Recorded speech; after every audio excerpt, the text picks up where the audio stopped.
You guys been here all day? No, we're just walking through. Walking through? Passing by. Yeah. You weren't at Berkeley Springs, were you? You weren't able to make it? The Berkeley Springs Rally? No, I wasn't able to make it. No. Yeah, we were down there hanging out. I was in Bakersfield, California then. Oh wow, Bakersfield. Yeah. Wow, you drove a while to be here. I didn't drive this time. This is the third time to DC, but I flew in this time. I got a present. You got a present? For your stream. I brought a present, guys. I brought a present. You guys will like this. I'll do this one. Wait. No, this is not the one. We're going to do a little magic picture. It's not this one. Is that on stream? Yeah, it's on stream. Not this one. Okay. Hold that. That's the wrong one. Sorry. Let me try this again. Okay. Is it this one? Is this the flag? Is this the flag stream? No, that's not the flag No, that's stream. not the right one. I swear. Hey, what's it say? We Hey. have the right one in there. Hold on. I do have it. But you gotta let me read them before you're going too fast. Oh, sure. Give me one. Oh, I got weird. I killed it. It's not okay. As long as it's not an American flag. Hate would not win. Yeah, that's a good one. But you gotta let me read them. Is this the right one? Fast. Nope, just a pride flag. Okay, let me try again. One of these is going to be it, guys. What about this one? Is this the right flag? Not an American flag. Not the right flag. Okay, let me try again. Hate would not win. Is this the right flag? Are you like a magician? No, it's not the right flag. That's not a magic trick. That's just Wait, taking it I out. found my flag. You found it! Woo! We're back, baby. We're back. We're back. You have the right to fly your flag, although I disagree with it. You But disagree with Don't Tread on Me? oh, not with the you don't hate tread. Yeah, this is the flag right here. I Fuck, disagree. man, don't come for the Second Amendment. Nobody's Come for coming. my guns. Come and fucking take it. Right? Okay. Thank you for playing. We appreciate you. No problem. Everybody has the right to their opinion. Like you guys know my chat room. No, yeah, we just came to say hi. Even though I disagree with a lot of stuff. Is Wizzy with around? What's he with? No, he might be. Could you just give me a message from the snake flag girl? From the- Tell him for the person with the snake flag. Uh-huh. Tell him thank you. Thank you. Why? What he did? He'll know. So you guys with what channel are you with? I'm not with the channel. I'm just like a person. Like I just thought it would be hilarious to bring a bunch of flags in. That's Sweet. That's it. Just for the memes. Just See? here for the memes. But you see the difference when you guys show up to our events and you guys start doing the counter protest Oh, not counter or showing your flag. It's not counter-protest. Okay, well whatever. Just chilling. Okay. We actually support Call it what it is, right? freedom, liberty. But that's the difference than when we show up, like our flags or our like the I American mean, that's flag. our flag. That's not just your flag. It's No, our but flag. with the don't throw at me. I mean, that's Yeah, it. okay. We support them But for them. my point is when we show up to like different like rights for abortion and stuff like that, when we show up to that, they almost want to kick us out of there and spray, pepper spray us, throw water on us, and You'll have to ask one of your gods what's happening there. Yeah. I have one god, not gods. I don't know. I don't want to assume anything. I don't want to assume your gender. Yeah, so that's the big difference from us to when you guys show up to Well, like when we anyways, tell show up. Wizzy Wig thank you. Okay, you guys have. Here you go. I couldn't do it without you. But there you go, guys. They didn't like that one.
I can hear you. How are you? Oh, I'm doing well. Yourself? Living large.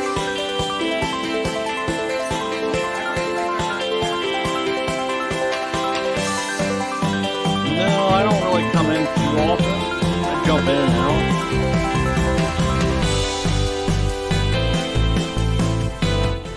So it brings you to this Discord channel. Just follow along with the truckers. Yeah, I follow along here and there. I just think it's a big joke. I think it's funny. Hello. Hey, Paw Patrol. Shit. Hold on. Okay. There. Now I can hear y'all. Can you hear us? What? No, I can hear y'all. How are you doing? Good. I'm recovering from last night. Ask Phil. Oh yeah. I don't know.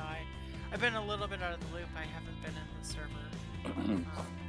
I haven't been following voice chat for the past couple days. I've been on third shift. So. Oh, Phil's not even in here. I thought Phil was in here. No. But he's not. Hmm. Oh, I remember you last night, Paw Patrol. Yeah. You drank a few. Yeah, 3 margaritas and then 4 beers at the bar, and then we went to go buy a 6-pack, and yeah, I was pretty fucked up. Uh-oh. You were drunk on voice chat? Yes, very much so. Nice. Yeah. Oh my god, did he give out any sensitive information that he would regret if he wasn't been drunk? No. Nope. I kept on talking about myself and where I live and stuff. But yeah, I posted the temperature here in Dallas on the chat page. It's 106 right now here. That's disgusting. There's no reason Yeah. there. Get out of there. I've lived here all my life. It's no big deal to me. We just have like 3 central air conditioning systems, I imagine, in the house. No, just one. Just one. It feels good inside, but when I go outside, it's like I can only smoke 2 cigarettes and then I'm back inside. I can't smoke in my apartment, so. Yeah, I live up in Maine, so I Oh, have normally nice air, normally nice temperatures and stuff. I'm actually out at the moment I'm out for work in Cincinnati, and it's warmer out here, but it's definitely not in the hundreds like that. That's crazy.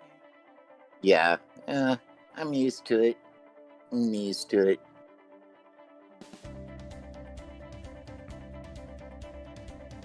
So, what else have y'all been doing today?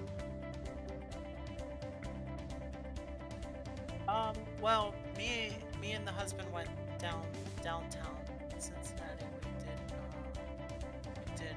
There's a little river walk out here that we did, and we actually went across into Kentucky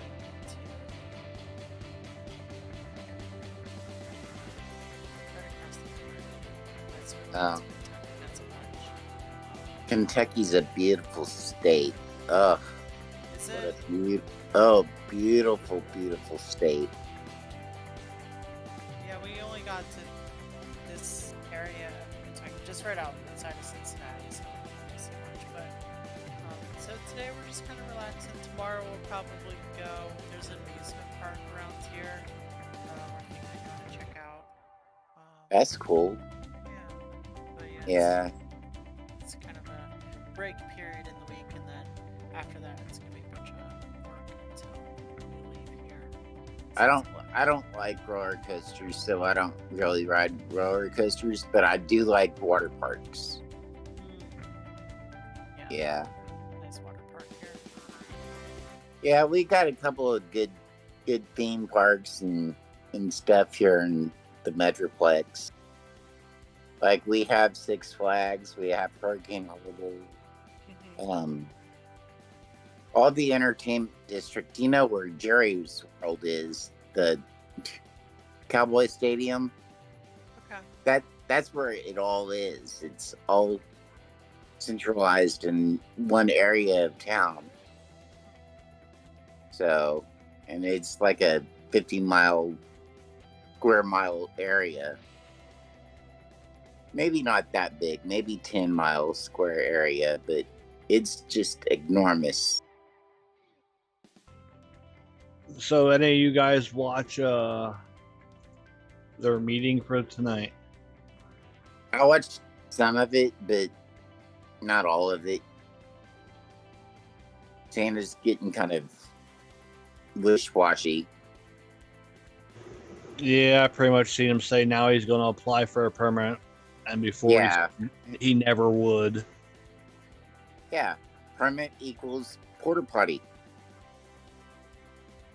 They're tired of not having a porta potty, and that's what it basically all it is. Well, a permit pretty much is so they can control stuff, so we don't have, so everybody has the right to do their thing instead of one group taking over everything every day. You know, it makes sense. Social norm. Right.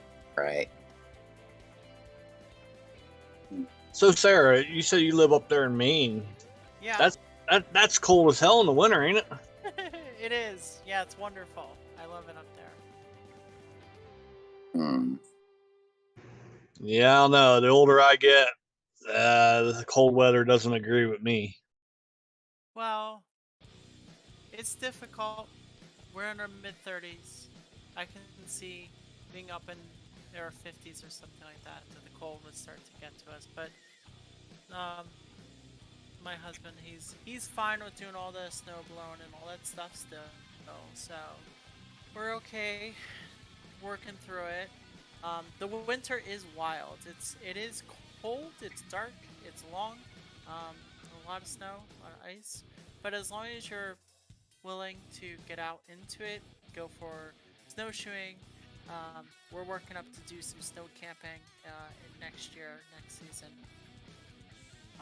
So it's really nice once you get past the uncomfort level, I suppose, of the cold and the snow and stuff like that.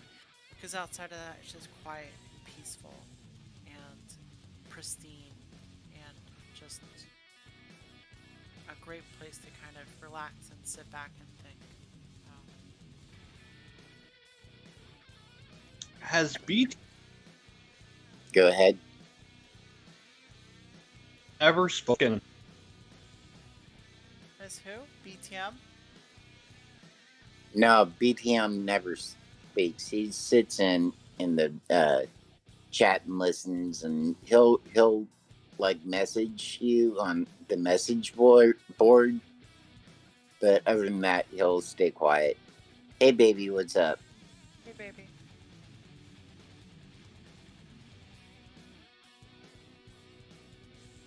Yeah, I've never talked directly with BTM on voice, but there's definitely been text Interaction. Yeah, I think that's a good. I think it's a good medium because I think that with some of the groups that this Discord server is going to be interacting with, I think some level of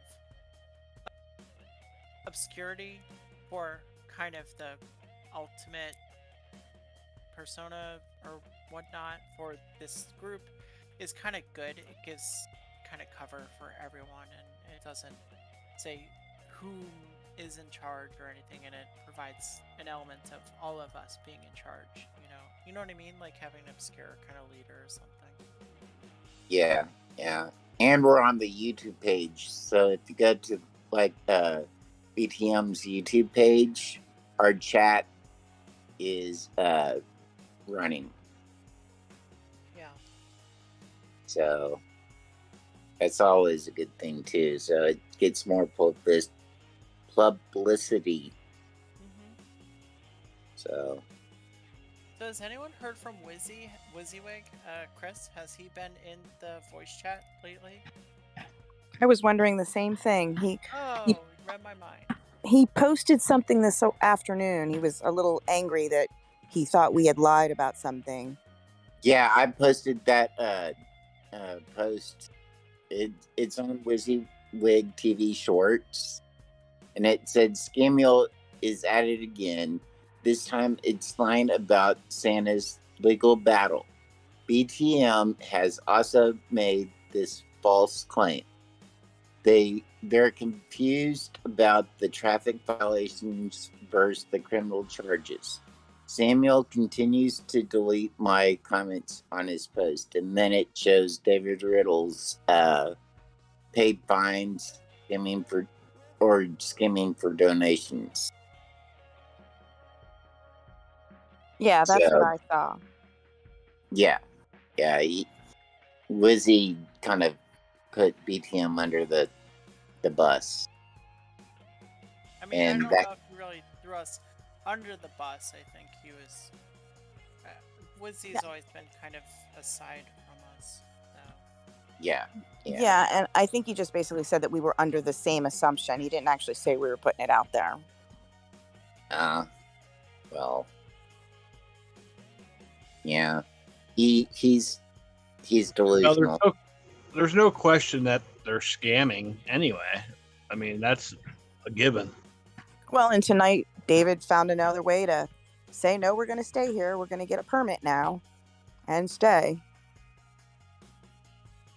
And he thinks that other people will join if he gets a permit also. Yeah, he thinks people will join. He thinks it's because they can have porta potties. But I posted a link to 2 different permits because I'm not actually sure if they're on federal property or if they're on the park property. So I posted both links to the federal permit and the link to the park permit. And there is a beginning and an end to it. One of them does say they can have it for 7 days, but it doesn't say anything about them staying over. Yeah, overnight. Nah, I'm pretty sure I think the mall is national or federal land, and you can't spend the night on federal land. Well, wait a minute. Let's not say he can't. They can't. They are. Yeah, they it's against the law. They can get ticketed or arrested, and the cops aren't doing that.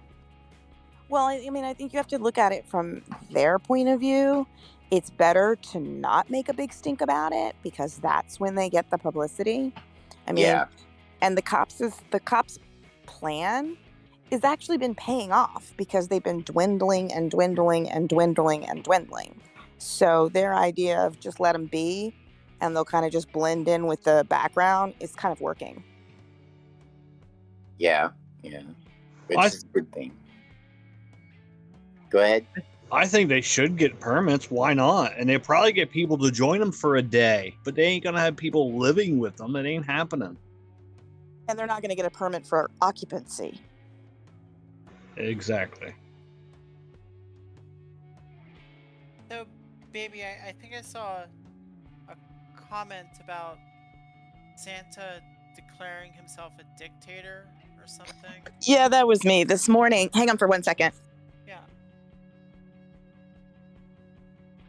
Hang on, I've got to handle my little guy here. Yeah, they said something about this morning. He made a comment that this was his movement, and I'm the one who wrote the thing with dictator. That it was his movement, and if people didn't like it, they could kick. Literally, he said, "Kick rocks."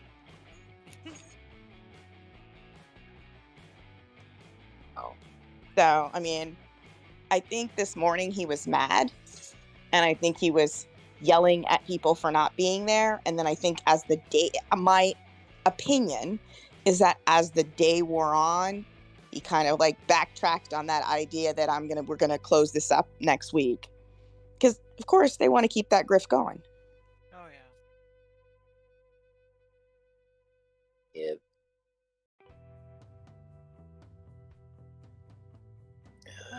so a dictator, a single leader that's so in alignment with American ideology. It's so And annoying. he put 2 other people in charge in case he goes to jail. And what was the other thing? He was a little annoyed with the fact that California hadn't been arrested. But they don't know California hasn't been arrested because they didn't arrest them right away either. I don't think they understand. They're not going to pull people off the highway because that makes it last longer. They basically just want them to get through. They keep making these analogies to other protests, but other protests aren't doing what they're doing. Right. I heard Joe say something about there was 400 trucks out there. All the video I seen was like just a couple trucks in the front and blocking traffic. That's it. They had less than 50 trucks. The news said they had up to 100. When all of a sudden Joe said 400, I wanted to come out of my chair, but I was like, you know what? They always exaggerate with everything. Convoy math.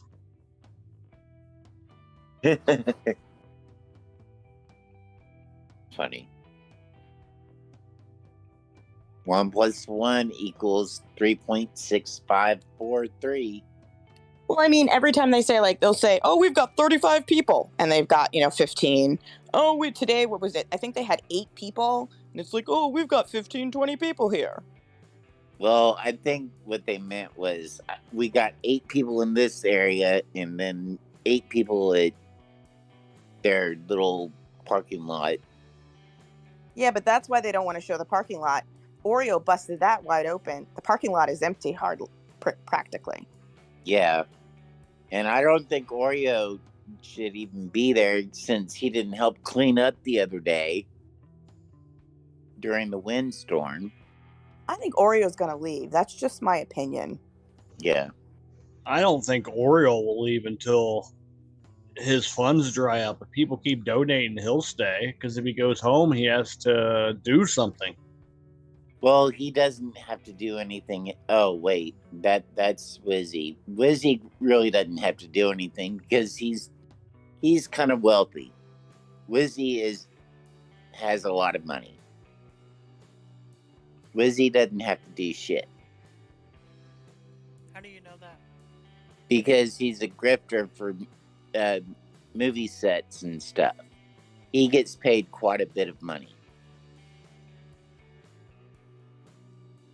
Grifters make about $100,000 to $150,000 a year. I don't think he's done that though in a couple years now, ever since the vaccine, because he won't take the vaccine, so they made him.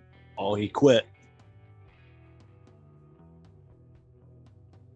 What does this mean, grifters for movie sets? You ever see where they say on the movie set where it says grip? Grippers. Okay, sorry, I was thinking grifters, and I was like, yeah. Oh, grifters, but like, what does that mean for a movie set? Gotcha. Yeah. That's what I meant. I'm sorry. Yeah, but I mean, at least he doesn't beg for money, so, Yeah, that's true. He doesn't. You got to give credit where credit is. Wizzy's not begging for money. He's trying to check things out before he says something. I got to give him credit for that. We can give him the bare minimum, sure. Yeah. I think if Wizzy had been at the mall today, he would have gone off on our girl with the rainbow flag. Well, let's pass that. This morning, they missed an awesome opportunity. There was an event there, and they missed an opportunity to actually film that event and have, the people that were coming out and ask them questions. Well, Quincy and Joe were there, and they didn't do anything. They just stood there and videotaped. Yeah, they just kind of lurked on this woman in orange. Yeah. They didn't make that opportunity happen.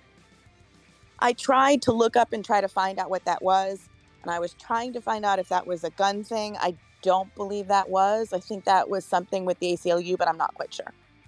Yeah, actually, they did pass the line to go see Joe Biden talk about it Yeah, I when noticed they that were on too. our march. They That was the totally line missed to that. go. They missed that protest altogether. Yeah. Well, no, it wasn't a protest. It was a line to go see Joe Biden speaking about the new gun law that they passed a month ago. Because they saw Joe Biden come out of the White House and everything. That's why the road in front of the White House was blocked, because Joe Biden was going to that speech right down the street. I saw Joe Biden, but I thought that was something different. I didn't realize that that was the line for seeing Joe Biden. Yes. Yeah, it And was. it makes sense now that you say that, because people were dressed very nicely. I mean, Yes. they were, dressed to the nines, and appropriately so if they went to go see Joe Biden. Yes. And yeah. I gotta say, this morning, Santa said something that I was like, okay, well, that's good. He said, I don't want any signs that say F Joe Biden. Wow. So I was like, And that is good, because that's what the People's Convoy said too. There should not be any political signs or flags or anything. there really shouldn't be. No. I mean, and the fact that Alyssa went down there, first of all, that was Yeah. genius. Second, Yeah. If they were smart, they would talk to her. Yeah. Yep. I don't know if they'd want to talk to her, because then you would get their real opinions on video. Yeah. I don't know. I think they're crafty enough to hide it. I think there should be a pride parade or something, a small one just in front of their little camp area. It was so funny. I thought the same thing. They should just try to get like 50 or 60 of them and just see what they do. Have a party on the lawn. Yeah. We already got Santa saying, he's anti-woman's rights. We got Oreo saying that he's anti-gay and lesbian rights. I mean, it's obnoxious. It really is, in my opinion.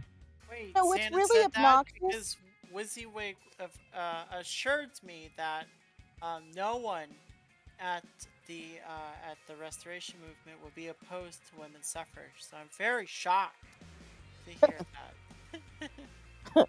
Well, I mean, I think that it's kind of ironic. It's like you want freedom, but you want freedom within your parameters of what you want. Freedom is different to everybody. Alyssa was there and she was saying freedom, yay!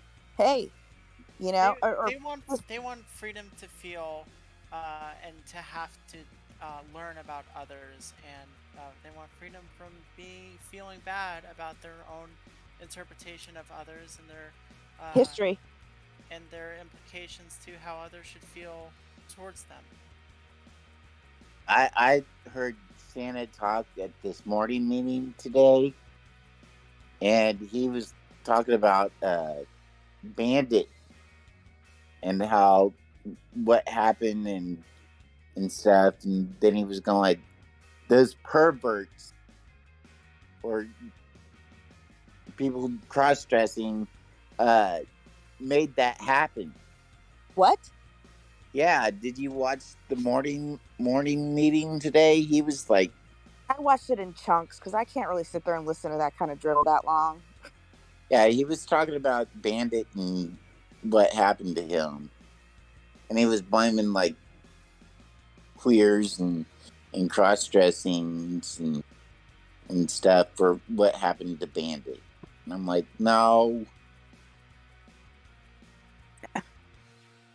Yeah, I mean, these people are dangerous. If they were to have power, they'd be very dangerous. And I think that's something that people should not lose track of. I mean, we've had doxings and things like that just from Oreo and all of these other people. And these people are fundamentally dangerous and deranged people. And so while it's fun to kind of play and observe them and stuff like that, there's an element that we need to be aware of that. Right, and I think that that's part of the reason why even though I'm kind of close to where this is, I'm only 30 minutes away. I'm not ready to deal with that because no, I don't want to have anybody dox me or any of that stuff. You would go off on them? I'm afraid I might. I'm afraid I might, but I'm pretty level-headed. So I don't think I would go off on them, but it doesn't mean that they wouldn't still dox. Yeah. Or something even potentially more nefarious. Right. You know, and with kids and stuff, it's just not something that I want to do. And I work in the teaching field. Yeah, no. Yeah, that wouldn't be good for your... No. Let me address something that I see in BTM YouTube chat. How come everyone has rights but whites? Do you understand that whites have just as much rights as everyone else just because we don't have White Day? Oh my God, I can't even, hang on. Here, I'll take it. It's not that white people don't have rights. Matter of fact, when you go to school, we're learning white history all the time. Constantly. Yeah. We learn white history every day when we talk about the European Union, when we talk about other things, when we talk about the Civil War, when we talk about anything, we always learn it from the white perspective. So every day is that. Every day as a Black minority, you are walking around in a white world trying to exist. And it doesn't matter if you're a Black minority, if you're a gay minority, it doesn't matter what it is. You're walking around in a white environment. All the pictures that you see, everything. Now that has changed. And that's really what upsets people. What upsets people now is that it's not the way it was, where all the commercials were white, blonde hair, and blue-eyed. Now they're different. Where there weren't interracial people on TV, now it's different. That's the real question. When you ask that question, what you're really saying is, I want it to go back to the way it was. Well, baby, I'll take it one step further. There are penned rights for white people in this country. They were created in 1783, and they were formally labeled the Bill of Rights of the United States Federal Constitution. Exactly. You women are just so well spoken. Thanks. I don't know if I should be. Thank you. Come here, puppy.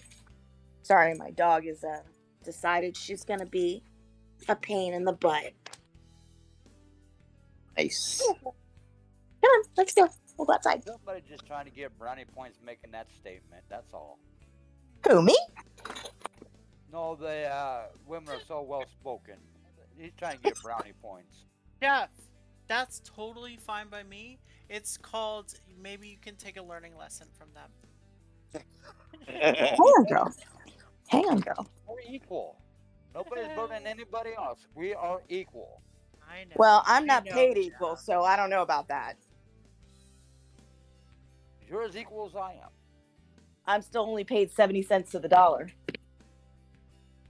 Yeah, that does need a change. I What do you think. think veterans get paid per the dollar? Women make more than veterans do. Well, I want to defend Jeff in here, and I really do, because I think that he makes a very, very valid point. The point that I'm going to defend him on is that the military is the all-time equalizer. And he's right about that. He is 100% right about that. Mhm. What the military does is they make the rules. That's why they have different rankings for it and say, this is how much it is, period. Not this is how much it is because you negotiated this, or you negotiated that. The military has always been the great equalizer. And the military's always had to do everything. It's had to desegregate before segregation. It had to do all of that ahead of time. I remember my dad saying he joined the military because the military was the great equalizer. Always has been, always will be. So Jeff's right on that part. It is the great equalizer. And most people don't understand when you do it. As long as some of us do, that's all you know. You don't see black, white, pink, purple, red. You see equal. And people down us for it. You know what? Hey Jeff, where are you coming up with this annual income comparison? Because when I look up annual income comparison of veterans versus civilians in the United States, I actually No. I You know mean, what an E1 makes in the military? No. Wait. I'm not saying comparison to a civilian. I'm saying military, if you're a female commander or a male commander, you still, according to your rank and how long you've been in and your ranking, that decides what you make. I'm not comparing it to a civilian life. Oh, I thought Jeff was saying that veterans make less money or something than civilians or something. In a lot of ways they do. An E1, right out of boot camp, makes less than somebody who works at McDonald's. But this Anybody can... by the average, the statistics of this, the average annual income for veterans is about $11,000 with civilians. Would you want to bet on that when it took 20 years to get a pay raise? I have the stats right here. I can send it to you. Like I said, it took 20 years to get a pay increase. 20 freaking years. And they don't include cost of living.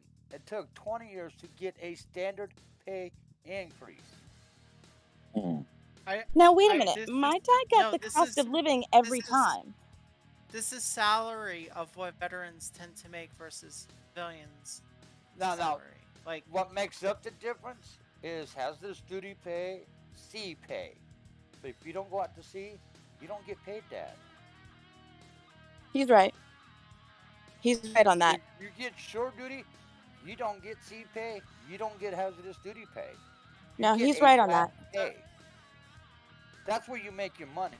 It's on the incentives on top of what you make. Because you make more at sea pay than you make at regular pay. Sir, these are while enlisted payments? So if you go out to sea, if you're in the Navy, and let's say you go out to sea, right? For your sea pay, you get another pay on top of that, which is your sea pay. My dad would get his sea pay. Because he was a commander in the Navy, he decided, because he had two girls that he wanted to go to school in the same area, he took 3 different land tours. He forfeited his sea pay to take those 3 land tours and make it so that he had 9 years in one location. And regretted it. He regretted it. It meant that he retired as a commander, but it also meant that his daughters got to go to college, got to go to high school into one school.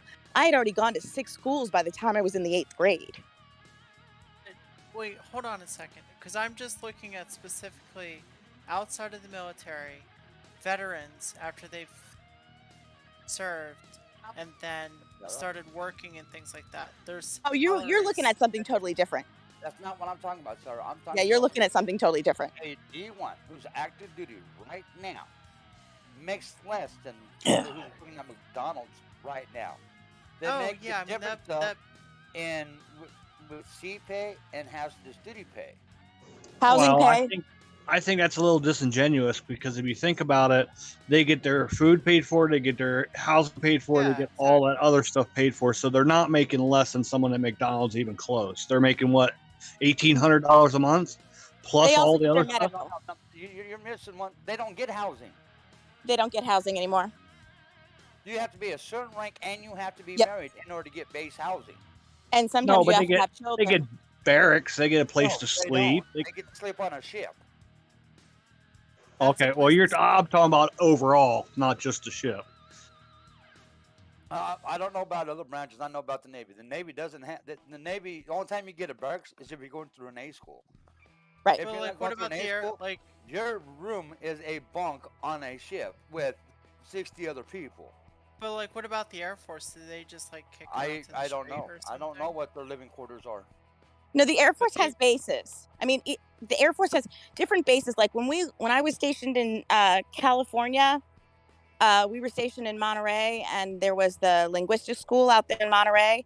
They had like a piece that was for the Air Force. Okay, Doug, fine. They had a piece that was for the Air Force. They had a piece that was for the Navy. They had a piece that was for Marines.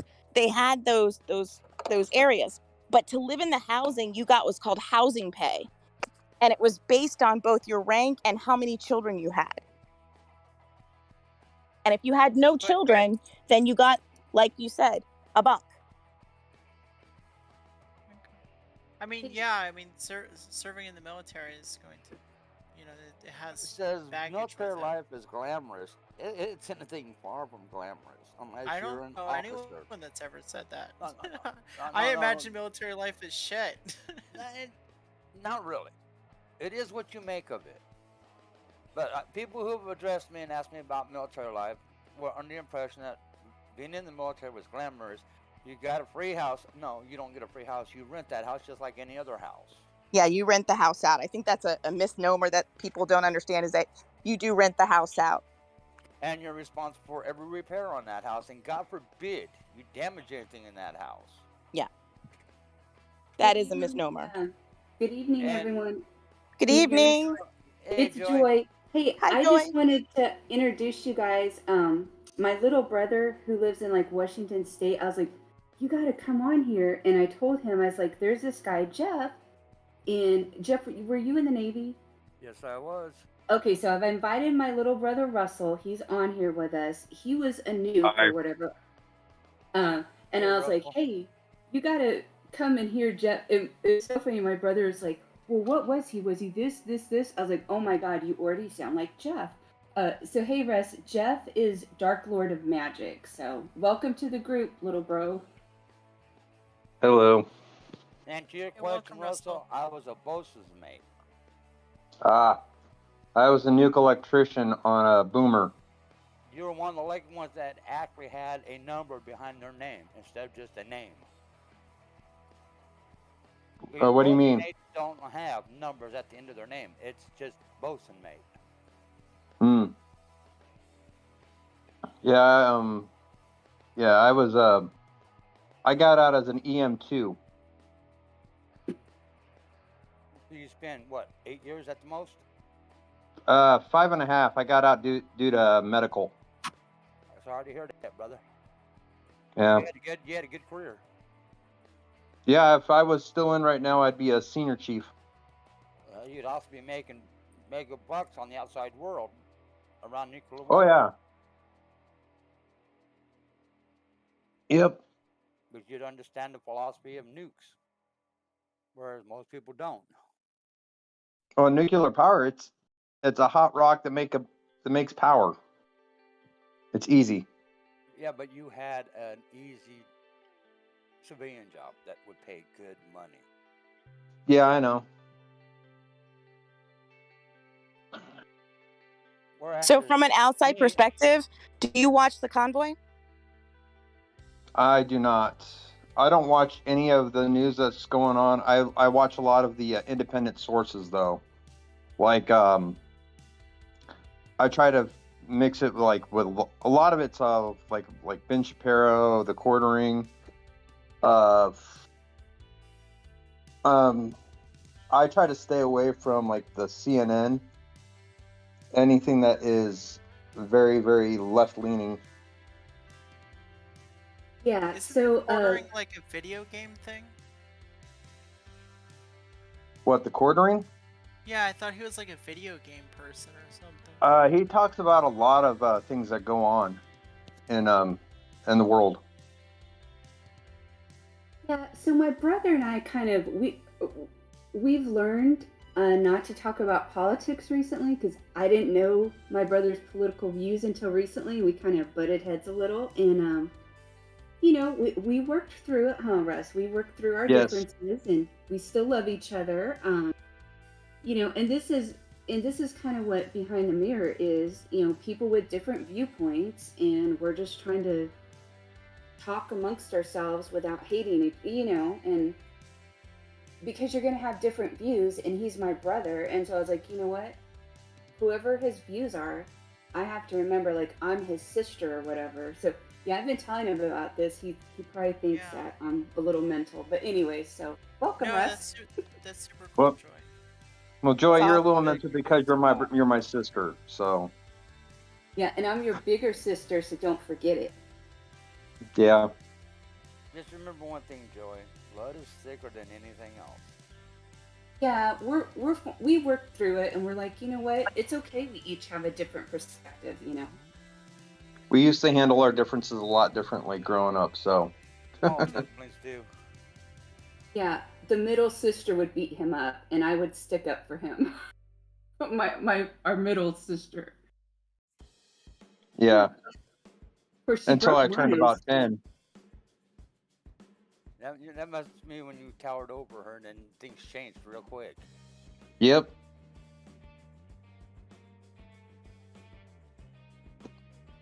Exactly. I'm sitting here trying to read the chat. Who says AJ was taken? When that happened? No, he was taken to DC is what they're saying. Oh. So, Russell, do you know anything about this convoy that we brought up? Us here, which one are you talking about? The one that was up in Canada or the one that the trucker's going to DC? The one, the ones in DC. I've heard a little bit about it, but not much. I just kind of lost interest in it, to be honest. Smart. It's really, oh yeah, it's smart, but it's also really interesting. It's like a fun, it's like a Truman Show kind of thing. Of just kind of like watching people live out their lives and trying to grasp at straws in a way to like stand for something, but it always being this effervescent thing of not really being solid of what they're kind of trying to stand for, but they're really passionate about it nonetheless.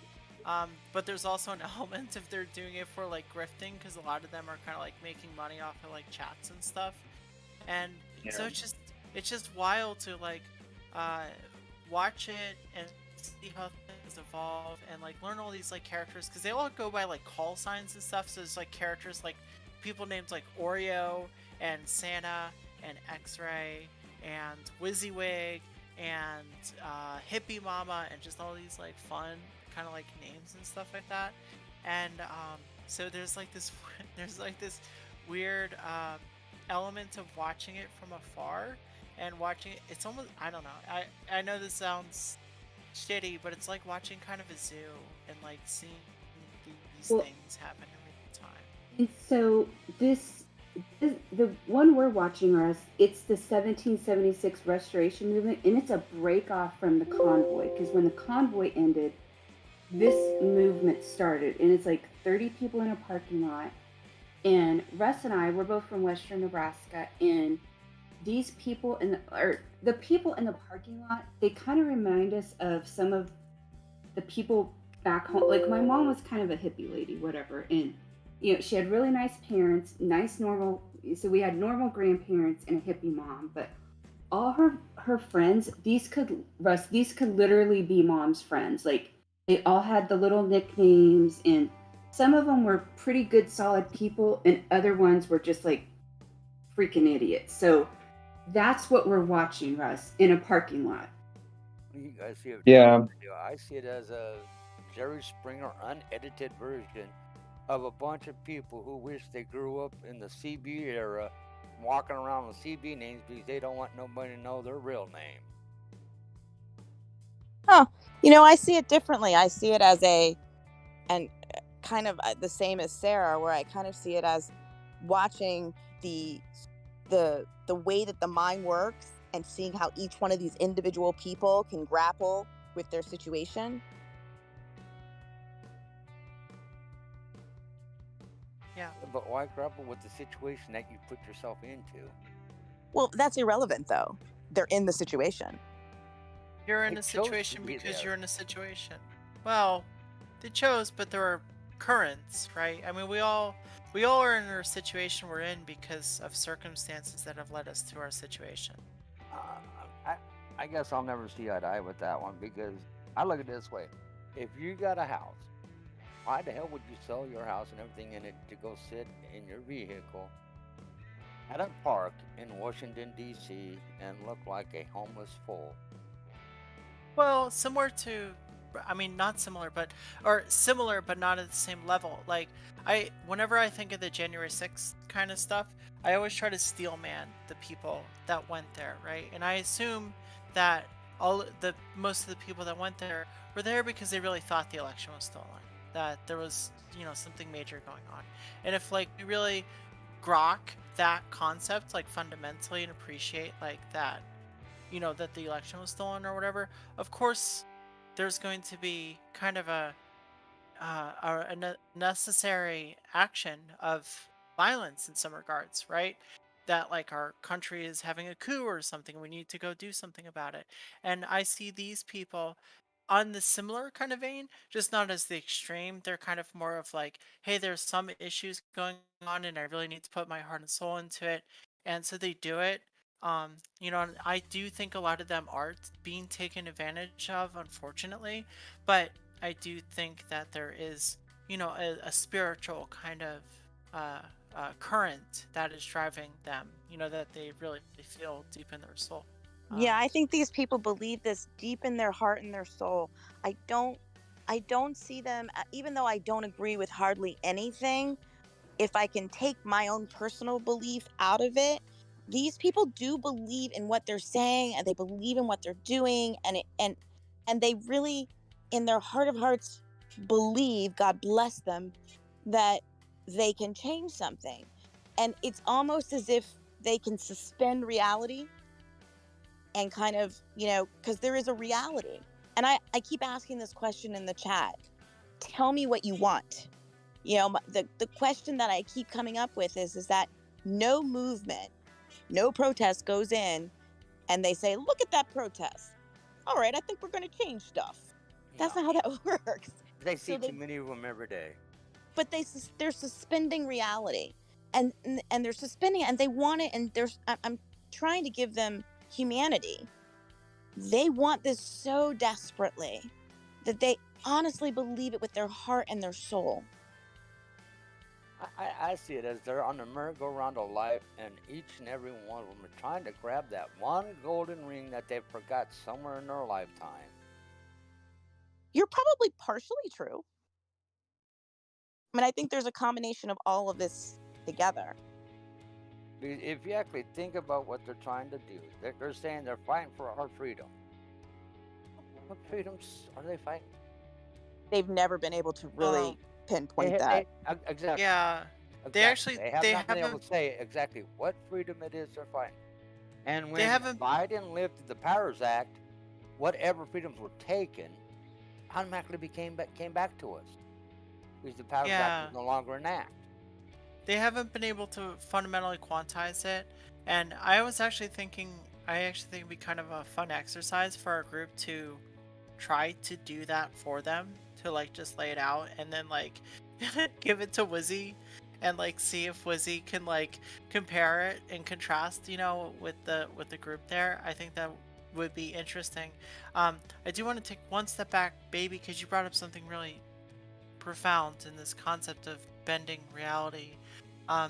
There's a really interesting Dan Olson video, long, it's about 2.5 hours or so, but it's about flat earth believers.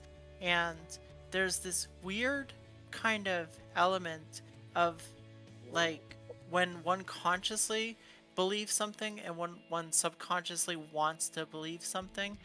And the flat earth kind of people are this kind of mix of both of these things, and they kind of believe that the earth is flat, and they also want to, in the case where they are disproven that the earth is flat, like push that the earth is flat, like conceptually, so that they don't have to be disproven. And I want to put that the link to the video in the chat because I think it's really worthwhile I watching. would love to watch that. It's long, so prepare yourself, but it's wonderfully edited. He does a great job. Um, and I think that that's kind of present here with these people in this quote unquote protest or whatnot. Not to be mean, but they act like leftists in a way. And I'm not trying to downgrade leftists with this one, because talking to you guys, I learned that the true leftists aren't like they are, and they're not even a right person. They're just Jeff, somebody the who believes left is that also if you don't follow their belief, you're wrong. But I have to say, there's an element of wrong in the far left, just as there's an element in wrong in the far right. correct. Any swing in any direction that is an extreme is wrong. And I don't care if they're left, I don't care if they're right, I don't care what they are. The fact of the matter is to have a civil society, you have to come up with compromises and agreements. You have to be able to say, well, I want some of this and I want some of that, and somebody else say, I want some of that, and find that middle ground. And the extremes on either side can't do that. Biden is totally, right now, the far left is beating up Biden for stuff that he has no control over. So both sides, I can't say, I gotta say left and right. I mean, honestly, me personally, both sides drive me insane. Yeah, we have a Agreed. political civics issue in this country. We have just a fundamental miseducation of where power lies, how we as citizens can interact with that, how we interact with our democracy, how we can shape things, how we can do all these things to try to make things better. And unfortunately, a huge thing that I have that I've been really becoming aware of and frustrated over the past couple of years is that Americans are so desiring our freedom that we have this overwhelming freedom of being free from interacting with our society, and that doesn't that results in a deterioration and dissolvement of a democracy. It really requires us to be a part of it and do things. Exactly. And I think that people don't understand that freedom is something that you have to actually keep working for, and it changes and it evolves depending on what the society wants as it changes and evolves. Like I said, I wasn't trying to offend anybody on the left. What I'm saying is, if you listen to Santa's speeches, he's the first one that punches it out there. If you're not here, you're not patriot. If you're not doing this, you're not patriot. Basically, he's saying if you're not following what we believe in, you're nothing. Oh, Jeff, I mean, you're 100% right. He's a nefarious actor. Again, if he had ultimate power, he would create the equivalent of concentration camps and things like that. He's a dangerous person. It would be anarchy. Well, they want to know why the movement's not growing. Well, when you bash people on a daily basis and tell them they're nothing, who'd want to join that? And that's what's unappealing. They are just making a narrow path for themselves, and it's not appealing to a broad spectrum of people. No, it's just appealing for people to donate their life savings, because these people are nothing but scammers. I liked it when the People's Convoy, Brian spoke. Brian Brosy, because he didn't do that. He kept it open to everyone, and that's why there was so much falling with the People's Convoy. Oh yeah, he made it feel welcome. Well, Santa's disingenuous. Let's just be honest. He's just disingenuous. He says one thing like this morning, oh, it's for everybody. Oh, it's for everybody. But that's not really, and Sarah's 100% right. That's not really what would happen if he actually had full control.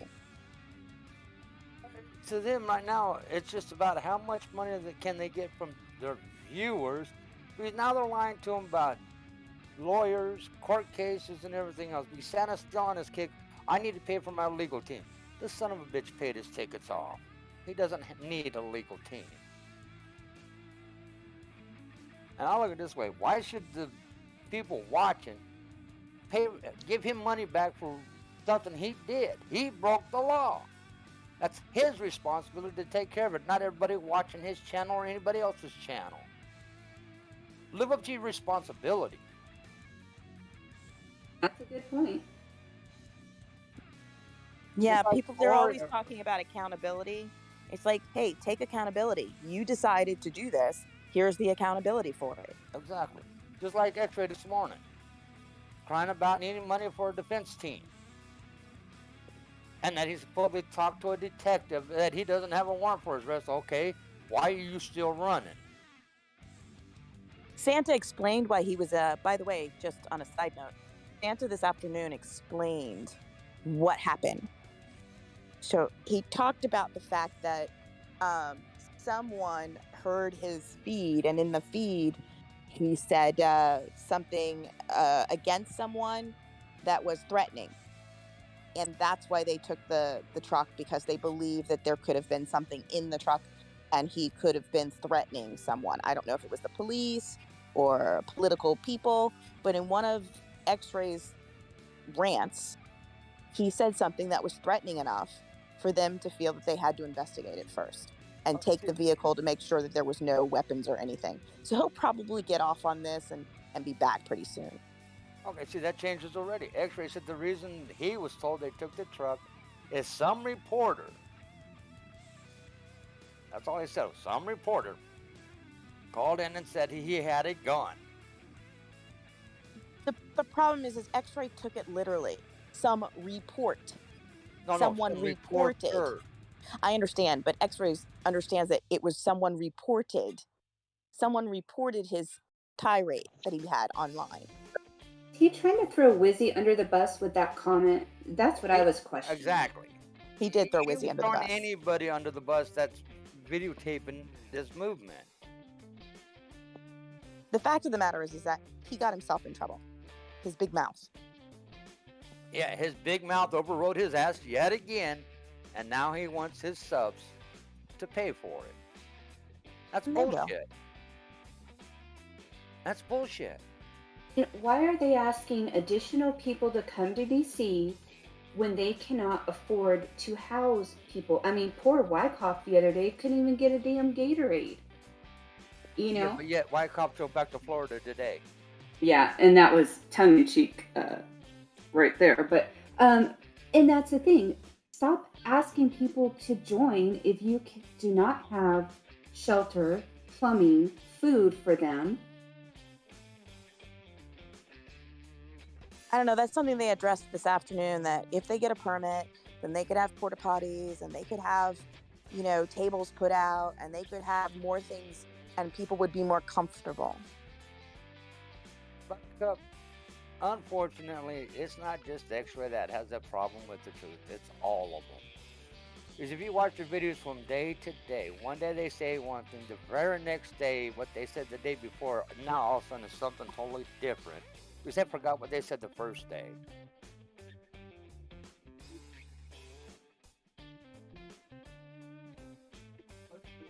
I mean, they made me think of a damn refrigerator, revolving door.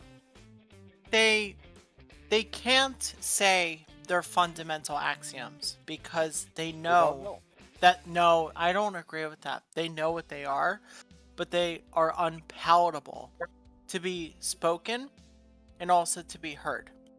They know that if they say that they're homophobic, if they say that they're racist in some way, if they say that they're misogynistic, that those things are unpalatable. So instead, they're trying to put it into another package. Oh, you overlooked one thing. They're scammers, because that's what they are. He doubled down on why he thinks it's okay for the sex offenders to be there. And you're not going to get people to join you. He won't answer that question. Ooh, people everywhere. Hey, Phil. Hello. No, he's been asked directly, why are they there? And he walks circles around it. I know why they're there, because they have...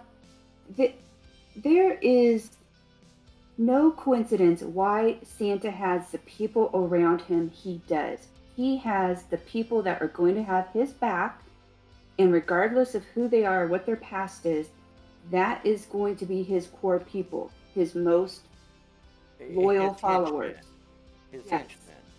Yeah, do you notice tonight that the people that he said that he wanted to be put in charge were not who you would think they would be? One of them was someone that was fairly new to the group, and one of them was someone, someone who's been kind of quiet in the group. And that was a little surprising to me. Who did he say? I missed that. It was, hang on. I'm going to say something derogatory, and I don't really want to say it out loud. Was it Tony? I can't think of who this guy is, but who's the guy with the bowl cut? The guy that talks about the Constitution all the time? I don't know. He's got a bowl cut. No, Wackoff's walking around with... Wackoff, yeah. Him, and then the guy who he brought back in, Raptor, I think it is. Raptor, yeah. Oh, Raptor? Yeah. Yeah, but Raptor's Who, one by the way... pedophiles. Who, by the way, I believe is a Proud Boy, but I'm not going to say 100%. I believe in one of the chats he did mention that. Why but does I it not can't... surprise me for him to have a Proud Boy as a leader? I can't guarantee that was said, so I don't want to say that. I mean, I've said it, but I'm just saying that I could be wrong. Well, I'll think about it. If one Proud Boy leaves, let's bring another Proud Boy in to be the leader. How shocking is that? It's not. That's predictable. That's how they work. Yep. If you ever watch the Proud Boys, anytime they change leadership on anything they ever do, they bring another Proud Boy in to take over. That's their MO. Because they don't trust anybody but themselves.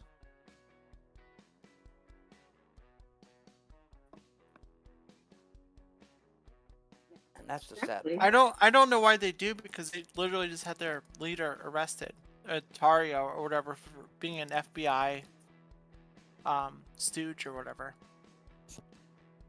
That's their mentality level. It's just like the way BLM was. And look what happened to BLM. Their leader got nailed for fraud for $6.5 million. And a mansion that was bought from money that was donated to the organization to do protest. Well, they didn't go to protest. They went to her living high in luxury.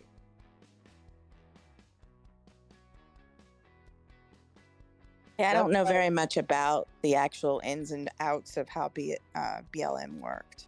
Well, a lot of people didn't until the leader got busted for embezzlement. Well, I thought she only stayed in there for like 4 nights or something, but I mean, I think it's a good example of an organization that grew way too quickly, and it's all about leadership and having good leadership at the top, I don't know. If you want an effective movement, you don't have just one person. You have a team that works together with everybody else in the movement, that knows what their mission is, and they stick to their mission until the mission is complete. Not halfway through the mission, up and leave and go to another state, because a state might pass a law you might not like. That's where it fell apart. As they were in Hagerstown the first time, and they heard California was passing different laws. So, we got to go to California. You do that, you're going to lose D.C. And that's exactly what happened. Because when they were there the first time, they had more leverage than what they got now. Yeah, I don't see that they'll ever have that leverage again. Nope, they killed it.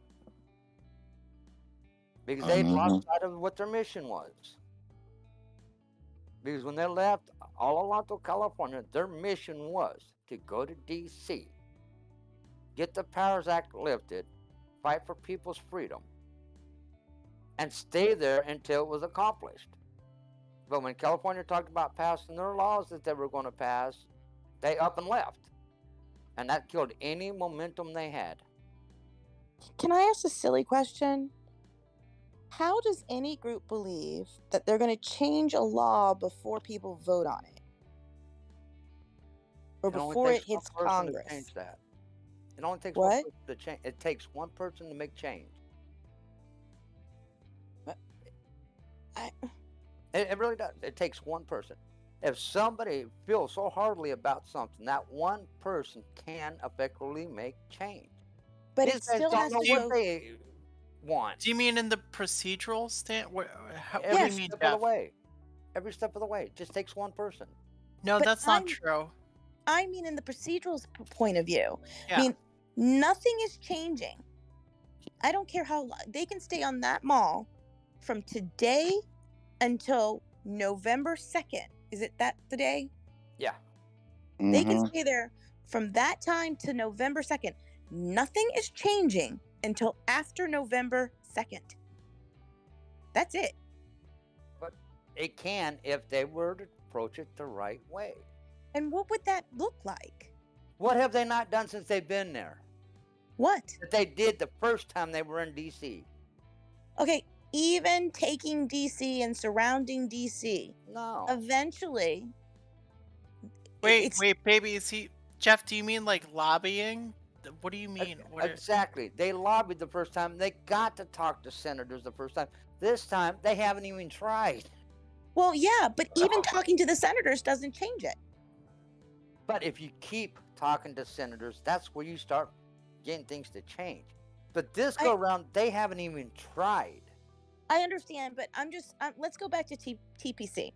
And let's go and imagine that they actually went in, right? And they got Senator Ted Cruz and Marjorie Taylor Greene and all of those people and said, yeah, we're here. We're for this. Great. Okay. They still have to go down on the Congress's floor and lobby it. Exactly. And that's what they screwed up when they went to California, because they had the opportunity to do that. But no, they decided to go to California instead. But my point is, and I hear what you're saying, let me finish. They still have to go on the floor and lobby us. Nothing's going to change tomorrow.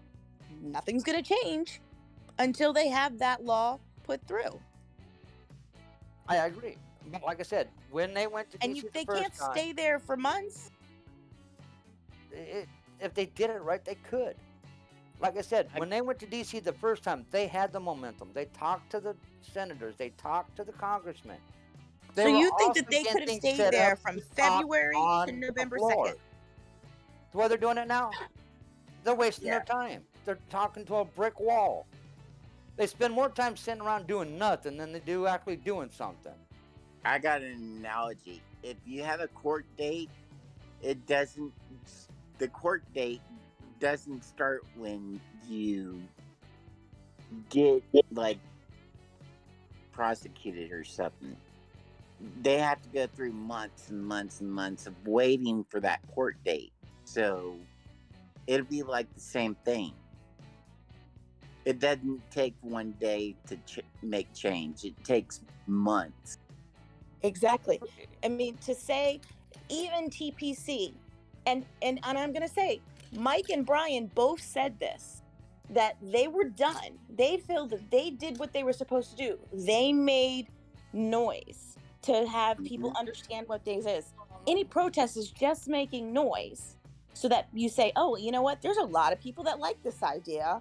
Maybe I should look at it as a senator. Maybe I should look at it, or, or something like that. But nothing is going to change. It's not like they're going to go, okay, that's it. I'm going to go and quit my job because they said we have to. Mike and Brian was Chris and Scott and what the shit they were pulling. That's why Mike and Brian left. It got to the point where when Mike left, he actually smacked somebody before he left. Because of the bullshit that was being pulled behind a closed door on a motorhome. Because he didn't agree with it. That's not what they set out to do. That's not what they wanted to do.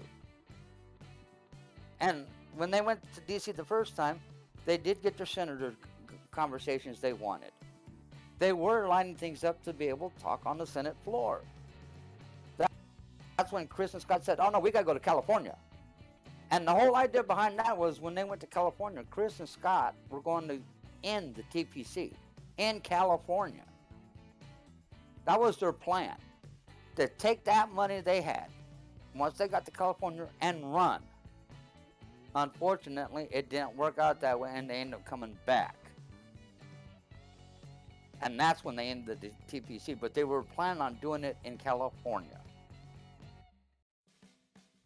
Makes you wonder why they chose to end it in California. Let me ask this question. When Dr. King did the stand on the mall, right? Mm-hmm. And he had all those people on the mall. Then they went home. Did it change the next day? Did he stop? No. Did he leave DC and stop? Did Dr. King leave DC and stop? No. He stayed there to get his message across. No, honey. He stayed there one day, got his protest across, and then lobbied for that event, for what they were asking for. They didn't stay on the mall for the next 5 months. No, but he continued the drive through DC. And that's exactly what I'm talking about. A protest is a protest. It's not an occupation. An occupation is totally different. And by the way, I'm just going to say, let's see how these occupations have worked out. Have any of them actually changed anything? Occupy Wall Street, Occupy Seattle, Occupy, I don't know, any other occupies? No. They have changed one thing. And so this is the same thing. A protest is different. Dr. King went on that thing, and his point was to say, do you see all these people? All these people are going to vote. All these people are going to vote for civil rights. And then he went home and he lobbied from home. Yeah. They didn't stay on the mall. But they did. It didn't change the next day. But Jeff, wait. It didn't change the next day. It still took months after that. Oh, you're not going to change anything overnight. And that's my point. Even TPC going down there, they would have had a great showing, and they would have had, you're right, they would have done a lot better. They would have been heard. They would have had a lot more showing there. And it's that people would go, okay, wait a minute. This is not, let me look into this. But they still would not going to be able to change it tomorrow by sitting there. Brian knew that. But the rest didn't.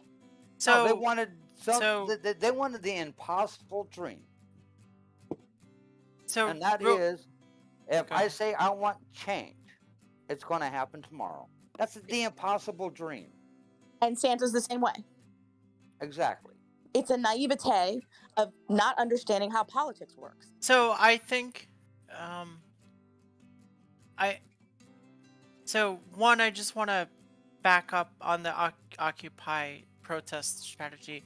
That actually has worked in some cases. There's been examples of both civil rights during the 60s in specific states and things like that where occupations have benefited. The 30s, there were also occupation movements. They still only opened up dialogue to make them change. Yeah, they didn't change them the next day. So what I want to get at though is that this group actually fits an occupation in a militaristic concept. They didn't even do that. Then hold on 1 second. It fits like an occupation concept of like, trying to take over a territory, because the thing is that they don't have any actual moral axioms or prescriptive axioms that they're bringing to the conversation to try to discuss and lobby for. What they're really looking for is actual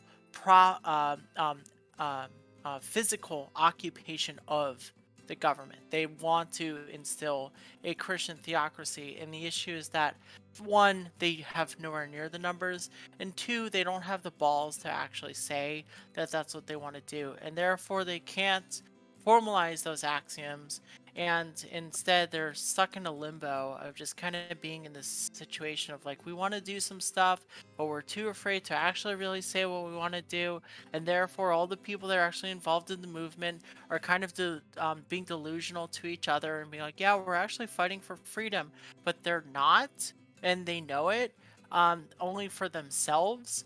And it just leads into this situation of perpetual kind of continuation. And honestly, I just wanted to transition real quick.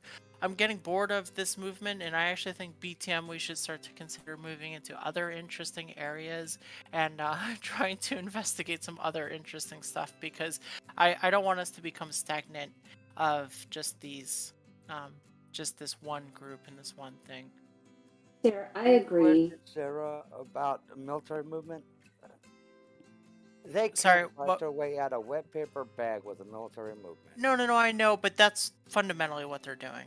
They No, they're just not. are. Yeah, no, they are, but they just They're are doing it half really shitty. attempting to try to do what a military would honestly do. But the difference is, on a military movement, the military researches before they go in 100%. Jeff, I know. They're doing it. They're doing it really shittily. They're terrible at it. That's it. They're doing a half-ass job as a protester. These Yeah, I protesters mean, study what they're going to protest about, and they look at the facts before they go protest. yeah, it's all a farce. There's this concept of simulacra and simulation, and what they're doing actually right now is actually simulating protesting. They're pretending essentially they're as best they can to do something important in their life, but at the fundamental, what they're trying to simulate is kind of an occupation and an overthrow of the government and all this kind of, and it's really sad, and it's honestly boring for me anymore. And I would like us also as a group to just become greater than just watching some old boomers kind of waste away in a parking lot. That is so funny. I was thinking that earlier today. I was like, this morning when Santa was talking about this being ended, I said, oh, well, in my head, I kept thinking, well, where is this group going to go from here? And I was like, well, I think that we could find other interesting things to talk about that isn't this group. I mean, to me, I'm like you. This group is boring. They've lost my interest. I mean, I'm just group out there. You can talk about the politicians out there that aren't doing their job. The only thing this group has successfully done is learn how to pad their pocketbook off of other people that have false hopes. Yeah, great. Okay, the end. Let's move on. It's over. What else do we want to talk about? Sarah, I agree with what you said, because yesterday, oh, good news, guys. I met with my therapist. I was going to say this more in private, but I don't care if it's... Okay, so I met with the therapist and told her I wasn't going to say anything, but I was like, yeah, I'm kind of watching this group. And then I got involved on this page, and then got on the Discord and met these really cool people, and I'm making connections, and now we want to do more. And then I was only going to talk for about 5 minutes, and then we talked the whole session basically, and I was telling her about these people. She was like, oh, that's interesting. And she was like, no, I don't think it's weird. I think you have made connections with people, and now we're wanting to do more. And yeah, she thinks that it's healthy, it's fine that we're in this group. And she said, yeah, just make sure you have healthy boundaries. And I'm like, and I completely agree with you. I would like to see what else we can do. So maybe we can schedule a meeting with the rest of the team later this week or something, and kind of get back on track. So I'm all for that. And I actually unsubscribed from all the streamers last night, because I'm with you. I'm tired of this negativity, and I want more positivity in my life. So I'm on board. Awesome. Okay, let me ask you this question. And Joy, actually, Jeff, real quick, I'm sorry, I'm going to interject. Joy, that is incredible that you took that step to, state how well the therapy is going. I mean, that's a sign of maturation and actualization. So I'm really thankful for you, talking about that. That's really cool. And I'm also glad to also be a part of something that's potentially beneficial for you. So that's really cool. I've learned so much from watching them, from being a part of this group. I think it's kind of, we've started our own little social experiment. And hey, I'm glad for the movement because we're here together. So that was one good thing we got out of this. Yeah, that might be their ultimate gift to society is the creation of people that are like, hey, what the fuck are you guys doing? Yeah. And I don't know, but the other night, it was kind of late at night. I don't know why I get these weird whims, but I jumped on Polish Agnes's stream. She was driving home. She had Black Wolf on there, her friend Ed. I think there are a few other people. And you know what? And I don't care what anyone thinks of me for saying this. I kind of had a talk, we were kind of just shooting the breeze. And although I have completely different viewpoints on life and everything on them, I kind of enjoy talking to them, And I think that's what this group is about. Well, Polish looks at it from the outside in, but Agreed. Sarah said she wants to change things. Okay, we all know Trump is running again. Who's the Democrats got running? They haven't announced anybody yet. And Jeff, what are you talking about? I wasn't talking about politics. I was talking about internal in this group that we should talk about other things. God is talking about something else. Oh, you want to talk about politics? No. I'm just curious as to who the Democrats are going to try using to run for office. Well, I know Texas. I know Texas. Beto O'Rourke is running for governor. And he deserves it. Yes. Beto deserves to be governor because he pushes those hard to talk about subjects and gets to the point really quick. Well, Beto has done stuff for Texas that Abbott hasn't done. That's the only reason why he deserves it. But I'm just curious as to who the Democrats are going to have as a running competitor. Unfortunately, I don't think that there's really any clear political candidate on the Democratic side that's going to be a strong contender. I think the issue at the moment is that we are coming. The neoliberal order is failing, and the Democratic Party is not catching up quick enough to respond to this order failing, and we don't have any candidates that are necessarily demonstrating a way to fill in that angst that comes from that. I do think Gavin Newsom is doing some interesting things in California with the insulin state manufacturing process that potentially could be an interesting thing to expand to a federal program, and him as an executive leader for that would be Newsom's a joke. I have to say, I like Newsom, and I think that Newsom can bridge those two pieces. Oh my God, my dog. Sorry. No worries. Newsom can bridge those two pieces together. He could try, but yeah. And I was asking because before an election, I look at both running candidates and I start looking at what they accomplished in their career to determine which one I want to vote for. And now, outside of Newsom, I think Buttigieg. I actually really like his. I kind of like his tenacity with things. I'd really like him to be a little bit more ballsy with stuff. I think if he actually sharpened his edge a bit more, I think he would be a strong candidate. I know that him being gay is, kind of contentious still a little bit in the States, but I think he could leverage it really well where it would actually be an advantage. So I think those two candidates are really the big standouts for me right now for the Democratic Party.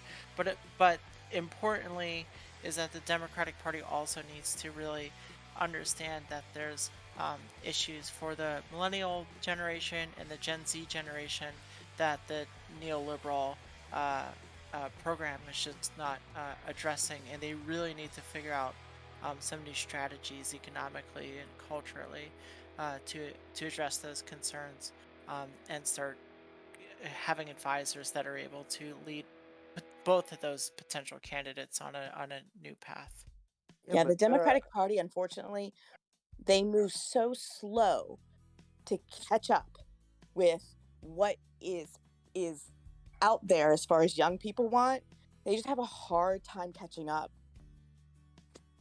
well, but Sarah, I don't care if the guy's gay or not. If he brings something to this country that can improve this country, I don't care what his sexuality is. Jeff, I'm not talking And it about you. I'm shouldn't matter talking to about the anybody general else. population. Yeah, but the I'm the getting to that population as point, a but whole, it's a negative. Unfortunately, yes. Okay, well then Because there you people go. are You just narrow-minded you supported on my that category. you supported my argument then. Okay, so I'm not narrow-minded. I don't care if the man's I don't gay. care about you specifically. I'm saying about what candidates would be good for the country. And I understand that. And like I told you, if he can bring something to the table to better this country than what it is right now, his sexual orientation shouldn't matter. I agree, but we live in the real world where shit like that unfortunately does. I don't know what to tell you. That is the real world. No, it's not. There's people that literally will vote. People 'Cause literally they voted don't against Hillary live in the because she was a real world. woman. No, Right. they. What do you mean they do? They voted in the real world. It's the real. What do you mean they don't live in the real world? That doesn't make any sense. Okay, let me explain this so it's easy to understand without upsetting you. If people's mindset is so narrow that they look at a gay man as a gay man, not a person who can make this country better, they're not living in the real world. Again, that doesn't make sense. They are in the real world and they vote in the real world, unfortunately. I kind of wish that people with mindsets like that didn't live in the real world so they wouldn't vote in the real world, but they do. But you're saying my mindset is not the real world, and it is. I live in the real world. I vote in the real world. I look at what the candidates bring to the table. That is the real world. I don't care what their sexual orientation is. Jeff, she's giving you credit and saying that you have more credit than the general society is. We The understand. society's stupid. I agree, but it's the stupid electric that actually votes. Yeah.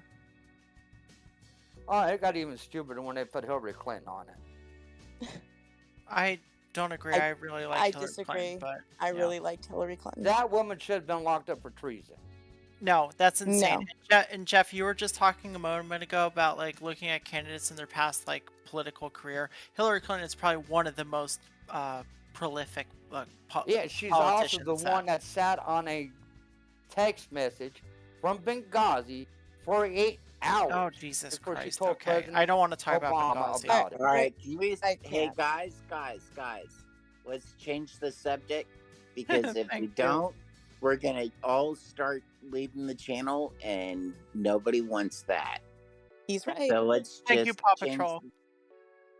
let's just change the subject altogether and squash this conversation and go on to something like, how's the weather where you are, or No, what no, does no, no, Santa no. look like? I What have does- I have a better one. I have okay. I have a homework project for you guys for something for BTM that I think would be really fun. So there's a channel on YouTube called Sharks Happen. And Sharks Happen is a channel run by an individual named Hal. And Hal believes that there's a conspiracy to cover up the viciousness of sharks. He believes that everyone in academia, media, regular people are trying to make sharks look nicer than they are, and that sharks are actually just killing machines. And so what Has he not does, seen news shots What? of, has he not seen the news coverage of different channels in different locations where shark attacks happen, actually showing the blood and the gore of the shark attack? No. He believes that media is trying to make them out to be nicer than what they are. So he believes that they're killing machines, and he's has this channel where he goes over like 6 or 7 shark attacks on his, like, each video he makes. He puts out like one a week or something like that, and he like talks about the details of a shark attack and like where it happened, and he goes back like 150 years. So he'll like just go over individual shark attacks, and then he'll say, this is how this shark attack should be characterized, and he gets frustrated because like the academic world or whatever has characterized the shark attack differently, and he's like, no, this is like an attempt to predate, and this is a vicious killing machine, and blah blah blah. And so it's like this awesome weird thing of like, I don't know why he's so set off against sharks, but like my own hypothesis is I almost feel like he had like a niece or something like that was like going to college, and she like came home and was like talking to him, and she's like, oh yeah, I learned that sharks like, they actually attack, because they're hungry and they mistake stuff and blah blah. And he's like, no, I saw Jaws. I know that sharks like are murdering machines. And then he What's like the went name on. of this site again? It's called Sharks Happen. Sharks Happen on YouTube. Yeah. So basically, And he's basing his channel off of the movie Jaws. I don't know. I'm hypothesizing all like. this, but like why I want to bring this up is because I think it would be a great character study for something that is like behind the mirror kind of fitting theme wise, right? Like we can kind of figure like chat about it, hypothesize about why he's thinking about this the way he is.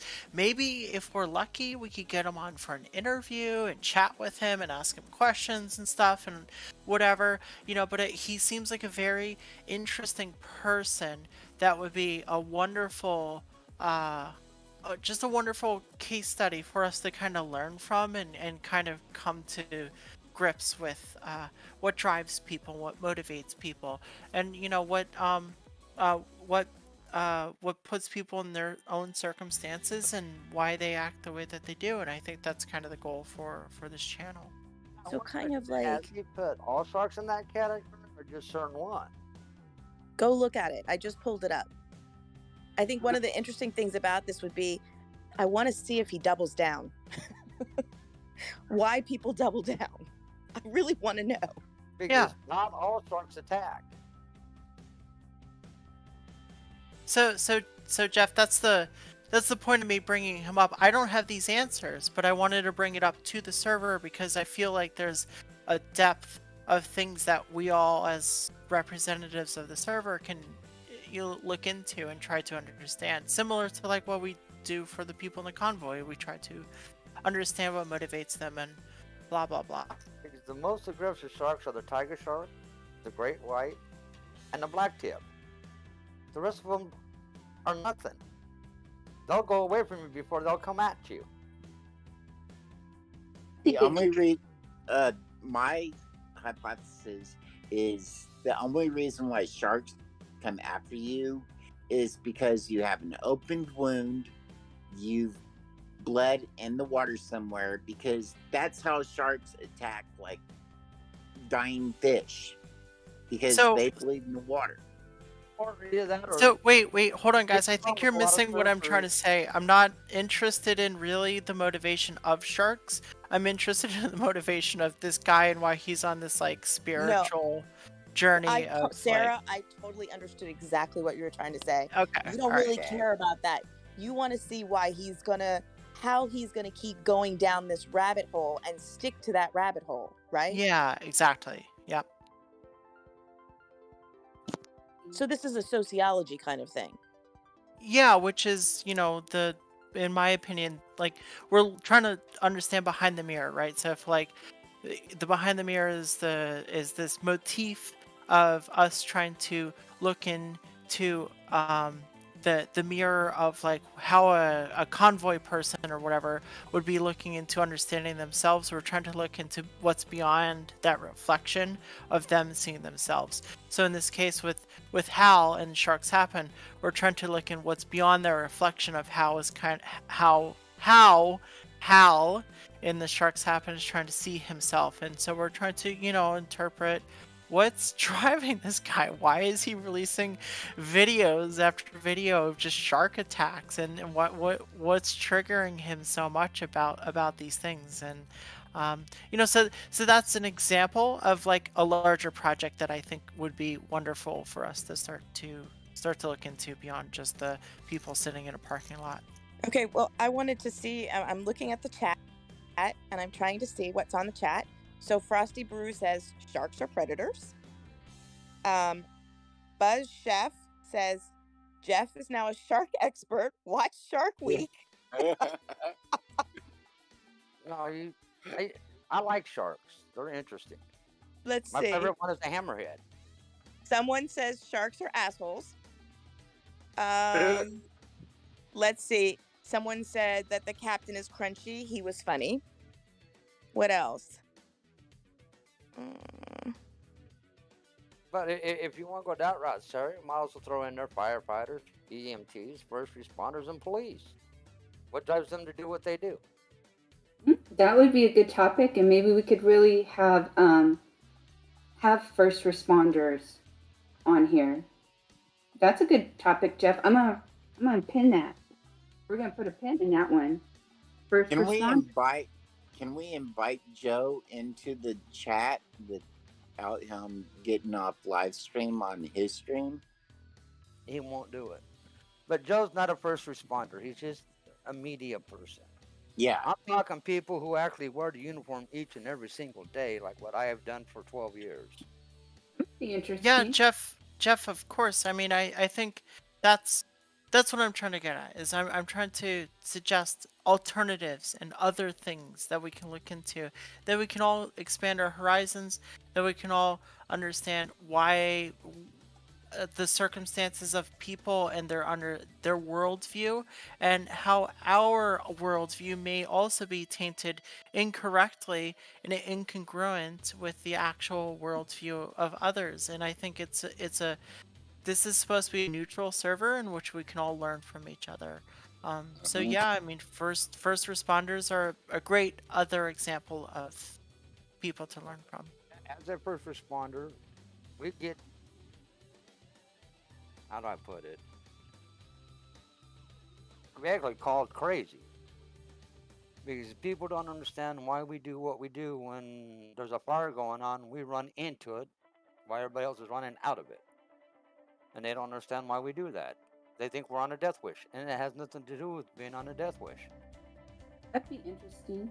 You know who I'd also like to pick their brain? Have you guys heard of the Birds Aren't Real movement? Yes. Mm-hmm. That is hilarious. Yeah. I would love to talk to them. Oh, I have Joy. heard of them. Somebody Joy, in one of the that's an chats was interesting joking thing. around and saying birds aren't real. Those birds that are flying around Joe and flying around Santa, they're really secret agents. It was hilarious. Joy, Those speaking must be government drones. Right, that's what somebody was trying to say. Joy, speaking of the Birds Aren't Real movement, me and Baby were talking earlier about kind of false realities and things like that, and so Flat Earth kind of came up from that. I put a video in the chat, which I highly advise you guys all to take some time to watch. It's about 2.5 hours, but it's similar to that, about the birds aren't real, but this is about flat earthers and kind of what motivates them to continue to stick with this disproven worldview. That's what I'm interested in. I like finding out what makes people tick. You know, how did they get to that thought process? Or, you know, like even the 1776, I think that what intrigues me, like, how did they get there? You know, in other groups, not just them, but other groups as well. I have a kind of a request. When this does kind of fizzle down, I would really like to speak to some of them and say, I want to know what they think. I want to know, okay, so you did this. What did you expect? What was the outcome? What would you have done different? And would you do it again? A post-mortem with those people would be gold. It would be wonderful. Wouldn't that be awesome? Yep. Watching them walk with their tails tucked between their legs would be interesting too. Well, Jeff, one of the things though is that you have to give people room to Either save some succeed face. or fail. I don't know, but you've got to give people room to save face. Yeah, I Nobody wants to walk into a thing and everybody say ha. Nobody's looking for that. You know, if you're being honest with these people and saying, we honestly want to understand. Yeah, I mean it's one of the things that um as Trump is demonstrated further and further as to be the charlatan that he To be was. honest with you, I'm surprised he's even trying to run. I agree, but the thing is as he's demonstrated further and further to be the charlatan, you know, I think that we shouldn't just take the "I told you so" route Right. because that's not productive as a society. You know, because people are still going to exist in it, and what we want to do is build each other up. Society is built by society nurturing and bettering everyone. And so even for the people that might have been mistaken and, you know, come to realize that, hey, you know, I was wrong with that, we cannot be like, you know, I knew you were being an asshole, blah blah blah. It should be like, yeah, I understand it. You know, there was obvious reasons for this misleading. There were, you know, characteristics that were very engaging and encapsulating or captivating, blah blah blah, all that kind of stuff. And we just all need to learn from it because, you know, there's areas of opportunity instead of just saying, hey, you were an asshole and you were wrong. They like, hey, how was it that they were captivating? How was it that you were, you know, convinced that they were correct about these obviously disprovable things? And how do we as a society build and strengthen ourselves and develop as a stronger nation from these moments? And I think another thing, I think this would be kind of interesting. I'd really like to hear you guys tell me something positive about this group. I can't. I Oh, can. really? I About the? can. Go ahead, Joy. You know, they. Okay, we may be looking, you know, from the outside saying, hey, they're not accomplishing anything, they're doing this. You know, I even said, they're wasting money, they're doing all this, but I have to give them credit. They have made it through a lot further than I thought. They're not giving up. I'm sorry, if you can live in a parking lot without plumbing and water, that takes some tenacity. You know, they're in that older couple that's there, they might be the best in shape. And when I saw them all walk to DC the other day, I'm telling you, it motivated me. I'm like, here they are walking in the heat in DC, and I'm just sitting here. I haven't been walking as much, so I got my ass up and walked in my house for 20 minutes. I'm like, they've got some heart. You know, whatever their view is, they're digging in. You know, I've got to give them that. They're there. They said they were going to go to DC, and they're actually there. So, you know, I mean, I think it would be interesting to actually have, if you could come up with something that you feel like, it doesn't have to be something that you agree with, just something that you can say, wow, you know, like Joy just said, I'm impressed with this. They went farther than we thought for something. For me personally, I'm amazed by their ability to be so,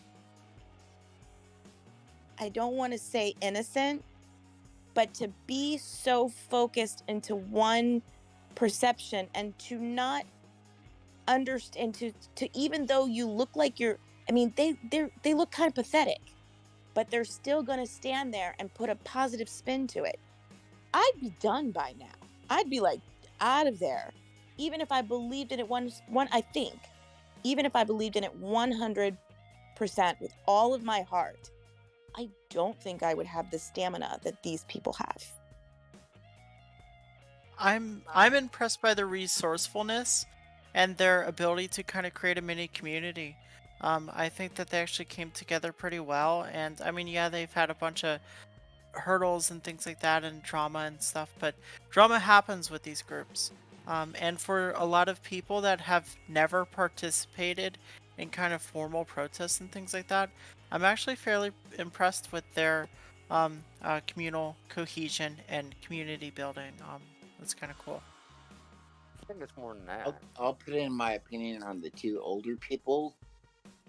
They probably lived through the Depression and they know how to survive that kind of environment, you know? Well, those are the two fittest older people I've ever seen. I yeah. think it's more than that if you look at it. Because, most of them have nowhere else to go. And they want to be a part of something. They want to be a community of something. And this is what this is giving it to them. Yeah, This I is agree. giving them what Yeah. they're looking for. Because they're helping each other survive. Granted, some of them shouldn't be walking in the middle of the day on the hottest day in DC because of health conditions.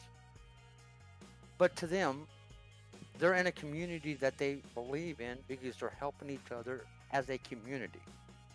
Yeah. So, Jeff, it almost sounds like you're saying something positive about them. I thought that you didn't have anything I'm positive not to done say. yet. Oh, shit. Oh You're no, on a here roll it there, comes. Jeff. Come on, you're on such a good roll. Can we end it there? Yeah. But Just put a as period any at the end of community, that statement.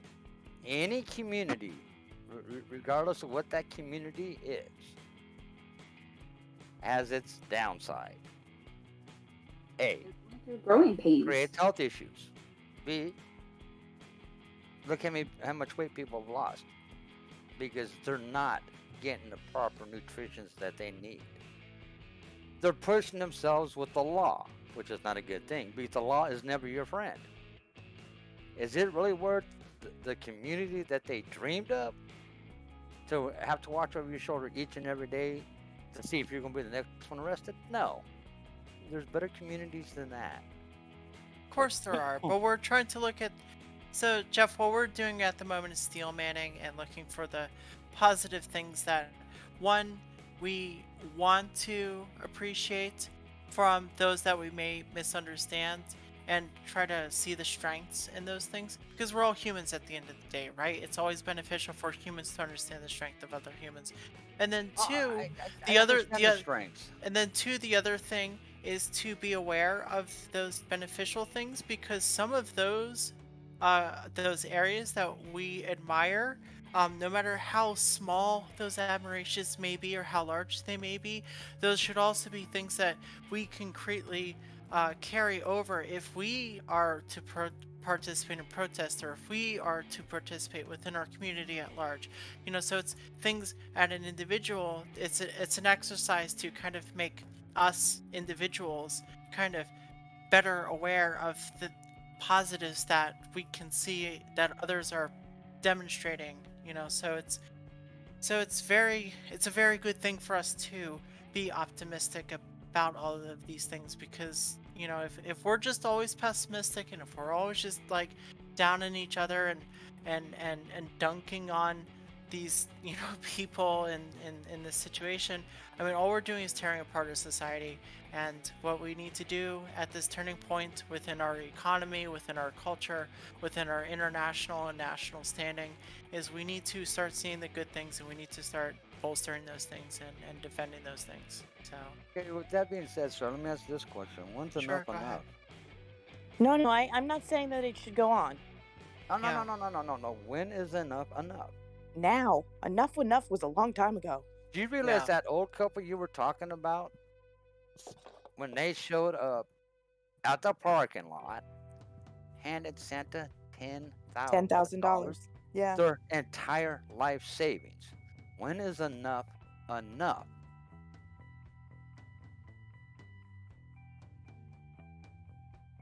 I mean, yeah, it's a hard question to.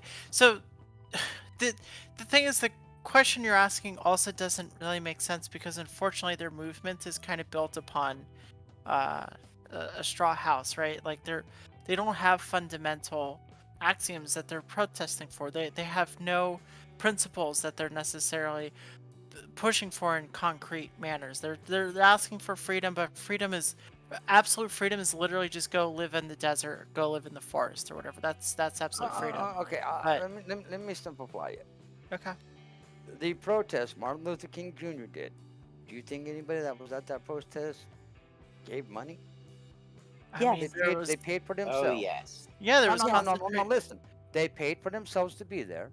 They paid for themselves to eat. They also donated to the cause. They didn't ask for any money from anybody.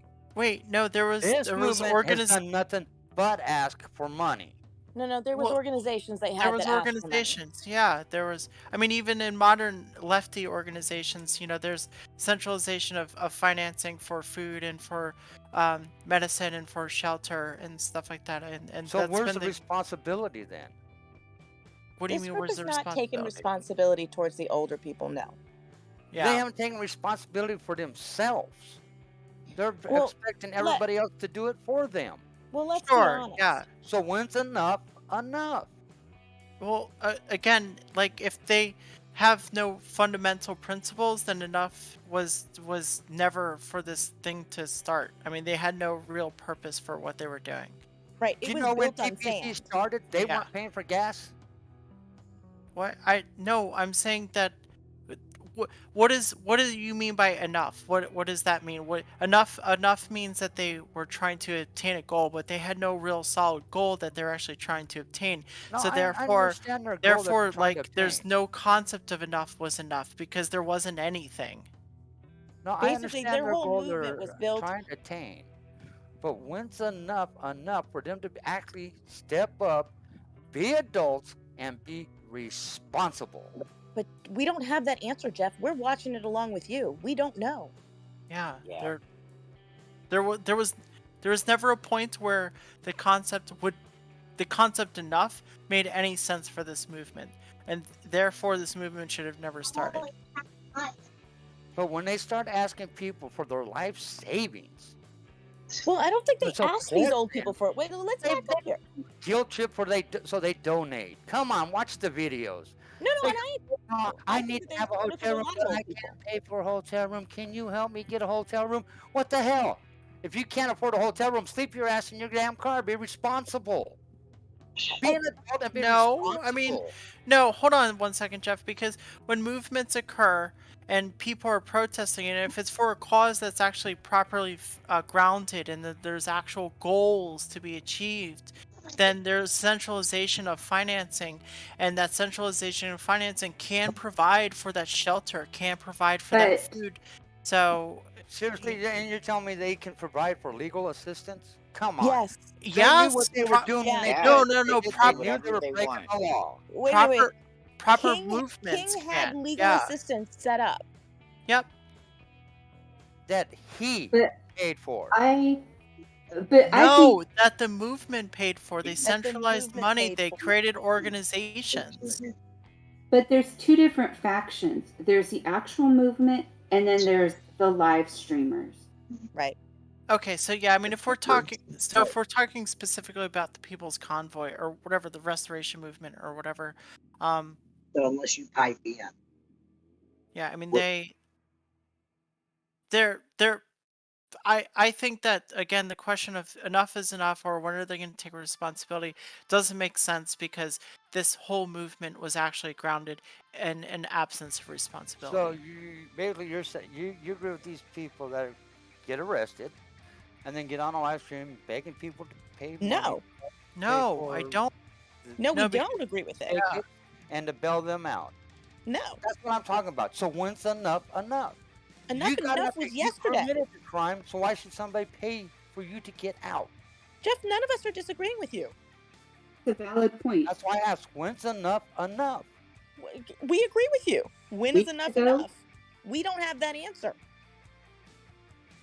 We're watching it along with you going, okay, enough is enough. We're done. Because I watch these streams and I watch people in their chats talking about how much money they don't have because they're donating to this so-called cause. So let me put it actually to you, Jeff. When was enough enough? When was enough enough? When Yeah. TPC started paying for gas. when they hit the state of Arizona. That's when it became enough is enough. So a movement or an organization It's should not never it's pay not the for. responsibility for you to pay for your gas. That's yours. Wait, That's called wait, being wait. an adult. So an organization or movement should never pay for the people that are a part of the organization. No. Oh, okay. Well, that's stupid. No, it's I'm not. gonna post something in the chat room, and this is how Martin Luther King got his money. Martin Luther King donated a lot of his own money. Yeah, but this tells you where it came from. Right there. So, I don't know what this specific example of Martin Luther King is, but most political movements have had elements of fundraising and centralizing of financing, and thus through that centralizing of financing you can provide for funding, you can provide for food, you can provide for shelter, you can provide for medical needs, you can provide for legal needs, and yes, in the cases of transportation you can provide for fuel and ticket for So travel when did it needs. become everybody's responsibility watching this to pay for somebody to drive down the road? I mean, it was never anybody's responsibility. Yeah, I this think that You're these talking people who are wait. Jeff, here's something you have to also remember.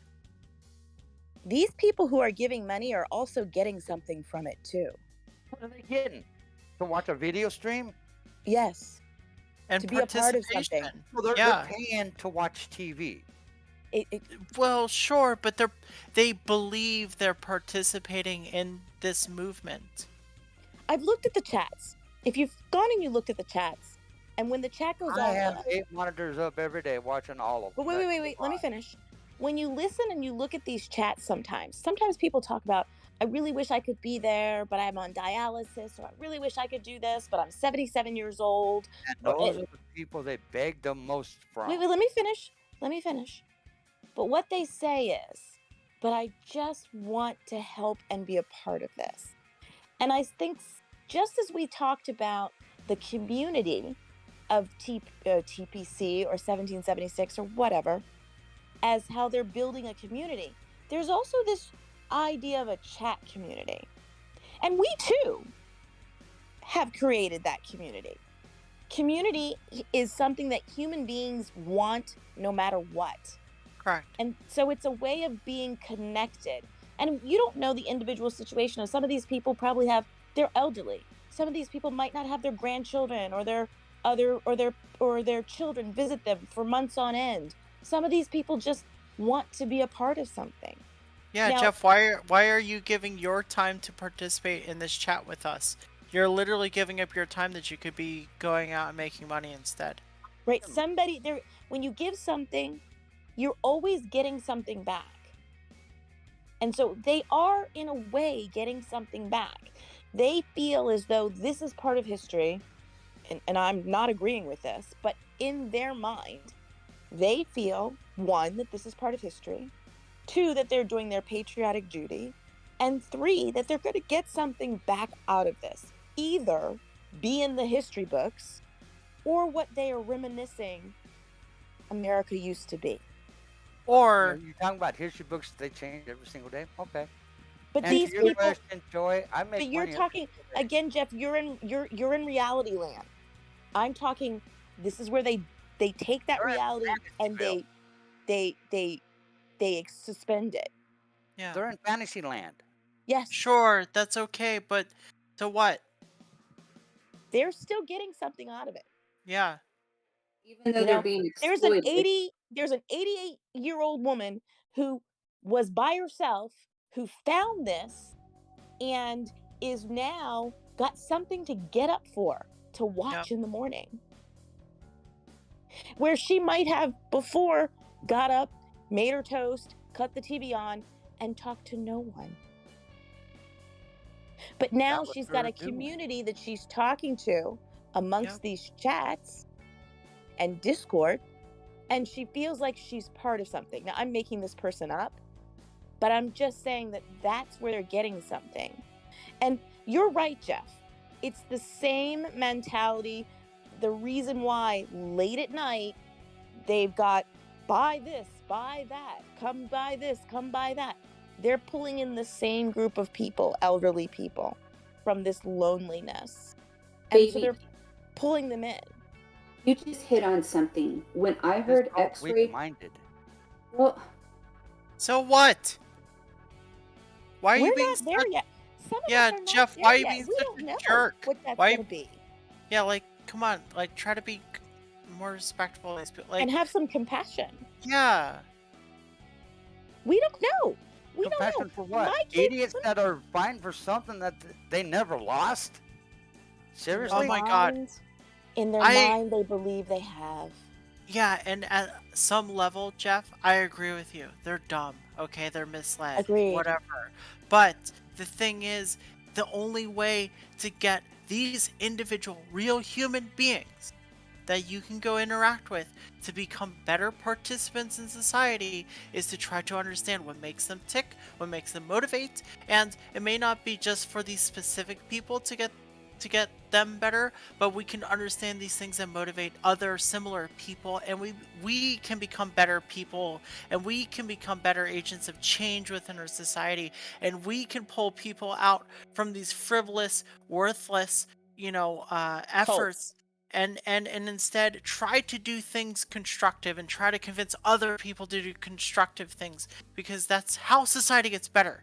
That's how we do it. And honestly, I'm gonna blame the boomers right now, and I'm gonna go off a little bit because the boomers fucking made it all this individual, hyper individual stuff, and that every single Hyper-individually. individual Yep. was responsible for their own individual shit. But that's not true. Society is everyone's responsible. We're all responsible together. We're only good because others are good around us, and we need to get past this bullshit of hyper individuality. We've lost I hate the to tell sense you of this, but community. boomers didn't create the hyper. You guys were a part of it.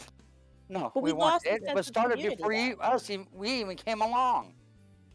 And to your question as to why I'm here, because I want to understand why the left is so narrow-minded on their ways of thinking.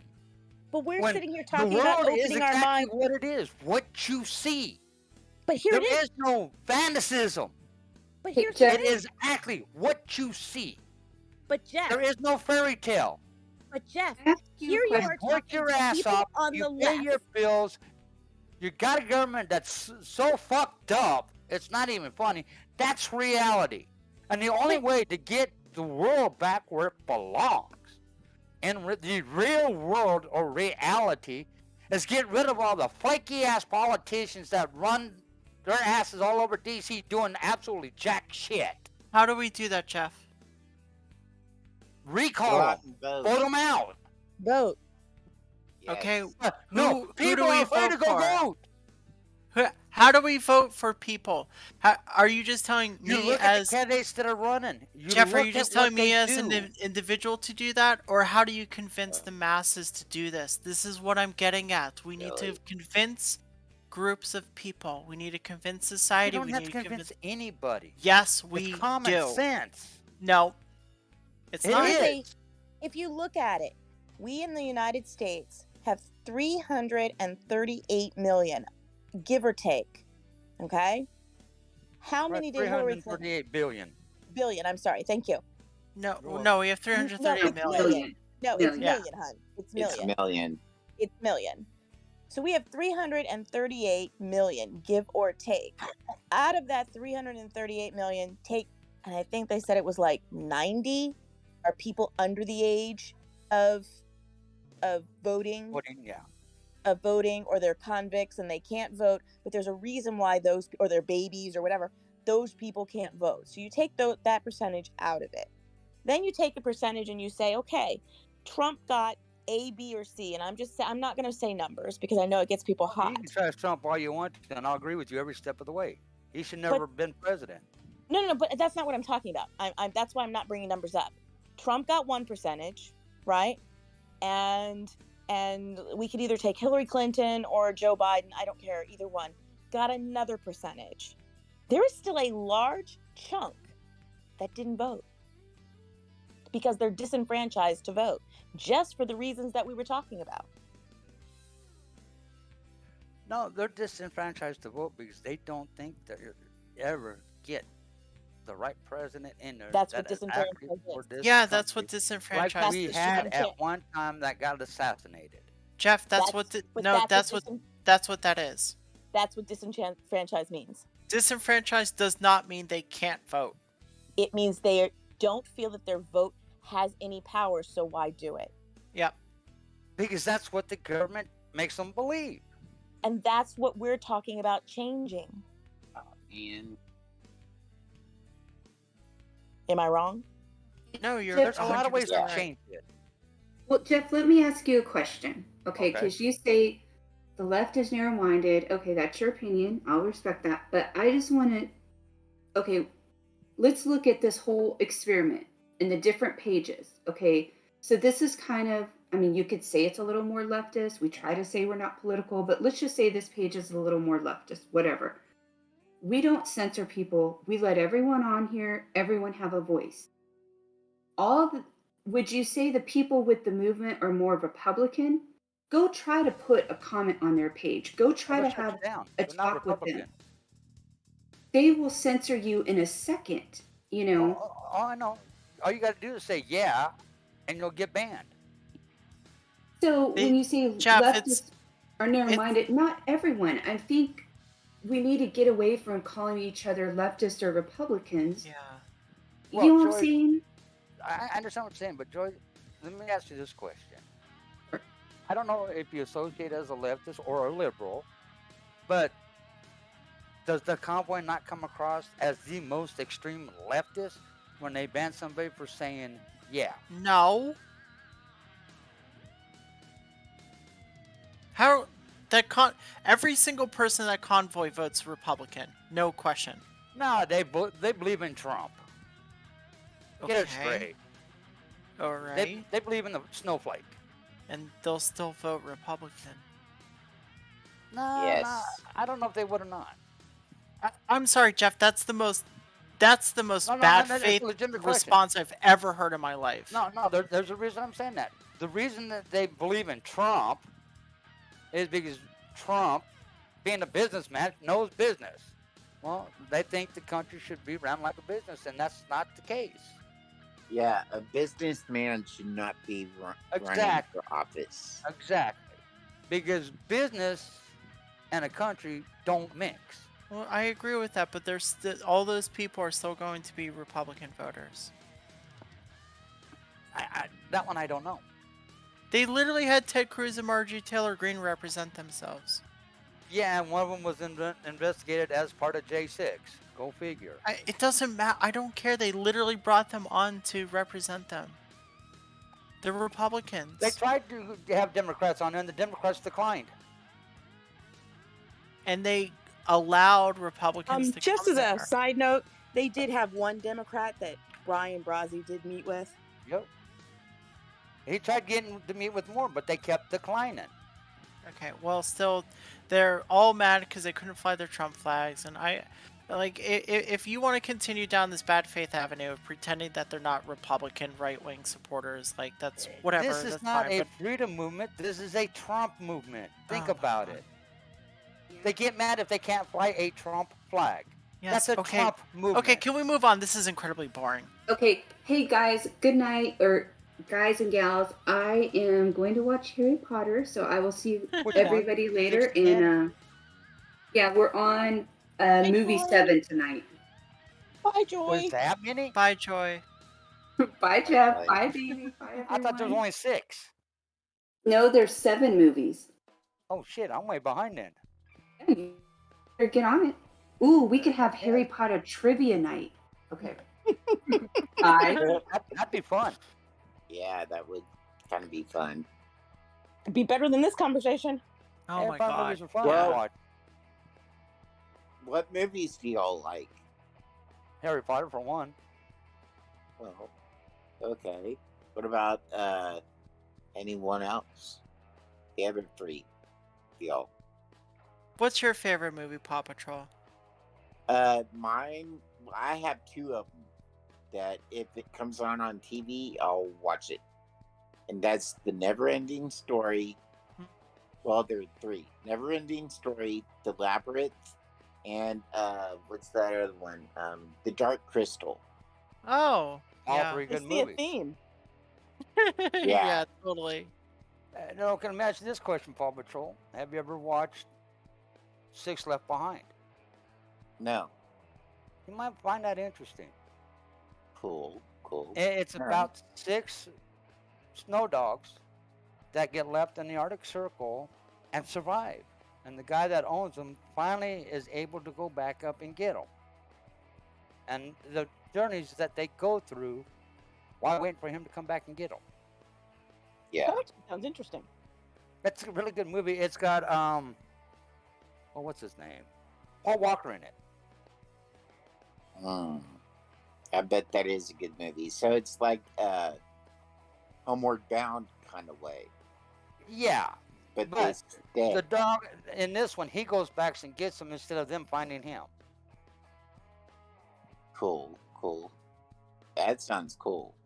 I wouldn't mind And watching it shows that. the journey that the dogs go through for over 177 days, waiting for him to come back. And then the joy that they show him when he finally does show back up to get him. And how he gets there to get him. It's a really good movie. Max Flowers says Paranoia is her favorite. Never seen that. Paranoia. Huh. Oh yeah, I forgot that we're on YouTube. YouTube, what is y'all's favorite movie? Dean Wall says Dumb and Dumber. Hey, I like what they do with the van. The dog Yeah. van. Yeah. I think Matrix. Someone Matrix says is The a good one. Matrix. Well, which one? 1, 2, or 3? It doesn't say. It says it doesn't say. It's probably 4. Well, then you got the Fast and the Furious series, all 11 of them. Yeah.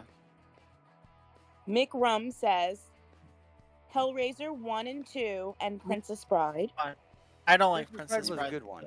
No, that You don't movie's like dumb. Princess Bride? What? No, it's stupid. It is stupid. It's quite good. But it's a movie I can watch with my children. I'm Wasn't surprised that somebody Princess hasn't said Bride? Frozen or Frozen 2 yet. Wasn't the Princess Bride the one where Andre the Giant was in? Yeah. Yes. Okay. Baby, what's House your of favorite? 1,000 Corpse. Oh my god. Oh, we know what they Devil's watch. Reject. Forrest Gump. Well, then you also got Lord of the Rings. Napoleon fall on YouTube. Dynamite. Ooh, yeah, Napoleon Dynamite Lakers. It's a good You guys one. are, I don't watch that many movies, so most of these I have not seen. So my favorite movies. Oh, I guess I'll just go with one. I'll just say Lost in Translation. I've got We two have- really favorite movies. Ruby David- Ocean says Goonies. Actually, that's a funny movie. That really is. Goonies is a funny movie. Liberty Not BS says Steal This Book. I've never heard of Oh, yeah. that. Nightbreed, Natural Born Killer, The Shining. Shining's good. Well, actually, Natural Born Killers was based on an actual event. Fahrenheit. Oh, what is that? Fahrenheit 451? 451. Yeah. Fahrenheit I've never seen it. 451. Yeah. Oh wait, but Ruby Ocean says the 1953 version, The not original. the new one, the original. Of what? Huh. Of what? Fahrenheit 451. There's the original 1953 version. Yeah, the remake was trash. A Tree Grows in Brooklyn. Wow. Yeah. No. my Steal favorite- This Book is the Abby Hoffman life story. Yes. Never heard of it. Huh?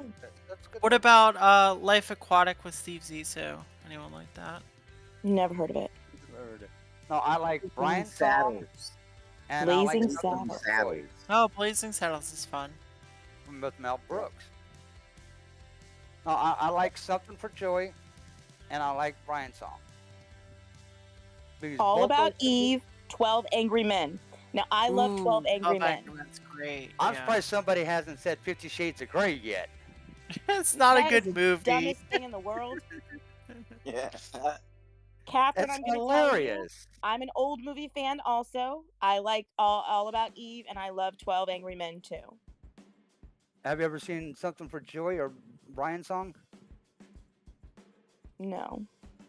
What about There The are Thing? True stories about two football players that both died of illnesses during their career and what they did to fight to keep playing the sport even though they knew they were dying. Interesting. Trying to see if there's any more. Come on, chat, give me some more. My favorite movie is Swiss Army Man. Oh, seriously? That's a. I love that movie. That's an interesting Because- pick. Because Blade it's Runner, so Logan's stupid, but I feel it so much. Yeah. Blade Runner No was good. Country for Old Men. Castaway. I feel like Psycho. I feel like Blade Runner is overrated. It's too long. It's Well, Blade Runner is where Bruce Willis got his start. Well, I no, love he's not Logan's in Run. that. I love Bruce Logan's Willis. Run. That was great. Actually, Bruce he is. Willis- He's the taxi driver. Bruce Willis is a taxi driver in Uh-huh. Blade Runner. Mm-hmm. Let me look this up. Avatar's good.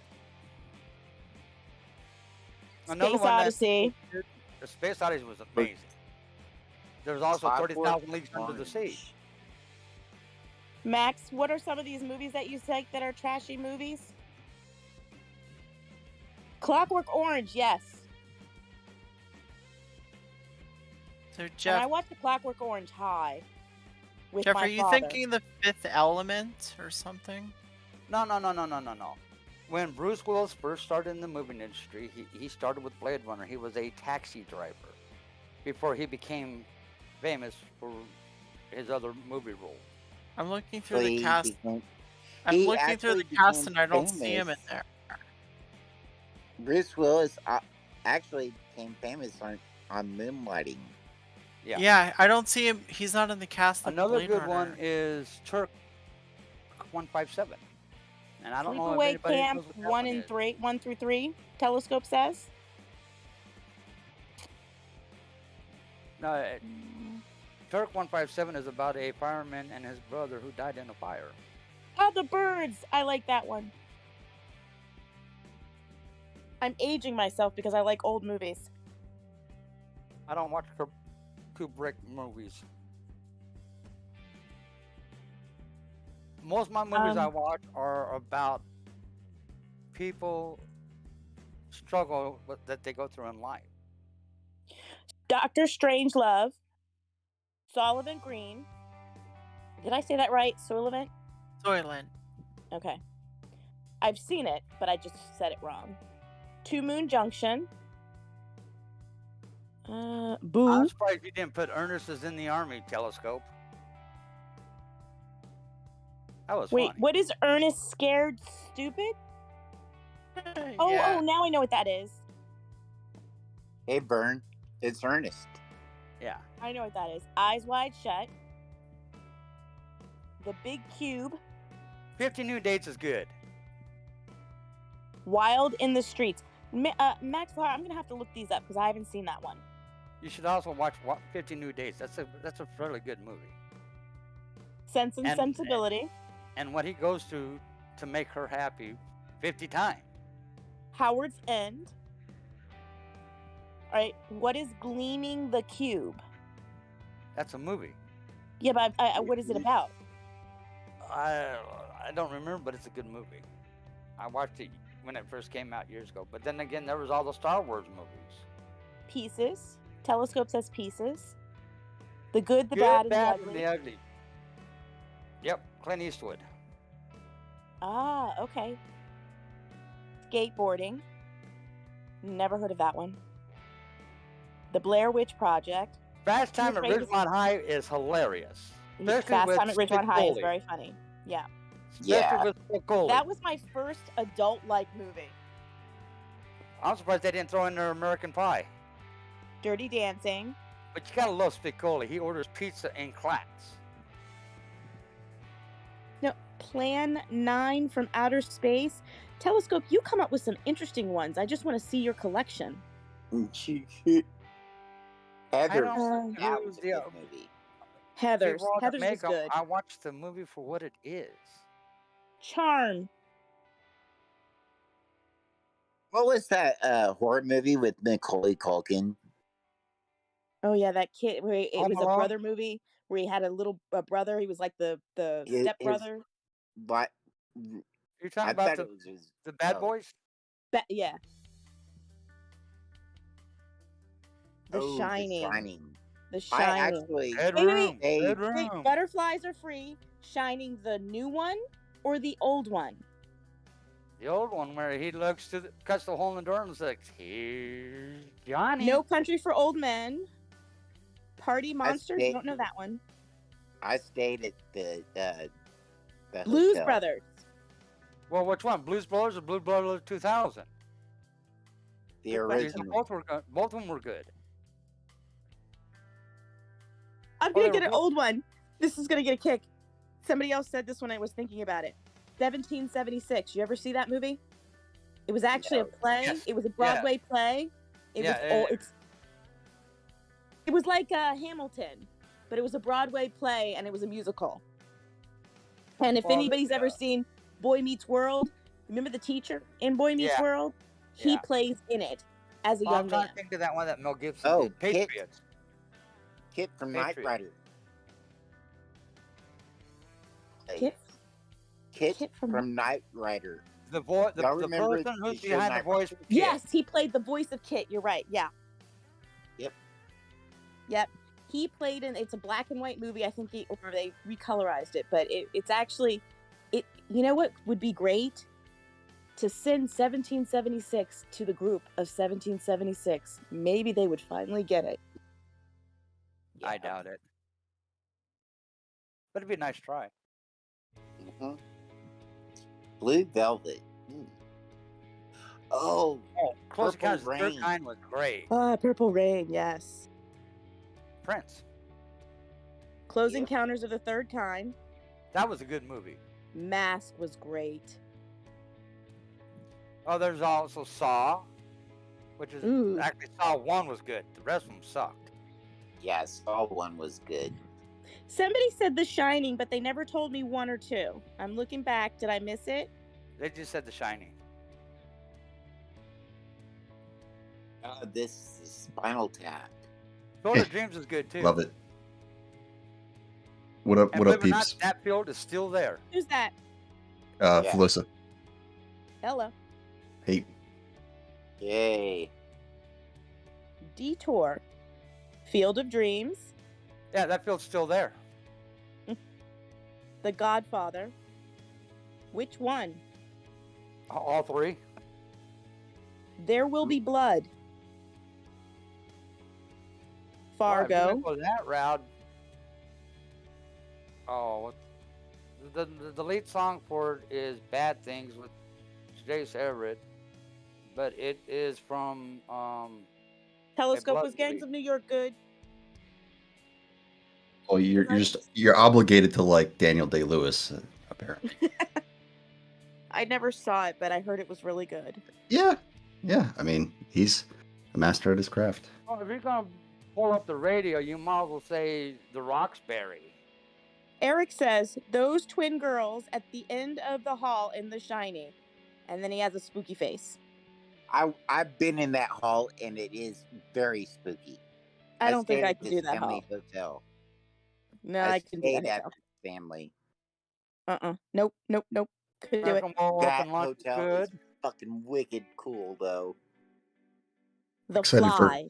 I'm excited for Which Clerks one? 3. Butterflies are free. Which fly? The first one or the second one?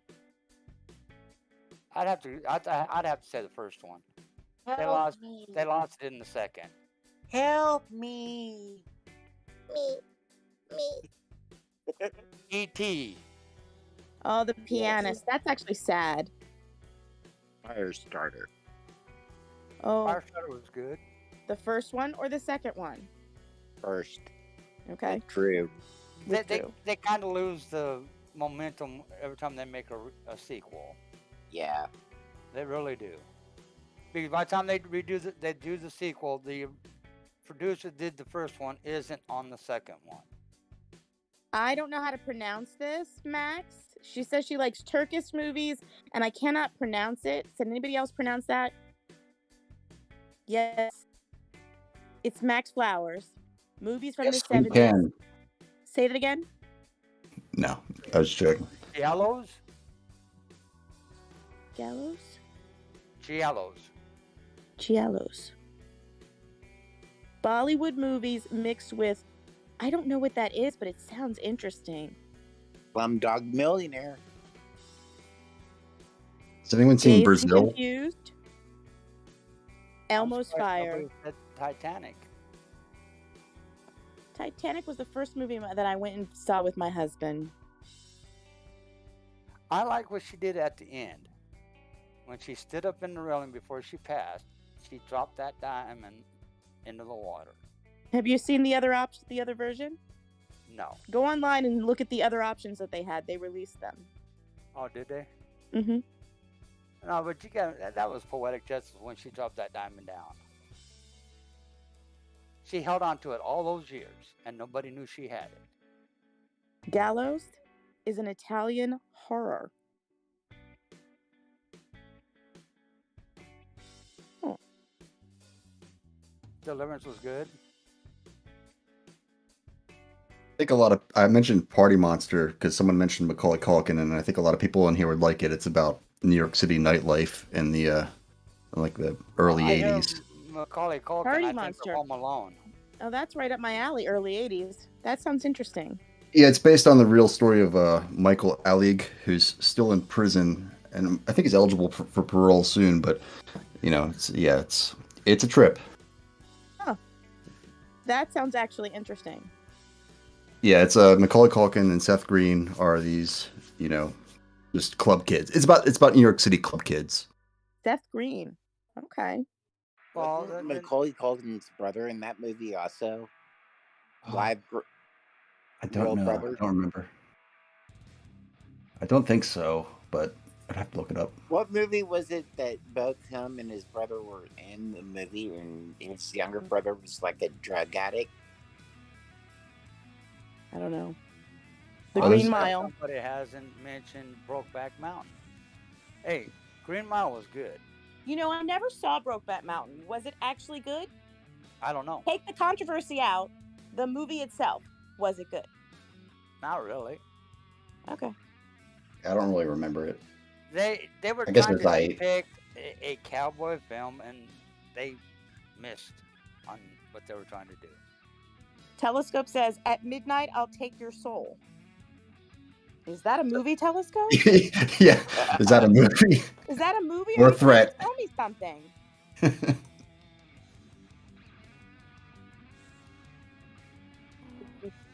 Army of Darkness 2.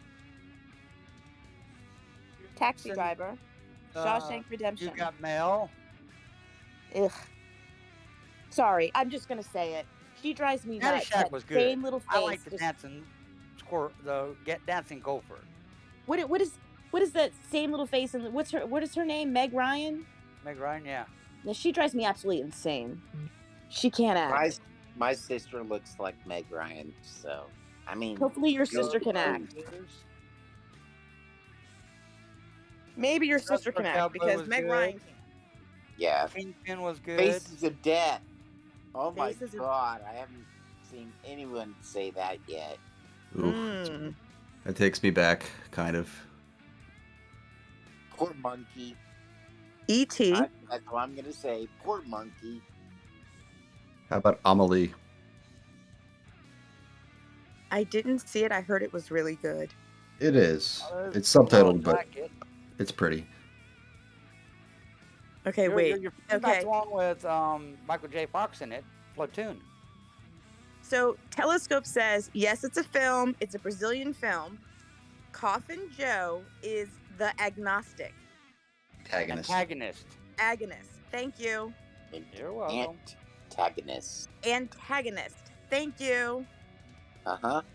Now, if you want to watch a really good movie, watch the original Gone in 60 Seconds. What? The original Gone in 60 Seconds. I've never seen that before. Oh, Nick Cage, he can do no wrong. No. That's not the original one. That's the second one. Oh, Yeah. my bad. The original one was with I'm trying to think who it was. I want to say Cary Grant, but it wasn't Cary Grant. But he was a Grant. It was one of the Grant children. I like Breakfast at Tiffany's. Anybody else? Thelma and Louise. Butterflies Are Free. Butterflies Are Free. I think you and I are like mented souls because every movie you've said so far has been something I have liked. Right? The Butterfly Effect. Thelma and Louise was good. Exorcist. True Stories. Baseballs. What was that Ooh. one? Max. Oh, yeah. No, there was one The Michelle Dinks. Pfeiffer was in where she was a teacher that was working with kids that had a bad outlook on society as itself, and she turned those kids around. Harem Keepers of Arab Oil Sheiks. You come up with some neat ones that I want to look up. The Good, the Bad, and the Ugly. Poltergeist. Caveman. Encino Man. What was Caveman? It was an early 80s movie, and it was a comedy. Starring based on- Ringo Starr. Ringo Really? Starr played the main character. Really? Yeah. And it was hilarious. Oh, I'm trying to think what the name of that movie was. Damn it. Does anyone know what the one Robin Williams was in where he was the radio guy? Good Morning Vietnam. Good Morning Vietnam. Urban Cowboy was good with John Travolta. Planet of the Apes. And Sissy Spacek. Wait, I mostly, Jeff says, Carl says, I mostly watch movies about MILFs and their stepsons. I think you just wanted me to say that out loud. Risky Business with Tom Cruise. Now you made me think of it. Mrs. Robinson, what's that one? Mrs. Doubtfire? No, it's an old movie. It's an old movie. Mrs. Robinson was, I know which one you're talking about. Didn't she run the orphanage? Huh? Wasn't she the director of the orphanage? I don't know. Birdcage, good movie. The Graduate. Bird There on it a is. There it Wire? is. It's The Graduate. Man on The Fire. Graduate. The one I was thinking of was The Graduate. Okay. Point of Terror. Let's Good see. Will Hunting. Good Will Hunting is good. That was good.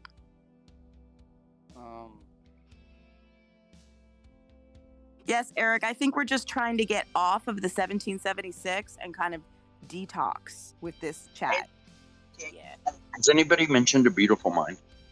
No, that was a lovely movie. Love Story was a good movie. Love Story was good.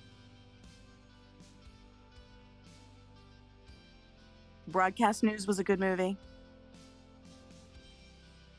Groundhog Day was good. Ugh. It's a classic. Kind of like I'm sorry. Ghostbusters. Every year I dread Groundhog Day and having to watch that movie. Oh, you don't have to? Who's forcing you? It's Bonnie my and husband. Clyde. My Okay. husband You know- has certain idiosyncrasies on Groundhog Day. He likes to watch the Groundhog movie over and over and over, and then on Christmas he likes to watch A Christmas Story like 1,000 times. Man, my family would not force, but it was the tradition to watch Good. National Lampoon's Christmas Vacation. I got sick of it after a while. The only good part about that is when Santa got blown up out of the junk pile and went flying across the sky. Shitter's full. Brent says Smart People. French Connection. Buzz says Broadcast News. The Almost teleporter. famous. Oh my gosh, Max, you come up with some very interesting ones. What's the latest one that Denzel Washington did, where he was The politician? Departed. Jack Nicholson's first movie was Bella. This is where my dyslexia comes in. Bela Lugosi. Lugosi, thank you. Bella Lugosi, I think. Yeah, Bela Lugosi. Usual Suspects. The Man Who Would Be King. Shane, and I don't know if you guys know, Shane was based off a book written by Louis L'Amour. Jesus Christ Superstar. Yeah. Jesus. I've got two That real Cold quick. Day in the Park with That was Sandy Dennis. Never heard of it. On the mall. Mall rat. Yes, Carl, you were right. This is a very good chat because it gets us off of the 1776, which eventually we're all going to have to detox. Yes. Yeah. We need a night like this where we just talk about a mindless weapon subject off of 1776. Cape Fear was good. Cape Fear, that was very good. Yes. A Shop Around the Corner at Christmas Time. Never heard of it. Toy Story. Which one? First one, actually. Yeah, I still haven't seen Toy Story 3, but I'm told that it will bring even the hardened men to tears. The Big Lebowski. A Quiet Place to Kill with Carol Baker. Never seen that one. Me neither. The Butterfly Effect. Yes, that Down was a Under good movie. with Steven Seagal. Apocalypse Now. Apocalypse Now was Downfall. good. The Abyss was good. Kung Fu. The movie With David 186 Carradine, yes. with yes, there we go. Yes, with David Carradine. My sister says Benjamin Button. Benjamin Buttons was very good, yes. Uh-huh. Steel Magnolias for me. Yeah, great movie. Can Never Catch Me is a good one. Catch Me If You Can. Catch Yeah, Me If You that's Can. it. Yeah. Catch Me If You Can. What was The Deer Hunter? Does anybody? Buzz Chef says The Deer Hunter, and I've heard it, but I cannot place It's it. actually a good movie. The best movie of all time was Goodfellas. It depends on who you talk to. I'm just reading. Oh, I know. Snowpiercer. Which one? Seeing how you brought up Top Gun, which one? One or two? I haven't seen 2 yet. I have. I've heard good things about the recent one. That just Is came it out. good? The second one is just as good as the first one. Yeah, I've heard a lot of praise. How do they put Val Kilmer in there when he can't talk? He didn't. Okay. They didn't. Val Kilmer got pissed off because he was not included in Top Gun 2. Okay. But it Eternal is Tom Sunshine of the Cruise Spotless Mind. and Goose's son. Oh. Okay. Because remember the kid that sang with Goose in Top Gun 1 at the piano? Yeah, Great Balls of Fire. When they were Woohoo. singing Great Balls of Fire, when he was sitting on Goose's lap? He grows up and becomes a naval aviator and goes to Top Gun school, and Tom Cruise knows who he is, but doesn't let anybody else know until it's time to know. Run, Lola, Run. Disturbia.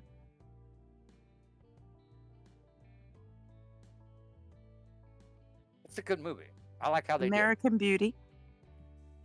What did I miss? I missed something. I Am Legend. Snow Patrol. American Psycho. Ron Gone Wrong? Don't know that. Deer Hunter is about a guy coming back from Vietnam, really depressed, with Robert De Niro. Oh, okay, Yes. that's right. I know what it is now. The Crow. I love The Crow. Roots is good. Roots was good. A Few Good Men. Hannah and Her Sisters. Wait, has Skidoo is anyone pretty good, actually. Max Flower. with Groucho Marx plays Groucho Marx. plays God, and Jackie Gleason takes acid in it. Well, speaking of that, there is God and God 2 with what's his name? George Burns. No. Oh, okay. No. I know what you're talking about. What's his name? Shoot. He's a black gentleman. I know, and I got him in my head, but I can't say I his know name. his name. Morgan something. Morgan Freeman. Morgan Freeman. That's it.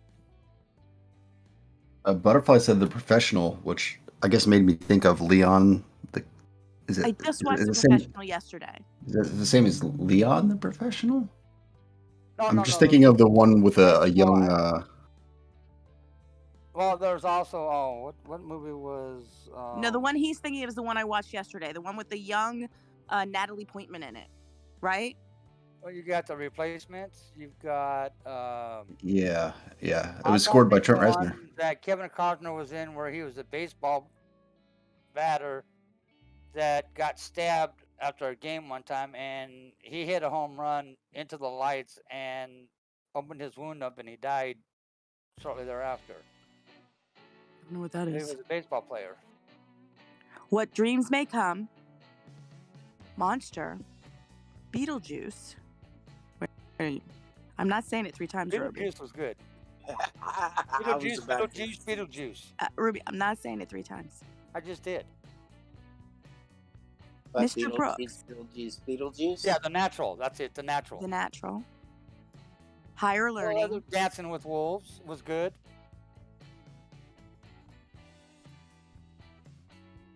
I saw Dancing with Wolves in theater. That's a good movie, Taken. though. But damn, it's long. The Wolves of Wall Street.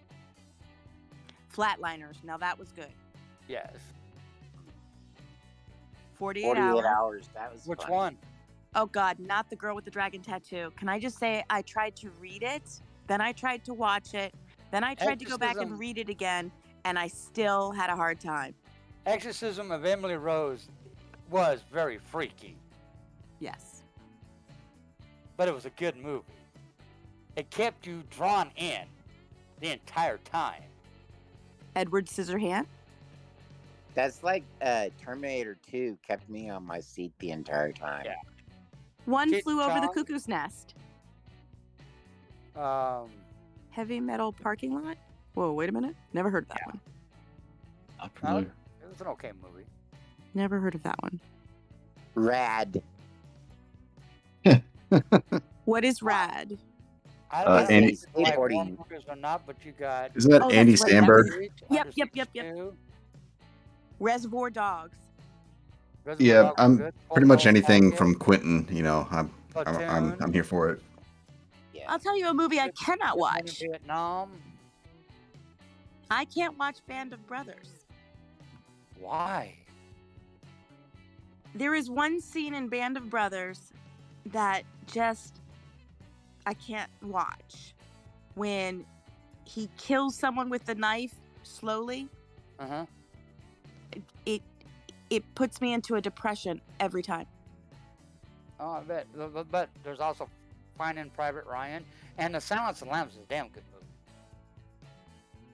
I like how $1 Million he gets in her Baby. head. What was that movie with God damn it. Never mind. I can't think their names right now. Fast Matt Damon. on High. Matt Damon and I can't. Matt Damon. Are you Yeah. talking about the Breakfast Club? Now you got me thinking. No, it had Matt Damon and Leonardo DiCaprio was in it. And what's that other guy's name? Romeo and Juliet? I don't know. No, it was a The Truman Show. And let's see, Matt Damon. The Book of Eli. Is The Book of Eli good? Yes. Hamburger Hill. Contact. The Fearless, yeah, Contact. Fearless Vampire Killers with Sharon Tate in it. Was that the last movie she did? Mark Wahlberg. Max Flowers, was that the last movie she did before she was killed? You talking about Brothers? Where they're all adopted? Ew. Oh, I Mark know what you're Wahlberg talking and about. all that. And they were all adopted in an Irish community or In a somewhere Chicago, in Boston. Oh, Chicago suburb. It was Chicago or Boston, yeah, something like that. Yeah, and it was Boston. And their mom was killed in a grocery store by somebody Right, who and was trying to take over the had neighborhood. revenge or something. And then they took on the guy who killed their mom. Once Upon a Time in Mexico? Yeah, that's a Yes, good one. yes, Ruby. Barbarella! What about Yes, the Three Ruby. Amigos? The Departed. what's up, y'all? Barbarella. Desperate Living. The Swedish version of Dragon Tattoo, Throw the Mama from the Millennium Train is good. Trilogy is better than the American version. Huh. Throw Mama from the Train was good. Spirited And Away. Oh, That actress yes, kind of freaks loved me it. out all the time. What Howl's about- Moving Castle. Absolutely loved it. Trains, Planes, and Automobiles. That's good too. Yeah, I had to go on Wait, a hold it. tear with. I have to go back to. Big I one. have to go back to 1776. Mhm. Does not compute says, "Wow, Joe just called Sasnek on live. He is in an emergency. He is in the what? What? He's in What? an emergency. Emergency. In the what? Oh, you're gonna have to keep What? watching that and tell us what happened. He's in What? an emergency. Emergency. Yeah. He and the I might- bandit. So, Caddyshack. Yes. so what's been happening with the crew? Nothing. Which one? Caddyshack 1 or 2? One. Anything Clint Eastwood. See, butterflies are free. You and I were so the soulmates until you said that. Can't stand Clint Eastwood. What's wrong with Clint Eastwood? Get Well, off my lawn then. There is. All right, Al. Debbie Does Good, Dallas Bad, does the not Ugly? count. Dead or Alive. What's Children that? of the Corn. And I watched them film The Gauntlet. Kiki's Delivery Service. Great movie. What was the one about the aero engineers? Like the wind also rises. That was a good one. Yes. Rubber. Yeah, rubber. Rubber. Blubber. Good. No, rubber. R-U-B-B-E-R. Oh. Blubber was good too. Not familiar The with rubber. Devil's Rejects. We went through that one, I thought. We already. Oh, Phil, much person had something. Good God. I can't believe I can't remember the movie with the four women who helped NASA. Oh shoot, what is that movie called? Oh, Hidden Figures. Hidden Figures. Oh, I need Hidden to see Figures that. Hidden Figures actually made me, my daughter, and my best friend sit there in tears crying. I need to see that. Yes. Can't believe I forgot about that one. They did. I sat in the movie theater and I cried, and it was the first movie in a long time where Yeah. everybody clapped and cheered. Silkwood was a good movie. Big Fish. Big Fish was a good movie. Odd, but a good movie. I like to spin a yarn. Stand By Me. Marvel. Anything Marvel? I'm still trying to get into those because my daughter, my husband, and my son like them. I can't stand them. Yeah, I'm so Waiting far to behind Exhale. on that. I can't even. I don't even. All right, it's such Butterfly. a task You to and me catch up. again. Field of Dreams. Oh God, yeah. That makes me cry.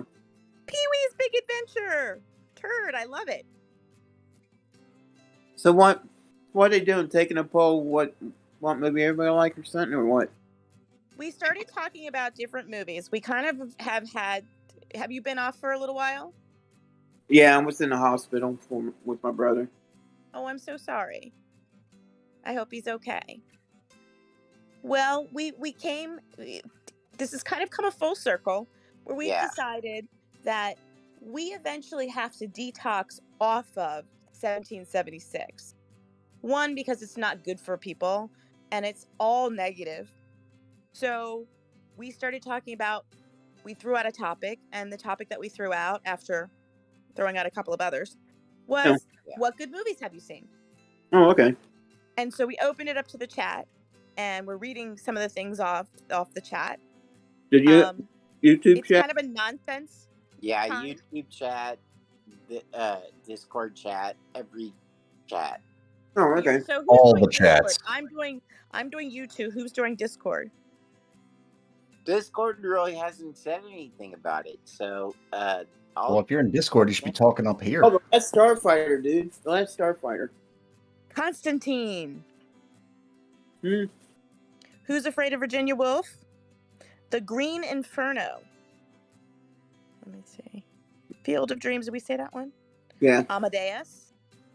Been meaning to see Cloud Atlas. What is Finding Sugarman? Has anyone Streets of seen? Fire.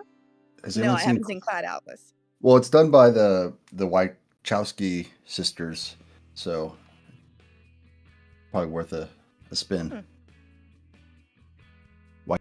Wachowski.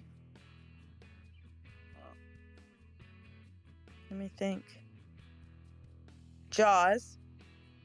Goes Oh, yeah. back to the Jaws. whole shark theme. Pretty Woman. Exorcist. Exorcist. Yeah, There's that's a a good classic. one. That's a good one. Swiss Army Man. I'm gonna say an old one. North by Northwest. It's Sandra. He found dead on tongue, so that made him. Cloud Atlas. All right, don't hate, but I'm a sucker for a James Bond movie. Which one? A lot of them. Baseball. There's so many of them. Yeah, I mean, Goldeneye was great in the '70s. The Live and Let Die, I like. Okay, if you like James Bond, which James Bond did you like the best? Which James? Yeah, good question. I was gonna ask the same thing. Which James Bond did you like the best? I don't know, man. They all have their strengths. I mean, Sean Connery's the OG. Roger Moore, I was a big fan of. Children Pierce. of the Corn. Ah, Children yes. James, And that Sean one too, Connery. Phil. I know that he was a wife beater, but I still loved him. Highlander. Nah. That kind of, after so long, after rewatching, I'm like, nah. Death Becomes Her. When Harry Met Sally. Hoffa. I'm pronouncing that wrong. I like Sean Connery. I like Roger Moore, and I like well, what was the last? Daniel Pierce Craig. Brosnan. Well, American Sniper. Team America. Waterworld. That was literally the worst movie Waterworld was good. on the planet. He had gills. That was literally like bombed as one of the worst movies ever. The Postman Flash. better. Flash. Who's this one? Who else came in? I cannot see. Goodfellas. Yeah, He's in the ER with Lost.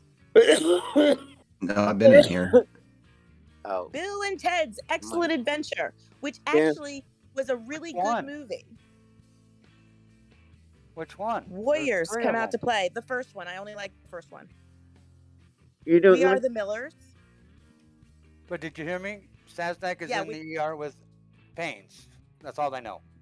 What? Saznak is in the hospital with pains. That's all they know. Oh, Sorry. no. Is he in Dallas right now, or? They didn't Wait. say where. They just said he was in the ER with pains. Okay. Oh, you gotta go see. Yeah. I could not watch The Bone Collector because it freaked me out. If he's What was somewhere it? close, I might go see him. Say, Yeah, you don't know me. The but- Mummy. Do you know his real name? Who? Saznak Yeah, is Stan. Stan. Yeah, but his full Slums name. of Beverly Hill. I can find Waterworld was out better his than The name. Postman. You are right. Uh, Don't always be a like- menace in South Central while you're drinking your Wait a juice in the so hood. Joe was hacking this morning. Is in the hospital tonight? Huh? Sasnak. Okay. I'm just Not reading what it Terror, says. Sasnak. The Hitchhiker's Guide to the Galaxy. Oh yeah. Hoosiers. How I Met Your Mother. Was that a movie? Yes. Okay. Yeah, Hitchhiker's Guide to the Galaxy was good. Obligatory better book comment. Sluts Love Nuts, Part 7. The Booty Call. Stand Up and Deliver was a good movie. All Good Men, I guess. A Few Good Chinatown. Men, you mean? I'm going to say an old one. Car Wash. Yeah. At the car wash. That's exactly what I was thinking. The Notebook was good. You ever seen DC Cab? Yes. Face Off. Anything with Brad Pitt. Apocalypse Now was good. Zoolander. Full Metal Jacket. Well, Zoolander was good, so was Highlander. Very similar. Zoolander was terrible. Why are you kidding me? Come on, it's not supposed to be taken Lisa seriously. says he's at the Church of David. Stupid The hospital I chat know, that but- says that Church of David, not hospital. Chat says the Sassness is in the hospital. I don't know. He is at the Church of David, not hospital. Chat said that David. Sassnack is in the hospital. Yeah. He was in the ER. That's not a church. That's the emergency room. Yeah. Joe's at the church. At the tent church. Okay. Joe's at the tent. Sagnac Yeah. is in the ER. Yeah, and that tent's the church. No. We're not saying he bit the dust, Al. What No. the- Don't start a rumor. No. Oh, she's at the retreats. Not dead. Deep Horizon.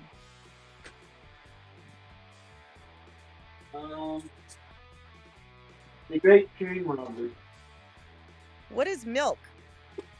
Oh, it was great. Whatever it was, it's been so long since I've seen it. I don't even know how to describe it. What was the one where Matthew McConaughey goes out in space and gets trapped in some time warp? Oh, Stellar. Yeah, Interstellar. Fuck yeah. The Astronaut. The astronaut? No. Is it the astronaut or the alien? No, wait. The one where he gets stuck on Mars? Oh, The Martian. Yeah, that's the Martian. The Martian. Another one is Armageddon. Alcatraz. Apollo 13. I guess Oreo. No, okay. I Apollo think 13 was based on actual facts. Which one? Alcatraz? No, well, both of them actually. Apollo Dallas 13 was. Buyers Club. Yeah, I love how Apollo 13. They filmed that. They made a set in like a 747 and did that parabolic arc flying, where that's how they actually did the zero gravity shots. I'm sorry, I was just reading what I agree with you that these people in the parking lot are so old that eventually, they're all going to end up in the hospital. So what happened with the convoy today? Anything? No. No, really didn't. Santa declared himself a dictator. Somebody help me out here. No, I'm serious. He Santa did. declared himself a dictator. And then they re-upped did on it. absolutely nothing today except for sit around. And they sat around. Santa originally said that they were going to have to come to a close sometime next week. But then he doubled down at the end of the meeting and said, I'm not saying that we're leaving. He's decided that he's going to get a permit. Now? Yes. Yeah. Yes, he's decided he's going to After get he a said permit. he doesn't believe in paying for permits, he's going to get one. Well, you don't have to pay for a permit. Legally, you can't make them pay for a permit. It is their free right to. It's anybody's right to. Well, it depends on what the permit protest. is. But the permits down in DC, you don't pay for. No. Okay, I've got a question. Was there really a trucker thing out in California? Yes, there was, but it Oh was my not God. 400 trucks. Thunder Hill saying he made it That up. was what? Because the news Eight went at on the the news. most, and then It was not 400 trucks. It was maybe at Eight. most 50.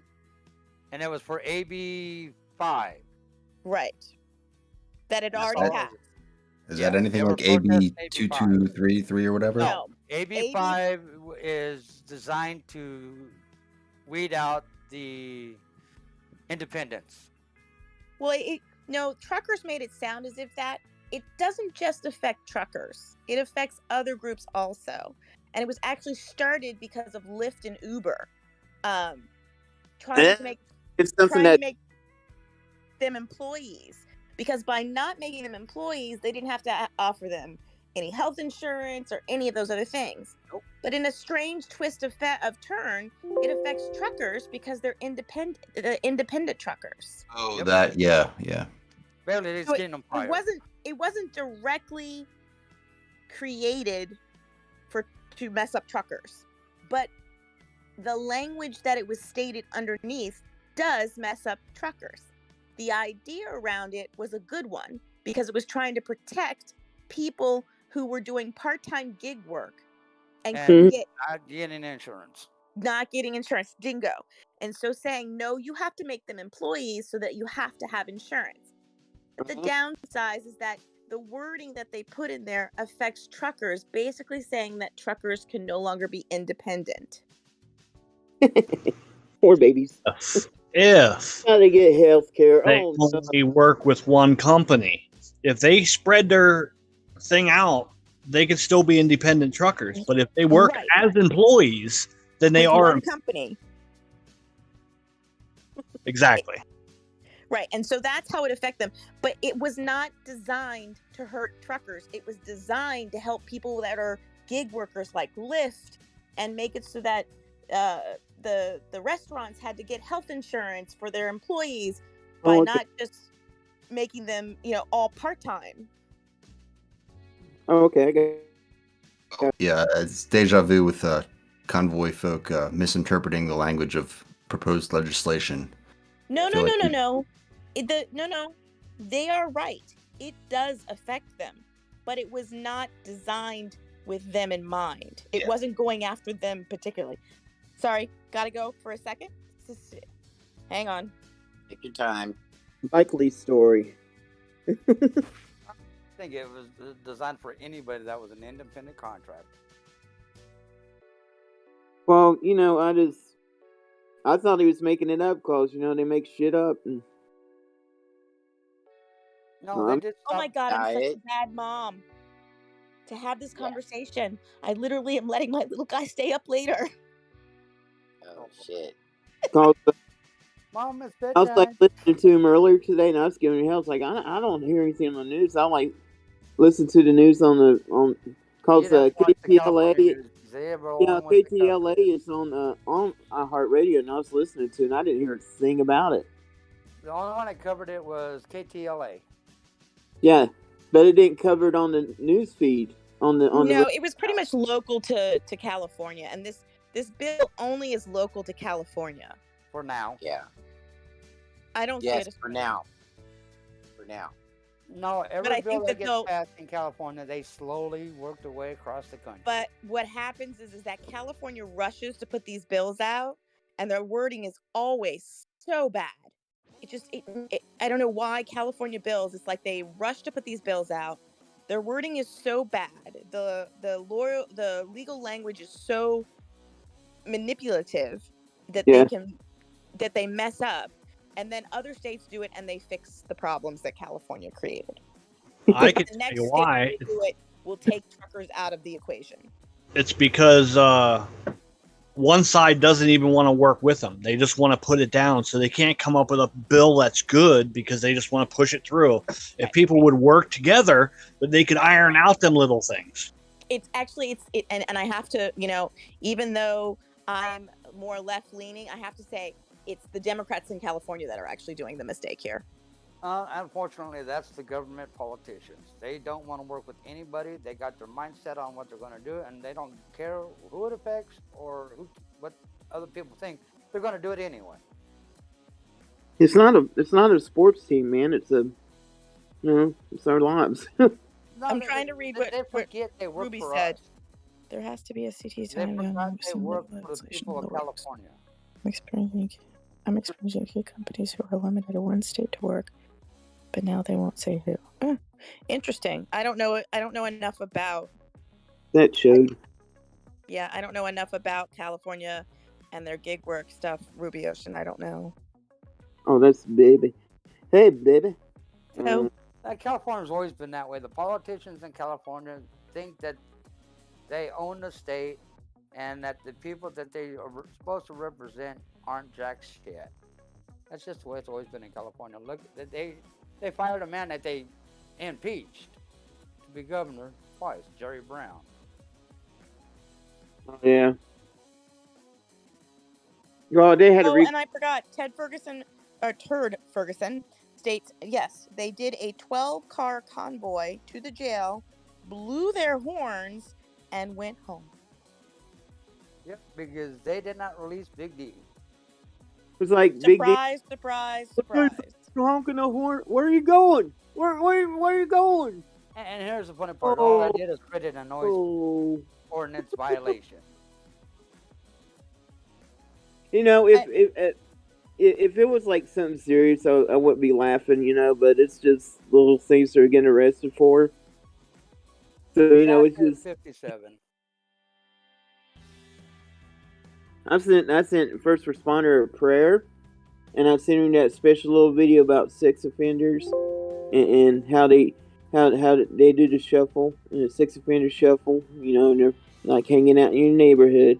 And I never got to see if he like got the prayer or not. So you know, apparently you can send a prayer to him through that Go Share whatever, and it don't cost anything. Yeah. He could just send a prayer. I sent him a prayer. Did that video, and I said, I hope that the sex offenders find the little children they need. That's awful. That is awful. But it was funny. So Max The says, Art Museum, they use the restroom, but yet they won't walk around the Art Museum. there's no way Oreo is 29 years old, Al. There's just no way. Is that what you're saying? That dude's lying out his ass. He's got more wrinkles than I do, and I'm 48. Well, for your eyes only was good, and so was Goldpink. He's got more gray hairs on his face than I do, and I'm 45. Yeah, for real. Rick says, can you imagine these folks trying to pull off a jailbreak of D? They would tie, instead of tying a rope to a bar, they'll tie it to a tree instead because they're just that fucking drunk and dumb. I go, hold on, Big D. Hold on. Oh, that's a tree. Stop. Pushing from the window with the poop bucket. Yeah. I think if we had to think of one thing that we would all remember about the give Big D. It's gotta be the whole poop bucket stuff. I know. If you can get Big D to go on a hunger strike, maybe Big D could be like thin enough to fit through the bars, and they could just run in there real quick. I mean, the poop bucket. It's like they were talking about the poop bucket way back when I was watching the Doe Show. They were talking about the poop bucket. What I think about them is how much money are they spending on all them cigars they smoke? Who knows? I know. The irony, and here's the irony, is that publicity-wise, it does not look well to be smoking a cigar and asking for money. The cigar company to sponsor them. The seriously great moment was when WYSIWYG went live with a quote-unquote celebration cigar to celebrate the fact that he figured out that Samuel wasn't real. Hi, being my deductive reasoning, figured this out. This is a celebration, bitches. Figured it out after everybody had figured it out 2 weeks earlier. I solved the mystery. Cigar companies, hey, we smoke your cigars. How about sponsoring us? We can get free money to smoke a cigar. Get escort sponsorship.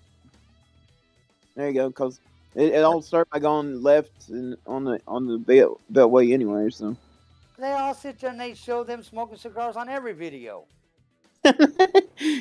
Welcome to our pain, Jeff. Welcome. Here we go, Butterfly. Yes, they are. They're a very gullible bunch. Yep. What happened yesterday? Clue the movie was good. Oh, the 500 trucks or whatever. Yeah. Yeah. Someone said that X-Ray said there are now only 10. Yeah, but what That happened sounds to the more accurate. trucks with Whatever, the yeah. toilets and the showers?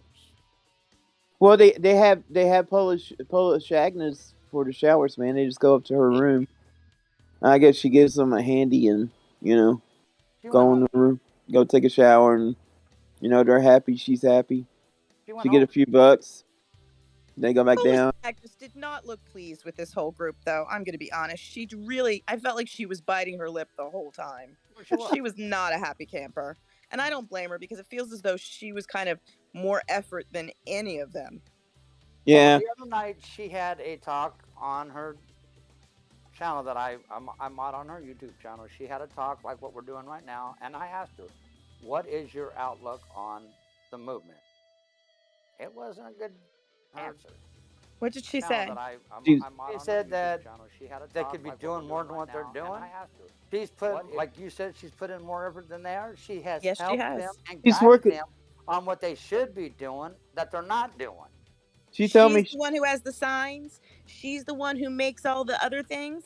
She's not even there full time, and she's put more effort into this than any of them. Makes Well, all like the she other says, things. I have told she's not Santa even numerous there times full they time, need and to go she's out and put talk to more people. effort into Not this sit in than the damn park. any of them. Makes all Like the she other says, things. I have She's to not go out even and there talk full to time, people. and Go out she and was talk to so people. mad the other day. Not sit in. I thought she Was was that gonna what like you were burst. mad about? Cause when I was on there talking to Jeff, and she was talking to me, and I was like giving her a little grief. She told me, "Well, I work 2 jobs, and I have to drive like 6 hours to be down here." I was She like, does. Yeah, she drives a long way to get there. They asked her what she does. She cleans houses, and she takes care of elderly people. Polish Agnes is working her ass off. And she does other marches in other places. Look, I would agree with her politics, but as a person who's actually doing something, bravo to her. She's doing way more than any of them. I gave her too much hell then. Jeff, tell her I'm sorry. Well, like she said, in Poland, before she left Poland, she did protest in Poland. So she knows what it takes. Yeah. She's gone through this. Where none of these guys have. She actually has in Poland. So she knows what it takes to get the message out there and to start getting people to start looking and changing. I noticed They she's kind won't listen to of it. tired of like trying to explain why they're doing it and all the money donation stuff and everything like that. She seemed to roll her eyes and not really want to talk about it. She's very annoyed. You can tell she's very annoyed. No, she's more annoyed. She's done. She literally said it in her stringer day. She's going home and not coming back. Yep. Really? Did she say that? Yeah. She said, it's like when you, and it's the same thing I've kind of said before, is like, when you do something and you get everything you need out of it, yeah, and you find like there's no reason to keep doing it. No. That's what she said on her stream when she was in DC the other day. Yeah, like she said, I'm not going to waste 6 hours anymore. I'm not going to waste the fuel anymore. I'm done. I'm going home. I'm going to do what I do at home, and that's all I'm going to do. Mm-hmm. Yeah, and I've I seen pick some up a string here and there, but other than that, I'm done. I've seen her do other marches in, where is she from? Connecticut? Massachusetts? I think it's New York. Up in that area. I think it's New York. I'm not quite Well, sure. either way, she's doing stuff up there. And I give it to her. I don't agree with what she's doing, but she's actually doing something. They are sitting there in chairs. It is sad and pathetic. Lonnie, It's the lazy. people who donate money to them are paying for the parking.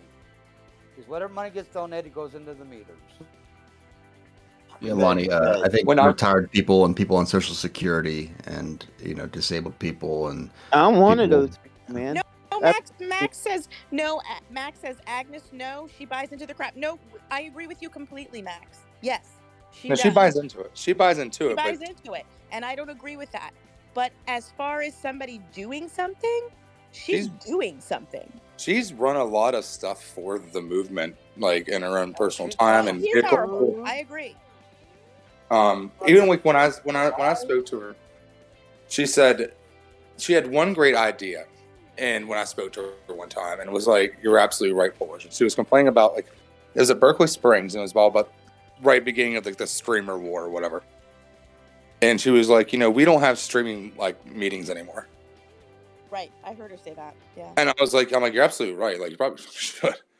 She's like, we don't have that. She's like, I don't understand why. Everyone's just running around here, doing this, doing that. Like, it makes no sense. Well, And just to clarify, none of us are saying Polish Agnes is a great person or we agree with her politics. None of us are saying that. We're not saying that. We're just saying what she's doing as in comparison to the grass watchers is a lot more. Yeah. That applies to your question. Yes, I was. And we couldn't get it shut down fast enough. Mm-hmm. That guy the signs she came up 180 in about 1.2 seconds. Look, Polish Active paid for those signs. They would not have that really pretty sign if it wasn't for her. Well, she also brought them food. She's brought them water. She's brought them flags. She's brought them whatever supplies they needed. Yep. I'm not going to be, I don't want to be a sexist asshole. She's a cuter face of the movement. Yes. I've always said this. Like, that's one thing you that it's a bunch of geriatrics. It's a bunch of geriatrics. Like, if you want to build a movement, you're going to need young people. And how are you going to entice people to join? You get young girls to join your fucking movement. Charles Manson figured it out. But to your comment, Butterfly, when he started talking, he was talking like Polish thought he was going to do. And then halfway through it, he did a 180-degree flip and then started talking about how he was at J6, how he beat the hell out of an officer, how that officer's wife is suing him. I mean, he just went on a tyrant. Yeah, I saw that. He totally... Oh, that dude actually did that? Yeah, he went online. I was like, you better be glad if FBI's not watching this shit. Well, he didn't start out that way. But he did in the end. He told everything. Oh, man. He laid it all out on the line in the end. We couldn't get him off the line fast enough. Well, we were trying. Is the video still up? No. No, they took it down. Polish deleted it. And then he was telling people on our board who were posting there to go kill themselves.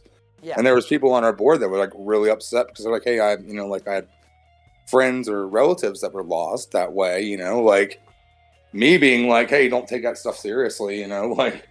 Well, his biggest kick was he was crying because he was being sued by some officer's wife that he beat the hell out of. I'm thinking, dude, if this is actual truth, what the hell are you doing walking the street? Your ass should be sitting behind bars. Instead, he's in the parking lot right now. Seriously. He's watching. Yes. They moved him to the parking lot. They didn't tell him to get out. They moved him to the parking lot, and that's where he's at now. That's one of the reasons they won't let them film there. Oh, shit. So they're basically hiding him and the other bandit. Yeah. Oh, wow. Yep. I know that he was told to leave, and the first night after his tyrant, he stood at the end of the park stalking them. They let him stay. Like, the movement is so small, they can't let anybody go.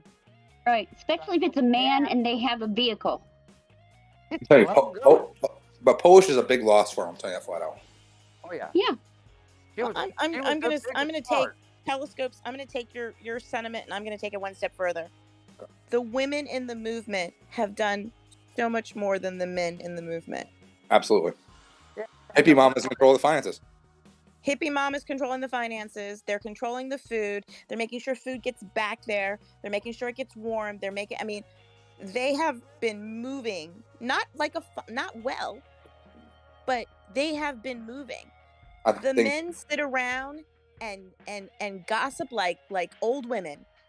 And then you have people like Jennifer from the People's Porch who used to cook and do babysitting and all that kind of stuff. Oh yeah, I totally understand why she's upset. She was watching kids. She was cooking. The women in this movement they really should have just stepped aside and let the women handle it. Yeah, they'd have a fucking movement. Yeah. Here's the ironic part. of all of it. Every time Santa gets on his stream, he talks about how much the women are doing, and he criticizes every man that's watching his stream that they're not out there doing, but yet every man that's there is not doing a damn thing. They ain't doing shit. No. Now, I'm gonna be honest with you. They ain't done shit. No. They sit and want to be pampered. Yep. I mean, they want the I women don't like to this bring guy. them their meals and everything else, and that's bullshit. Get your I'm fat not a ass fan up of and go Alex get it. Glasgow, but he did more shit than they did. Yeah, I did. Oh no, Santa even made a comment on one of his streams that the women are supposed to bring the men food. No, you get your fat ass up and go get it. And the problem is here, and here's the other thing with Santa with that, is and when he's gone, Rose is in charge. And Rose is fucking insufferable. Well, this is the worst part though, Telescope. Rose came from TPC, from inside the motorhome to the movement. Yeah, but Rose did you is notice part of the today, problem Telescope? with TPC in the motorhome? What'd you say, Did you baby? notice today, though, Santa specifically did not say Rose is in charge this time. Because they He was turned just- on her after she got fucking arrested. Yeah, he specifically said, did not say Rose is in charge.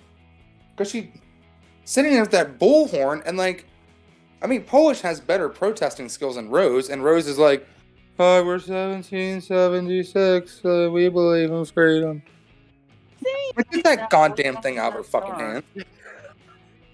That turn is right after Santa was arrested. X-Ray, Oreo, and Rose. All three on the X-ray fought thing. with each Let's other on live camera in front of a bunch of people as to who was going to take over while Santa was sitting in jail, and then Rose started praying. Okay, what's happening with the X-ray? Last video I saw he was like hanging out. He had the camera like hiding down in the dashboard or something like that, and You know, X-Ray will be fine. He'll be out soon. It turns out that someone, and I'm hoping it was no one from here, someone called in him for his, remember he got on his stream and he started talking about, killing people and guns and whatever. Well, he was flagged to the police or the FBI or somebody. He was swatted. He was swatted, and they basically took the car just in case it had any weapons or whatever, and that's what it turned out to be. But I don't know that you should believe him. Telescope, what were you gonna say? I spoke to Wizzy today. He said that they're using the money from Santa to help X-Ray up too. Yeah, but So this he'll be is out where- soon. This He'll be is fine. how- This is where the X-Ray hung cops did himself. catch him. He had to turn himself in. No, I think they took his car and said, "Hey, we want to talk to you." Yeah, and actually, you want to X-ray talk is at to the you. X-ray is at the 9/11 thing Not in anymore. Philadelphia. He's Yeah, I don't still think on he's there PA, anymore. but he's not there anymore. He's But not there this is anymore. where X-Ray Yeah, hung himself. found on some back road with some dude like having the camera like down in the dashboard. Just, No, the I problem think we with should X-Ray- necessarily believe what he says is truth, though. But he has a lawyer. You guys No, I think so. This wasn't X-Ray that told us what it was. It was Santa who told us what was wrong, what it was. Mhm. I Yeah. believe that. I believe that. I know what it was because I contacted the detective, but X-Ray hung himself. He really did. Because if X-Ray talks about on his videos, I got nothing to hide. I have no guns, no drugs, no explosives. Okay. If you got nothing to hide, why the hell did you not go over to the police department and say, "Where's my truck and how can I help you with this investigation? I got nothing to hide. How can I help you?" Oh, Jeff. Did he do that? No. No. He got a hold of somebody in the group and said, "Hey, can you get me the hell out of here?" Jeff, I forgot to tell you, he did talk about one thing, and it's directly to what you were talking about. He showed made his ID. himself a fugitive by running out of the state. Yeah, but he showed his ID. He tried to show a piece of his ID to prove that he was in the Marines. oh, Now, Wizzy, when I spoke to Wizzy today, Wizzy said he was in the Marines. Yeah, I think he was.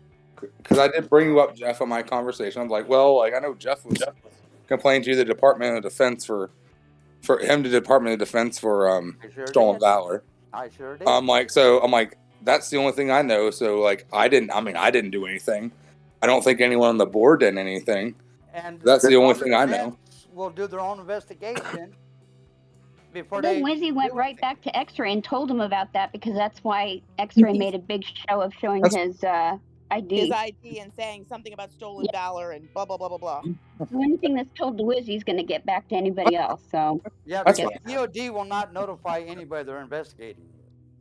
Listen, I'm gonna tell you a secret. I don't mind talking to any of them on camera because I'll just back it up because that's my whole thing with them down there. Is I'll say the same thing right to your fucking face, so I don't care. Well, you know me, Telescope. When I was asked yesterday about going to DOD with it, what did I say? You didn't care. It was me. Yeah, you didn't care. Yeah.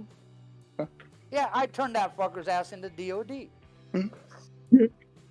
Now, if I want to have conversations, it's not important. If it's important, I don't say anything. If it's not important, I fucking put it out. Like, Behind the mirror, Oreo is not worth talking about anymore. Well, if I could jump in here real quick, just bring it full circle with a little bit of a meta. I mean, we got off the topic and talked about movies for a bit, but what would be next beyond just the 1776 bullshit? Like watching right-wing extremist groups. As a community, obviously, we're not going to talk about movies all day. So something political in nature, that'd be a good thing to consider. Right-wing extremist groups. Yeah, I mean, in general. Well, another thing is there's always going to be a front page news article on political stuff that we can talk about during that time or day that they vote or they publish it, Well, me and Telescope were talking about this the other day. If you watch the videos of while they're at the park and look in the background, you can see DC Metro PD, you can see Park PD, you can see Secret Service, and any other law enforcement that is in DC, and they form a circle around everybody in the movement. Yes, they circle them completely. Yeah. And it's like they're setting up to say, oh, you know what? Enough is enough. Let's close the noose. No, I think they're just there, and they're there, and if something happens, they're there. I don't think that they care. I think they're going to close the news. I don't think they care. I don't think there's enough to even care. It doesn't matter. To them, it's about the money. If they want to take them out right now, they take them out. Right. Exactly. They don't care. Okay. They're setting up for something. Jeff, they didn't care about the one guy stating that false flagging that he was a police officer and worked for Homeland Security. I'm still trying to figure out. Yeah. And then talks about how he's got a placard on his dash saying police. Yeah. So they don't care. And, they would take there's a strategic reason why. They don't care because they don't want to give them the publicity. I called Metro PD about that. They didn't give a shit. They don't care. As long as they're not really causing a big stink, they don't care. Well, the guy that was impersonating an officer did cause a big stink with an officer. Because... it wasn't one officer. It was 3 officers. Yeah, because of a scooter that wasn't parked legally. A damn scooter. No, it was a truck. And how the officers' patrol cars for the park police were not parked within the parking stall. Oh, for goodness sakes. So if they're not going to ticket a park police officer, why should they ticket themselves? It's honestly, I have the footage right on my fucking channel. Lisa Hurley says, Rose makes me want to pull every strand of my hair out when she is when she has what? The mic. I think she's saying the mic. She's worse in real life too. I'm gonna tell you Ronnie Lotus, X-Ray has been asked about a DD-214 and he cannot produce one. Well, that one we're just gonna have to see what happens. Someone else in the chat says they are there until the streamers leave, and I agree. Mm-hmm. Well, Wyckoff Polish left. Streamers for the money. Who's left? Polish BC. left. BCP is out the door. Wyckoff went home. Wyckoff's not coming back. Yeah, No, he's not. they left to Florida today, and they're not coming back. They're not coming back. Wyckoff's not Well, they coming got back. things to clean. Who else is there? BCP is going to leave because he's not going to get his $350 a day. That's just not going to fucking happen. Right, and then you've got, First Media. He only has a little bit left. He's gonna leave. He made $6,000. Did he really? Joe Here's did earn something like you guys don't know about $5,000 Joe.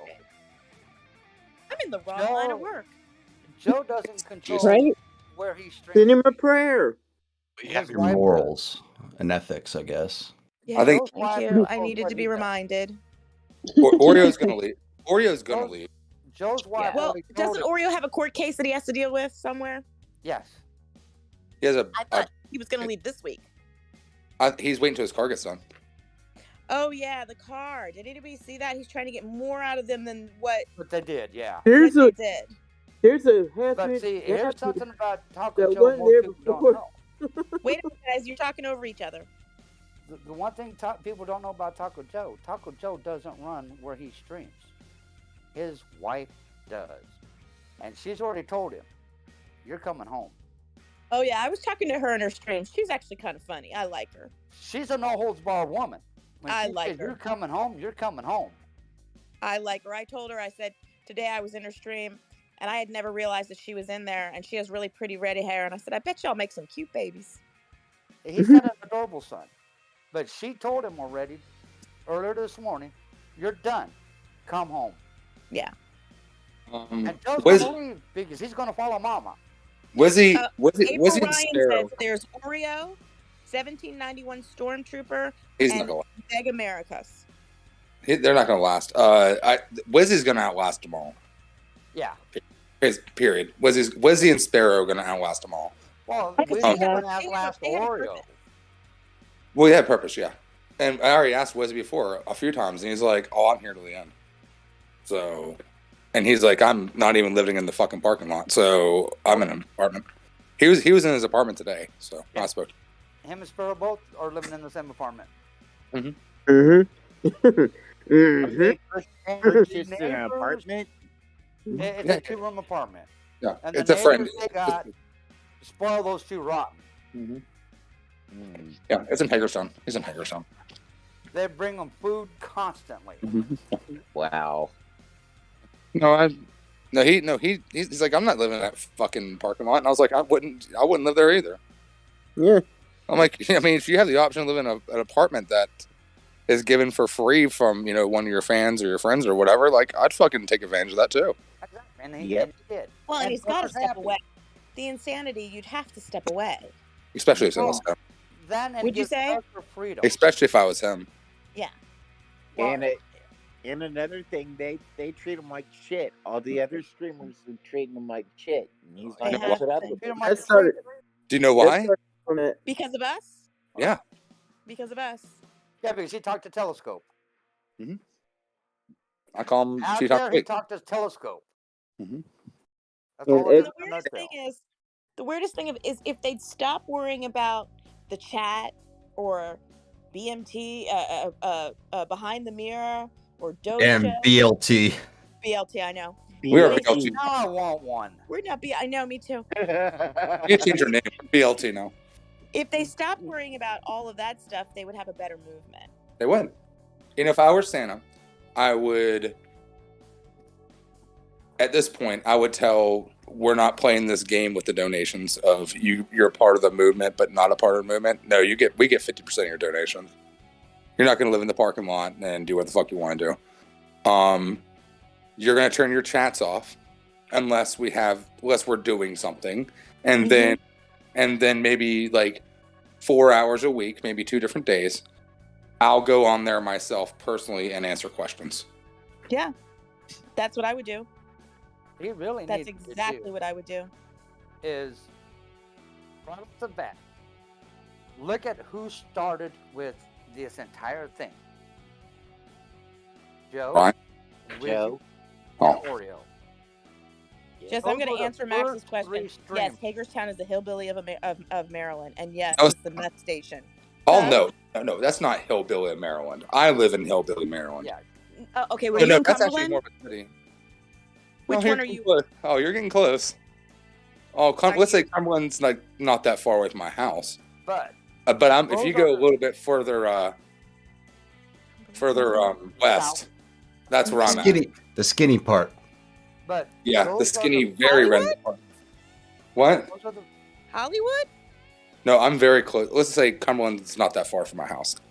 He's on the Hey, outskirts of Cumberland. hey Jeff, can you turn up your mic a little bit? You're like. Is that any better? Yes. No. Okay. Hagerstown, Washington County, Hagerstown has culture. That actually. Hagerstown, but my daughter went to school there, so I went for 4 Right, years. yeah. I drove up to Hagerstown. My daughter went to school there from the area that I'm in. She went to an art school up there, and yeah, they have a real big meth problem around the little area. They have a big meth problem. They're trying to deal with it.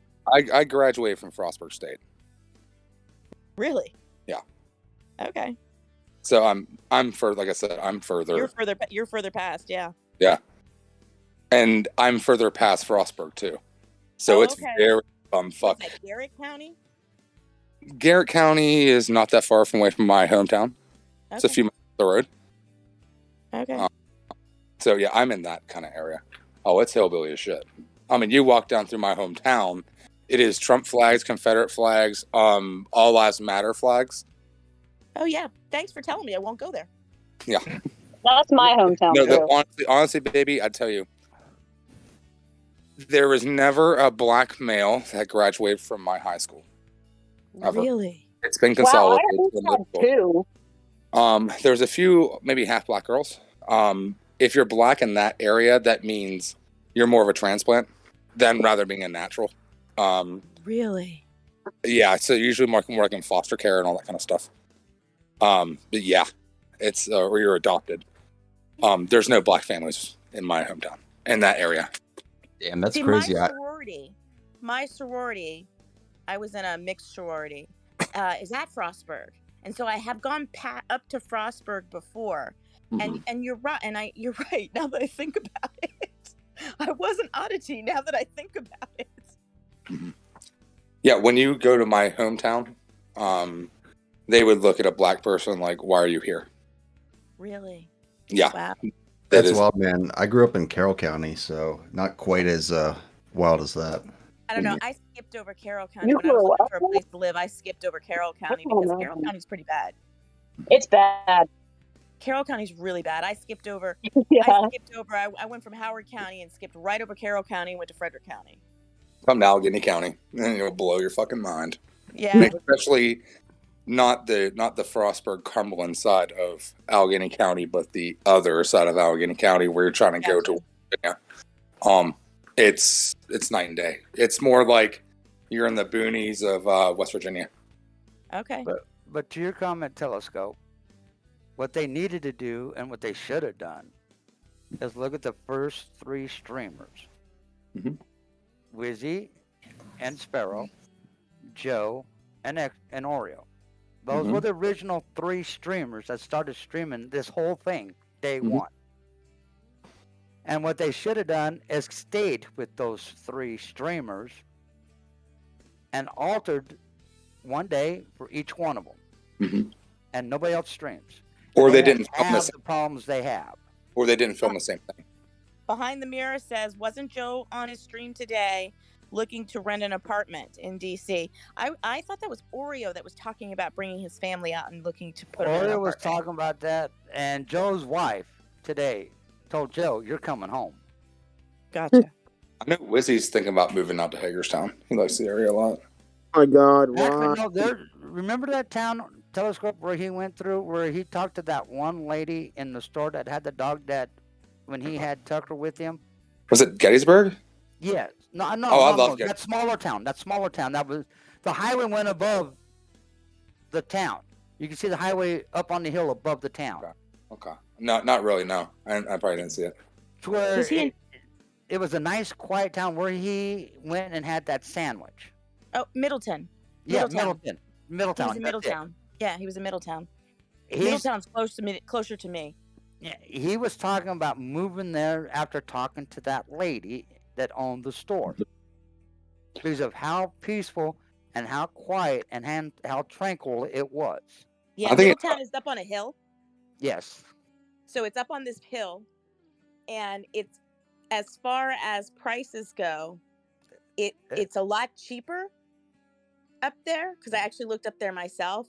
But it's I'm gonna say this, and I hope I do not offend anyone. It was wider than I wanted to go. Okay. Frederick was as far as I could hit, Yeah. but it's a beautiful little town up there, and he's right. It's really, really pretty. It's very quiet. There's Middletown and Boonesboro, and they're Yeah. very quiet up on a little hill. Yeah, I and think- after he talked to one of the store owners, it sold him on that town. And he says, I'm going to have to come back here and look for a place to live. Yeah. Well, I think he's living in California. It's so expensive there. Yeah. I think it'd help his fucking anxiety and paranoia out. Oh, I think so Oh, it too. would. He could do what Penguin 6 does.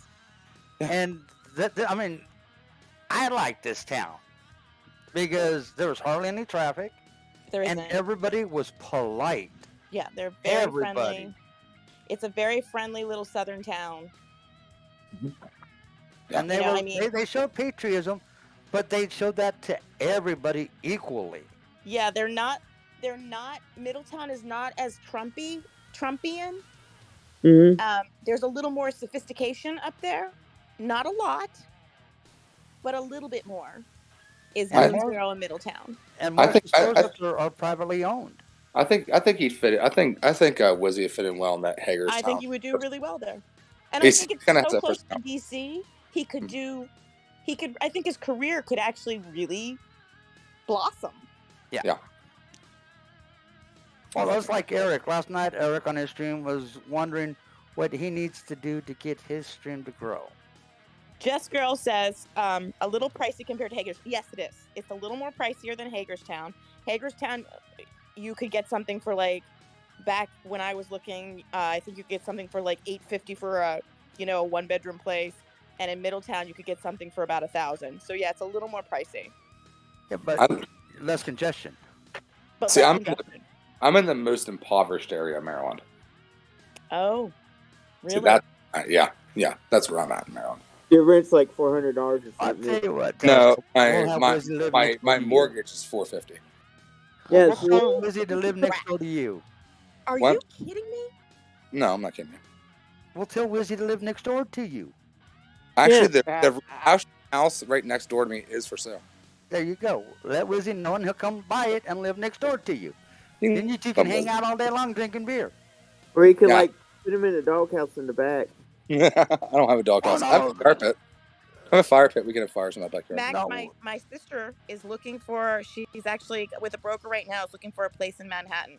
A little tiny place in Manhattan. Is she's looking $3,000.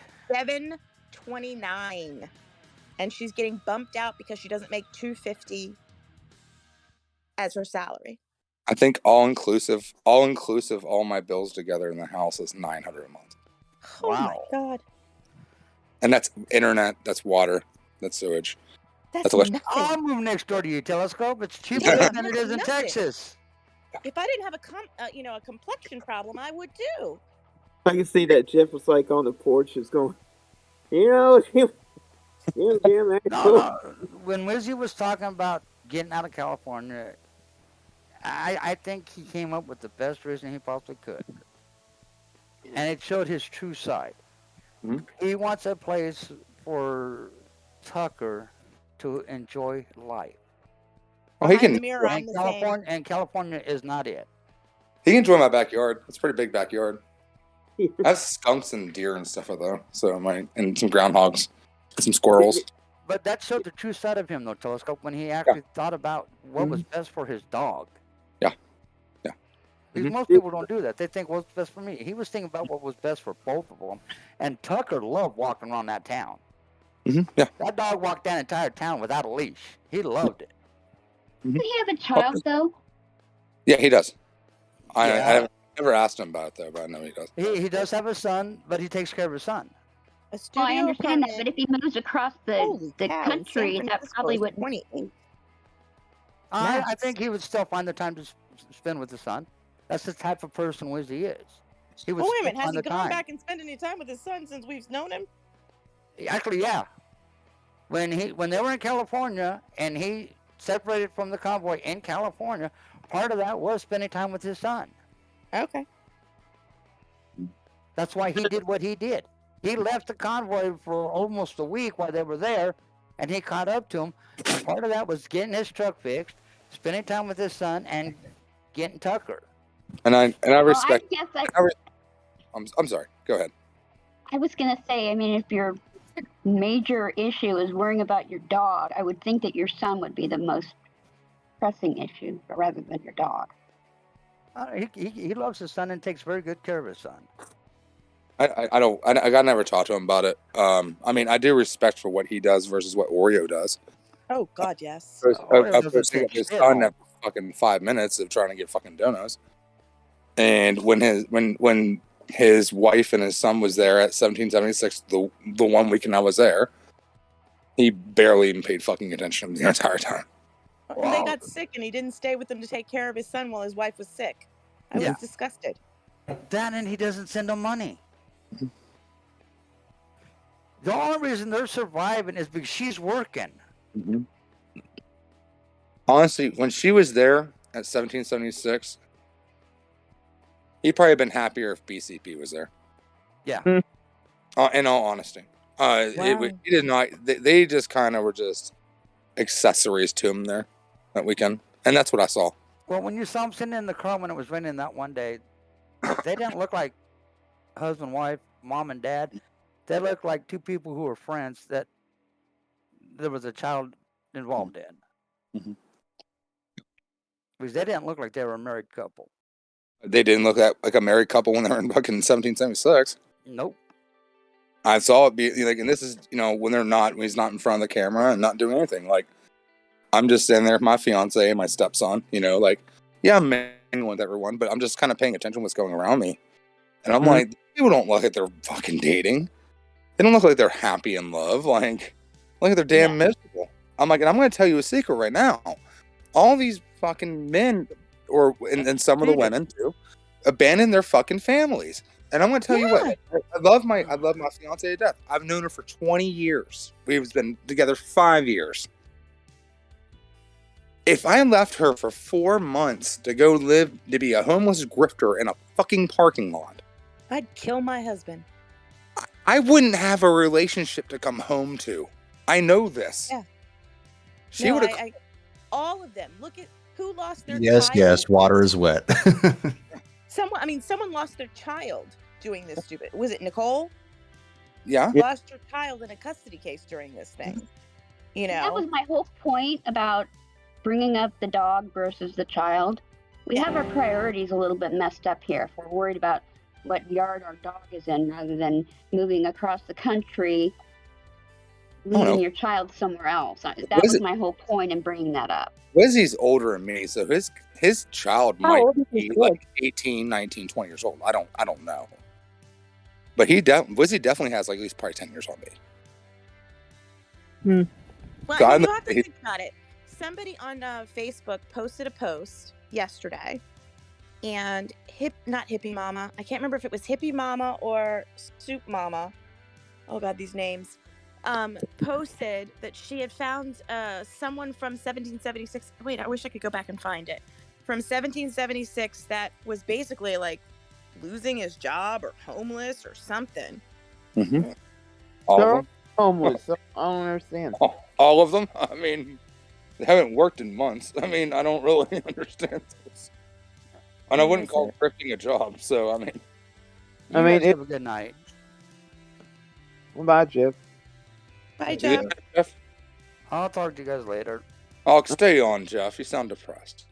Nah, you okay? I'm not depressed. I just got other things I got to handle. X-ray All stuff. right, hon. You want to send you a Night, Jeff. card?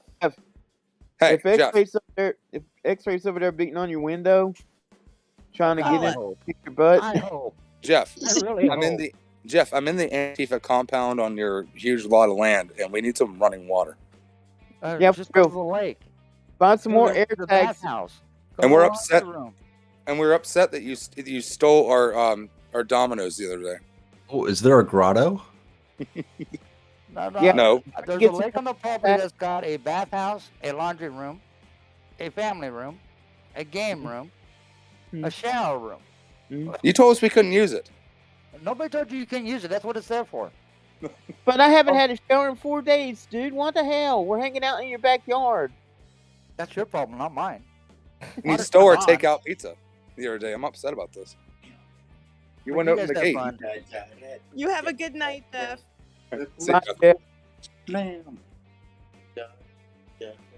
Oh, I'm gonna go smoke. I'll be back in a while. I'm trying to find it. Look indoors, dude.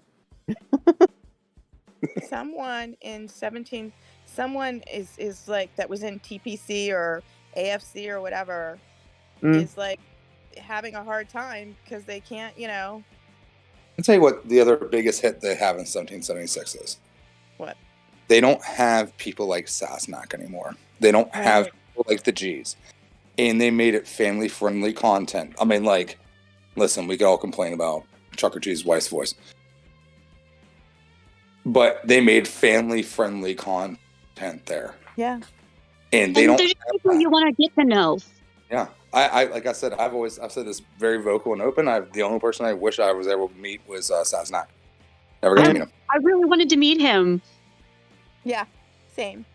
Jeff's got a chance. I mean, not Jeff, but Paul does. Paul's got a chance to figure out where he's at. I know one of our members has met Sasnak. I forget which one it was. I think it might have been Gary, actually. Yeah, he said he did because his mom went up into the truck. Mm-hmm. Yeah. So he always reminded me of like one of my best friend's wife's father. I go swim in his pool every summer. He's a Republican. I give him shit and tell him, it's socialism tax. So I'm going to swim in the pool. He's a good sense of humor. But he's always reminded me of that. Him. Very much of that kind of personality. He's definitely separated himself from this group. He's definitely really, really trying to be clear that he is not a part of this group. Oh, he's very clear the other day after Santa got arrested that he is glad he's not even part of it, and he wants far away from it as possible. So Santa did get arrested again today? No, not today. Oh, no, the other day when Santa got arrested. Oh yeah. I'm not sure. There's some question about the ones the things that are on online that maybe there's things online that we don't see that are criminal charges, not just the 3. So I did my investigation about that today. Yeah. So I woke up to the message of Wizzy kind of shit talking us. I called the local barracks for the state troopers. They sent me to Rockville. I called Rockville up. They said to me, the desk deputy or whatever, not really a deputy, but trooper, said that it's still an ongoing investigation. But he's surprised that he got, because I asked him about the 3 charges, and I was like, hey, I'm an investigative journalist. I guess I get to use that now. And I've been working with the TPs, with the 1776 movement. Yeah. I was like, he had 3 traffic violations and 3 criminal charges. Maryland Judiciary Search is only showing the 3 traffic violations, but those were paid yesterday. And it's showing that those are paid, but the 3 criminal charges are gone. And he's like, well, I don't know what they do Judiciary Search. I spoke to BTM and they said, today and a few days ago, and they said those were definitely on there. That the 3 criminal were definitely on there. And I was like, they're not on there. And the trooper told me that is an ongoing investigation, but they were surprised that they got traffic violations. So I guess it's still a possibility. I know Wizzy sent me the message earlier today, because that's why I spoke to him. And he told me the infractions on there. And I was like, but they're not on there, Wizzy. He's like, I agree with you, because I sent the snapshot of it. I reached out to some of my cop friends. So hopefully I can get something back in the next day or 2 about if those criminal charges still exist or not. And these are Maryland cops, so they would have access to this. Well, what was Wizzy trash talking us for? It was about... He said that we were doing the same thing as go ahead. You tell him. He thought we were starting rumors, because we're picking up saying that the criminal charges don't exist. Oh. And I sent them him a message back, and like, hey, this is what I see on this end. But Wizzy's been a little bit paranoid lately. Like that dude that was just walking his dog around taking pictures of him. Mm-hmm. And Wizzy's like, that's an awful trained dog over there. Yeah. He's in Hagerstown, so I don't know. He was at his apartment in Hagerstown today, so I don't know. Yeah, like the other day, he was just watching some dude saying there's a dude behind a tree taking pictures of him. Mm-hmm. And I think they're all paranoid down there. We know X-Ray is. Honestly, they're in the mall of fucking DC. Like, it's a big tourist trap. Like, it's like being on Manhattan Island in New York. You know what I mean? And you're obviously Times Square and wonder why there's all these people around. Yeah, I'm telling you, like I said last night, just going to DC was the worst thing they could have done. Yeah. They're always on the edge. They do the little thing, the cops are ready there to pounce. Especially since J6. Yeah. You're not going to fuck around anymore. Yeah. We saw how X-Ray got taken down. I mean, these cops ain't like the country cops. No. And that's what I told them. I was like, listen, you guys are safe in, Garrett, Allegheny, Washington County. So Washington County is where Hagerstown is. Yeah. You're safe in Bunker Hill. I think that's Berkeley County, West Virginia. I'm like, you guys are safe there. I'm like, they're definitely safe the entire state of West Virginia and parts of Pennsylvania on that side. Yeah, but Big D got taken down in Berkeley. Mm-hmm. What? Who? D? Yeah. Well, Big D. That was an order that came from Maryland troopers. Gotcha. So the thing is, and that's what I was telling Wizzy today. I was like, there's kind of like this weird order between Maryland, Pennsylvania, and West Virginia that they're a tri-state area law, so they will extradite you to other states. They will enact on certain warrants. I guess they do that with DC too, depending on the area. So Isn't Virginia in that too, though? I think it might be part. I think it depends on which side of the state you're on. Yeah. So I live in Allegheny County. So if they go, for instance, let's say you got arrested in Mineral County, West Virginia, for a crime that you did in Allegheny, you will be extradited to Allegheny County. And then I'm trying to think what county, Somerset County, for instance, and Pennsylvania, they would enact by that. So yeah, I don't know what to fucking tell you. I mean, it's just what this. I think this is why TPC never went, because they knew if they went down there and did this, they would be under scrutiny every second. They would have to do this crazy car shuffling thing to keep stuff from getting towed off. I don't know if they would have thought that far ahead. I'll give Santa the credit that he did what the TPC wouldn't do. Yeah. I think the TPC probably should have done it too. Only if they did it right away. They should have done it right away. I agree with you. Mm-hmm. Right when they first got there, had their bonfire tailgate party that Friday night to Sunday, on a Monday went down there and did it. Yeah. I think they should have done it. But they didn't, because all that donation money and everything. Well, remember they were in contact with the police, and the police basically told them, we will pull your CDL license. We will. Sure. They basically told them this stuff. Yeah. And that's what you do. So you have a movement. Because, the thing is look at the evolution of it all. I always bring it up. The evolution is the power of the streamers now. Then, people stream, but no one gave a shit about the streamers. It was about the movement. It was about the ideal. Brian didn't draw up all those people into Hagerstown because of fucking streamers. He brought those people in there because they had an idea they could get behind, and that was, we're going to turn DC to downtown Ottawa. Yeah, but at the at the same time, the visibility. I mean, without streamers, there would be no visibility, no donos. So that's. I feel like it's been a pretty critical component early on. They should have regulated the streamers. But people like Sasnak gave a lot of money of that donations to the TPC, where you see all of them now going, I want my little slice of the pie. Buy me a coffee. You buy me, just give me donations, helps me support this movement. Yeah. Blowupmycar.com. Vandalizemycar.com. Don't get me serious though. Oreo, I saw that. Oh, I'm sorry. No, go ahead.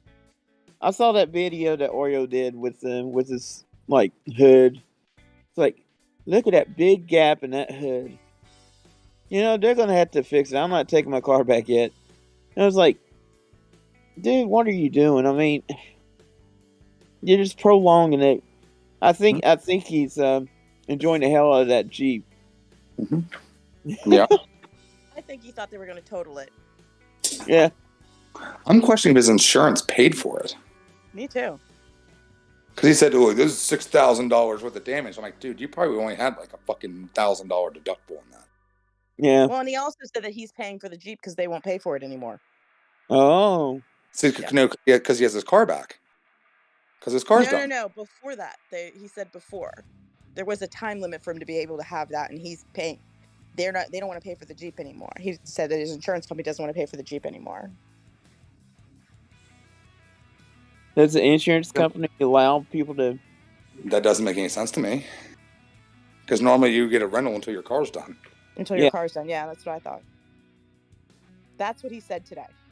I've had my car worked on. You get the rental entire time that your car's done. And then on top of it is for the damage done to his car, you don't need a month and a half to fix that.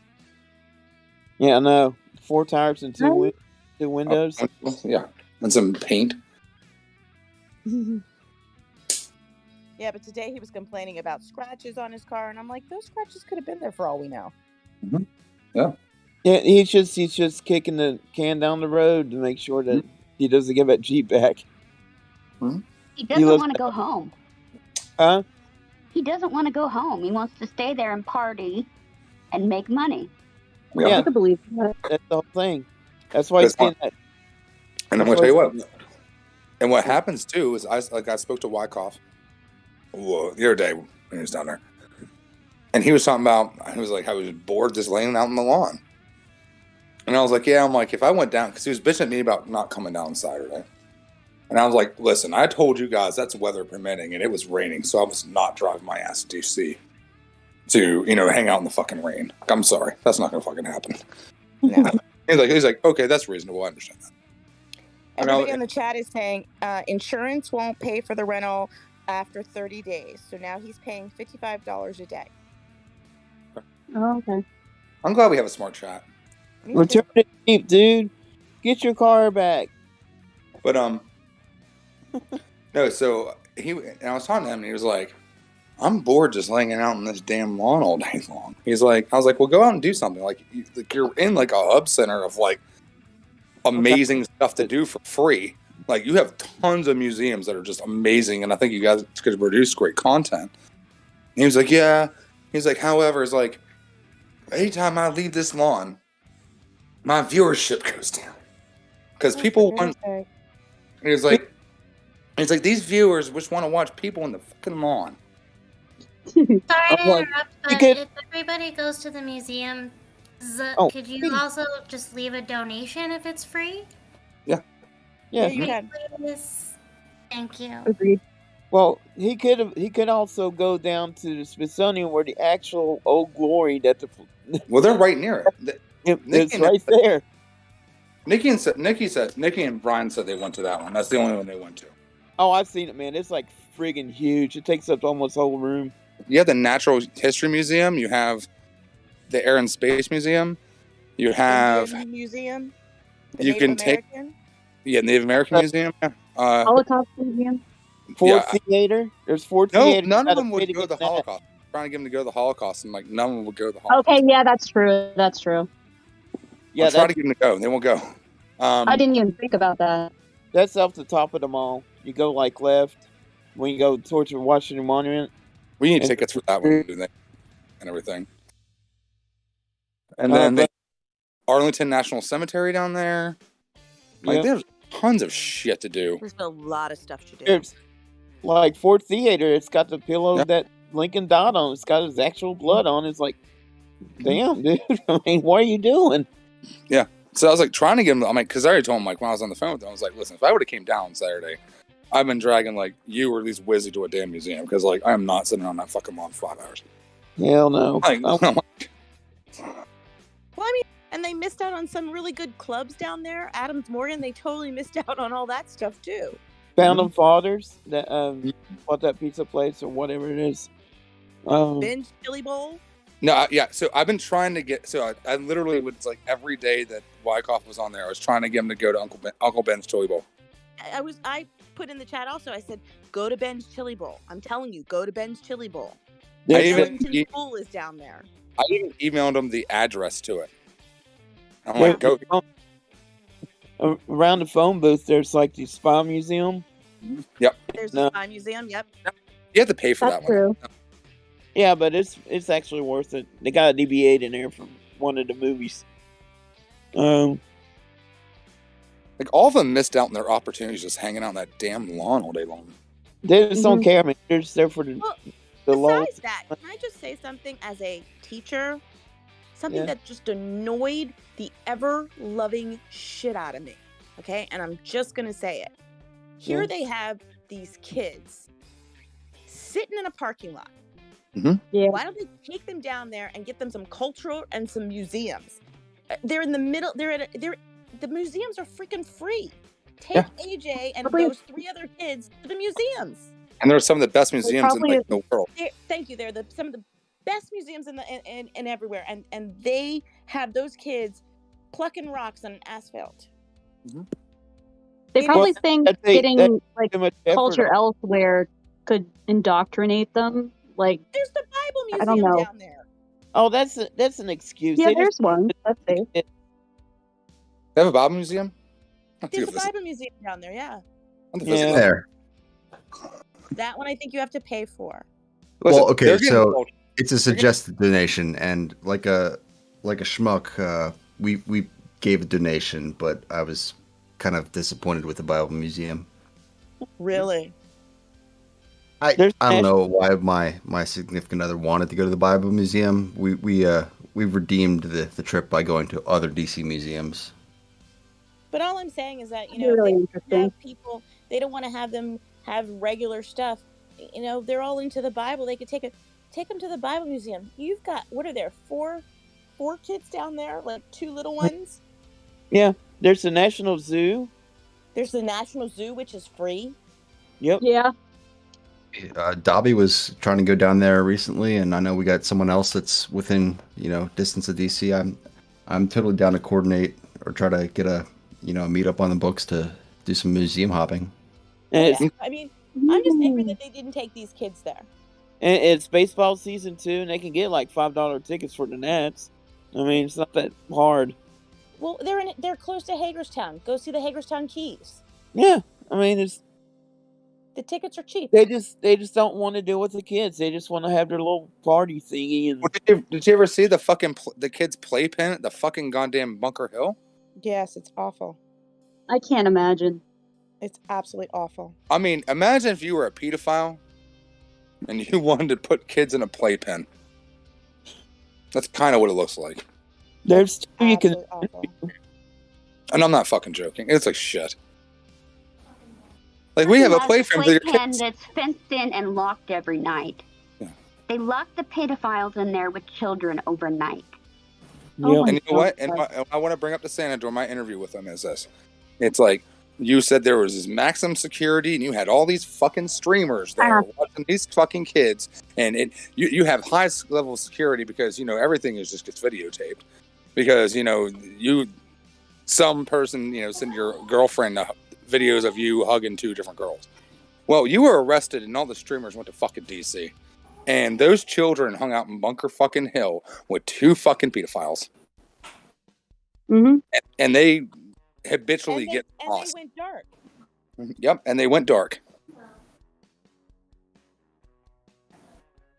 So there's, All I'm saying is that as a teacher myself, just to see AJ sitting around in that parking lot, talking to strangers on YouTube. 1,300. 1,300. Take that child to a damn museum. And Take I don't him want to the zoo. And I don't want to be the cynical asshole, baby, but like their sense of culture is hanging out with fucking pedophiles. Not learning about history, not learning about education, not learning about science, not learning about English. That's the culture that they're given. I mean, and just around the corner is the Baltimore Aquarium. It's one of the best aquariums in the country. Yep. And in the National Archives, you can see like a copy of the Constitution, a copy of the. You want to make it have to do with 1776? Perfect. Yeah, you can also see a copy of the Magna Carta and an actual copy of it from back in the day. Mm-hmm. And same with the Declaration of Independence, because they all make copies of them, and they'll raise them up, and you get to look at them and stuff, and And AJ is a perfect age for it. Mm-hmm. My own child is 9. He's just a little young for it to be interesting. Yeah. We've taken him to see some of it, but it's just a little young. AJ is at that perfect age for it. Mm-hmm. Even the other like monuments, I've never seen the children at. No, There's the monument. The monuments are like a 10 fucking minute way walk. Mm-hmm. I mean, a Metro card down there is pretty fucking cheap to do a ride somewhere. Yeah, no, I used to get $20 ones and ride all day. Go as far as Landover. Honestly, I park in Silver Springs and I just do an all day card. Yeah. I go down in Shady Grove. Yeah, that's what I'm talking about. Yeah, that's what I'm sorry. Shady Grove. That's where I go to. There's a battleship down at Navy Yards. I forgot about that. What else is down there at Navy Yards? We're going the other side. What is it? The National Mall? I haven't been there, and I've been wanting to go where they've got the big ride that looks like the eye, where it's the Ferris wheel. You know what I'm talking about? Oh, yeah. Millennium. The National Aquarium now, I think it's called, or not National. I don't know. It's somewhere on the water, downtown. But I hear it's really nice. Yeah, and they're like not that far away from a Metro to do it, and like they could easily grift for some money. Like, hey, a few bucks to go take AJ to the museums. Mm-hmm. That would be worthwhile to do. Or all of them go. Like I said to Wyckoff the other day, I'm like, if I went down, I'd be dragging some of you to the fucking museums because this shit is retarded. Yeah, the Metro runs till like 9 or 10 o'clock at night. It runs later than that, depending on the day. Yeah. That thing runs till like I think 2 a.m. the weekends. And they're nice. 2 a.m. They keep it open for the bars. Yeah, it's nice and clean and everything. And I think it's 12 o'clock. I think the last ride is from Metro Center at 12 to wherever you're going during the weekdays, and 2 a.m. on the weekends. They could do bar hopping and he won't do it. And to think about it, that kid's been there hanging out and doing this kind of stuff since what, February? Living in a tent. I mean, what kind of education have they gone since like February? I mean, in all honesty. No, seriously. I can't imagine.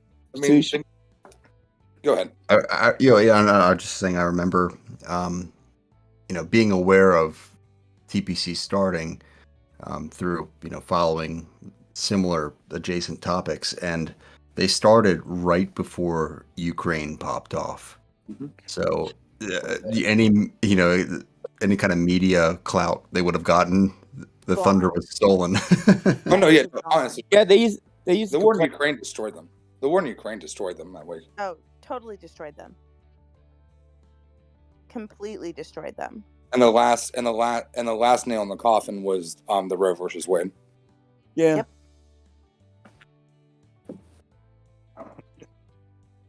There's your move. The fact that Roe versus Wade has been able to at least get a couple thousand people out there, and they can't get 100.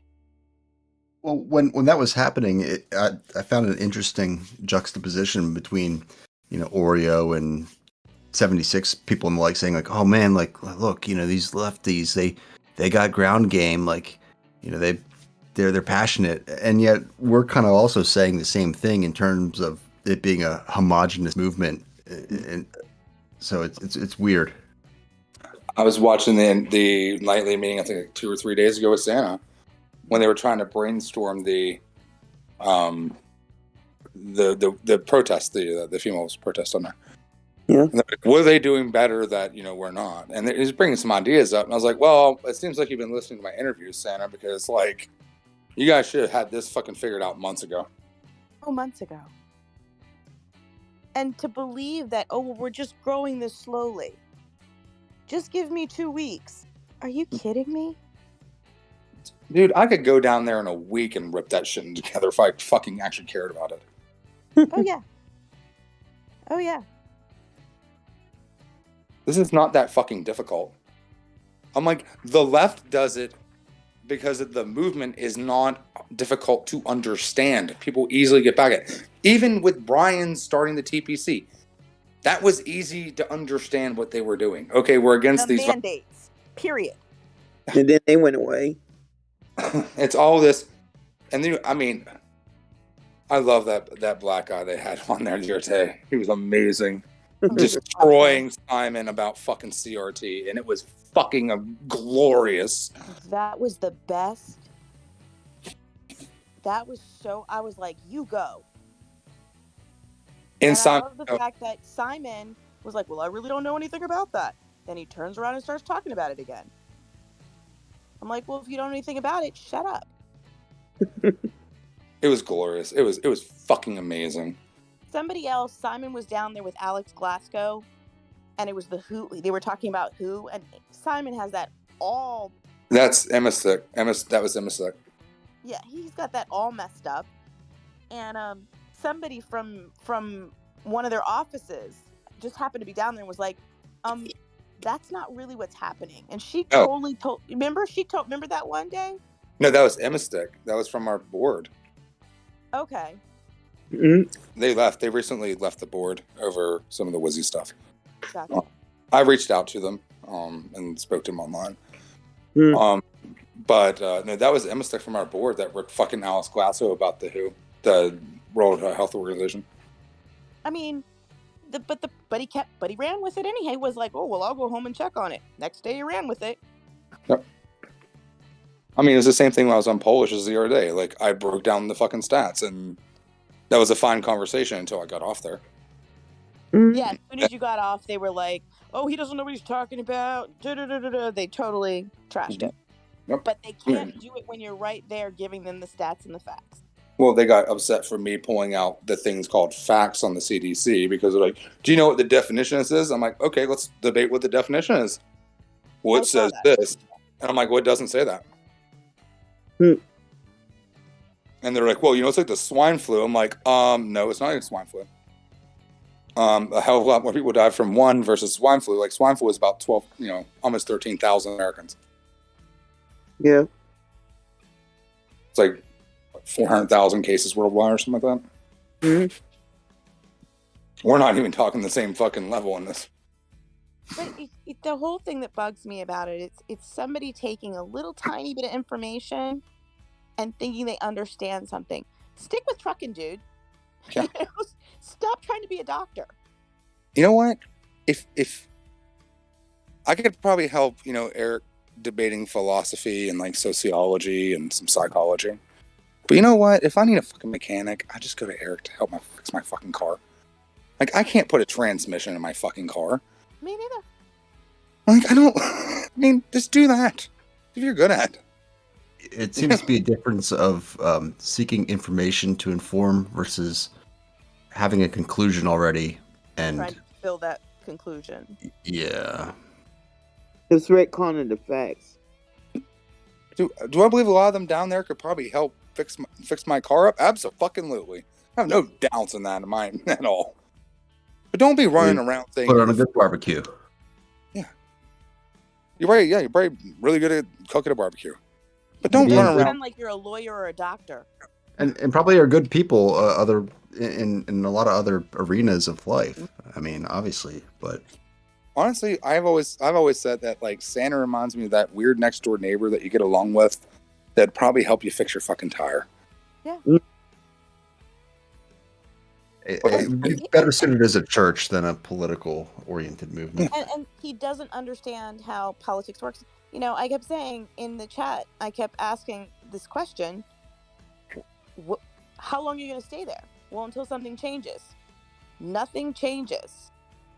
Oh. You've made, you know, it's they're not going to look at your movement, see people down there, even if you had 100 trucks, and go, oh, you know, I think I'm going to change our policies. That's not how it works. It's the same thing.